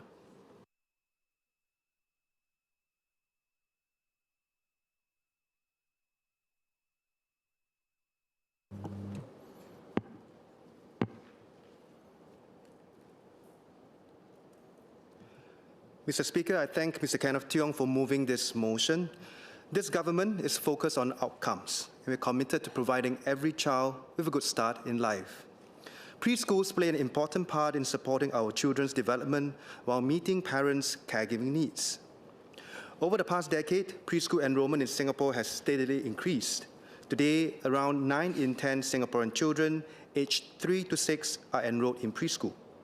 We have enough full-day preschool places to accommodate every resident child aged 3 and above. The government has no plans to nationalize preschool education. We value a diverse preschool sector where private preschools offer niche programs that meet different preferences and needs of parents. We intend to keep the market open so that parents can continue to have choices. Our foremost objective, as rightly mentioned by Mr. Tiong, has been to ensure accessibility, affordability, as well as quality of our preschools for our parents' children. And we do this today through a mix of measures. First, on the supply side, we provide operator grants and impose fee caps for government-supported preschools, and 80% of preschoolers can have a place in government-supported preschools by the end of this year. Second, on the demand end, we provide a suite of subsidies. And third, to uplift overall sectorial standards, which will not happen by organically, we work with the sector to provide broad-based support. On the supply side, we fund private operators on the anchor operator AOP or partner operator POP schemes to ensure they keep within fee caps while investing in quality improvements. In January this year, we reduced full-day childcare monthly fee caps for AOP and POP by $40 and will further reduce it by $30 next year. To ensure that our AOP and POPs maintain high standards of quality, operators go through a rigorous selection process, not one that is opaque, as the member suggested. Criterion considers factors such as the applicant's track record in providing quality childcare services, financial sustainability and accessibility of centers, and local preschool demand. Applicants must also demonstrate commitment and ability to meet the AOP and POP scheme requirements, which includes the ability to provide affordable and quality preschool services and enhance professional development and career prospects for early childhood professionals. Mr. Tiong suggested removing direct operator grants, and replacing them with a per-child subsidy via preschool vouchers for families. Implementing a voucher scheme alone may result in unintended consequences, such as increases in preschool fees without corresponding improvements in accessibility or quality, as experiences in some countries have shown. In Hong Kong, where the preschool voucher scheme was implemented in 2007, but eventually discontinued, it worsened inequity as affluent families utilized vouchers for extra educational programs. Similarly, in the UK, a nursery voucher program implemented in 1996 was also discontinued shortly because rather than improving quality and choice, it created unfair competition, reduced provider diversity, and potentially harmed educational outcomes for young children. On the demand end, we adopt a comprehensive approach to preschool affordability by keeping fees for government-supported preschools low and providing both universal and means-tested childcare subsidies to parents. The government provides all Singaporean children with basic subsidies of up to $300 each for full-day childcare, as well as means-tested additional subsidies for eligible families. As a result of both fee caps as well as subsidies, we have been able to effectively reduce out-of-pocket expenses while ensuring access and choice of quality preschools for families. Full-day childcare expenses before means-tested subsidies will be similar to what households pay for primary school and after-school care fees combined in 2026. From January 2026, a dual-income family with a monthly income of $10,000 will pay $235 per month for full-day childcare in an AOP preschool after subsidies, half of what they would have paid in 2019. Mr. Tiong has implied that a preschool voucher system would give parents more autonomy to choose a preschool that suits their children's needs best and allowing for a market mechanism to work. Now, this incentive is already built into the nature of childcare subsidies, which preschools receive based on the number of children enrolled. Parents today are discerning when choosing preschools that best meet their child's needs and preferences, and this has promoted healthy competition amongst preschool operators and consequent improvements in quality. A third plank in our strategy is to work with the sector to provide broad-based support to uplift sectorial standards. Mr. Tiong suggested using targeted voucher supplements to advance national objectives, such as raising teacher wages. Salary increases must correspond with higher professional skills and contributions. A proposal to provide vouchers to preschools may not necessarily raise educators' salaries. Without due consideration for skills development and safeguards, such a move may run a risk of fee escalation without corresponding increase in quality of teaching. In contrast, the government has continued to make significant sector-wide moves over the past decade to invest heavily in professional development, enhance career progression, and improve working conditions of early childhood educators. And one such example is the setting up of the National Institute of Early Childhood Development, NIEC, in 2019. As a result of these concrete efforts to uplift sector quality, salaries of early childhood educators and leaders in AOP POP centers have increased by at least 19% on average from 2022 to 2024, reflecting the deeper skills and contributions of our EC professionals. I now address some other suggestions made. Mr. Tiong suggested using vouchers to advance support for children with special needs. The government has been enhancing support for children with developmental needs. We have enhanced subsidies for early intervention, or EI, services, and accelerated the increase in the number of government-funded places for children requiring moderate to high levels of EI support by almost 80% since 2020. ACDA is piloting a new inclusive support program, INSP, and we will expand the pilot by another 600 places from 2026. On tenders for HDB and primary school sites, HDB sites are allocated to government-supported preschools to avail affordable preschool services to residents soon after they move in. Nevertheless, I want to assure him that there are HDB sites open to all operators to bid competitively for, even as ACDA works with HDB to ensure that there are sufficient sites allocated for affordable preschool places today. Mr. Tiong asked about preschool salary enhancements in 2022. Now, to give better context, ACDA has been working with AOPs and POPs to raise salaries and deepen professionalization since 2016. In 2022, we signaled salary increases paced over 2 years to maintain competitiveness relative to the broader labor market. Before the 2022 announcement, salaries for early childhood educators in government-supported preschools had already increased by 20% on average since 2018. Sir, preschools play a key role in meeting families' caregiving needs and complement parents in supporting our children's development.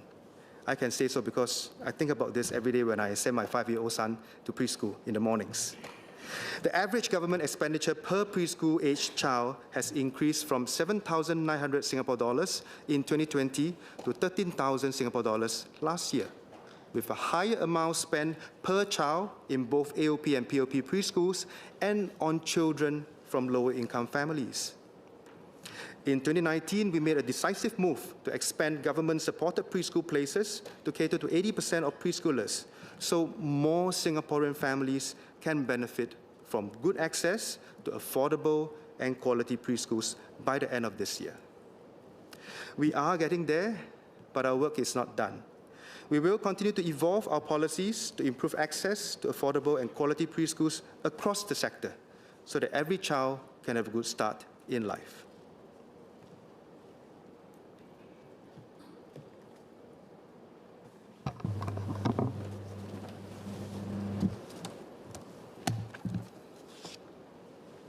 The question is that Parliament do now adjourn.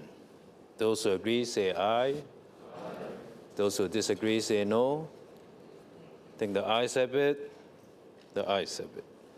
Pursuant to Standing Order 2, Section 3A, I wish to inform honourable members that the sitting tomorrow will commence at 11:30 a.m. Order, order.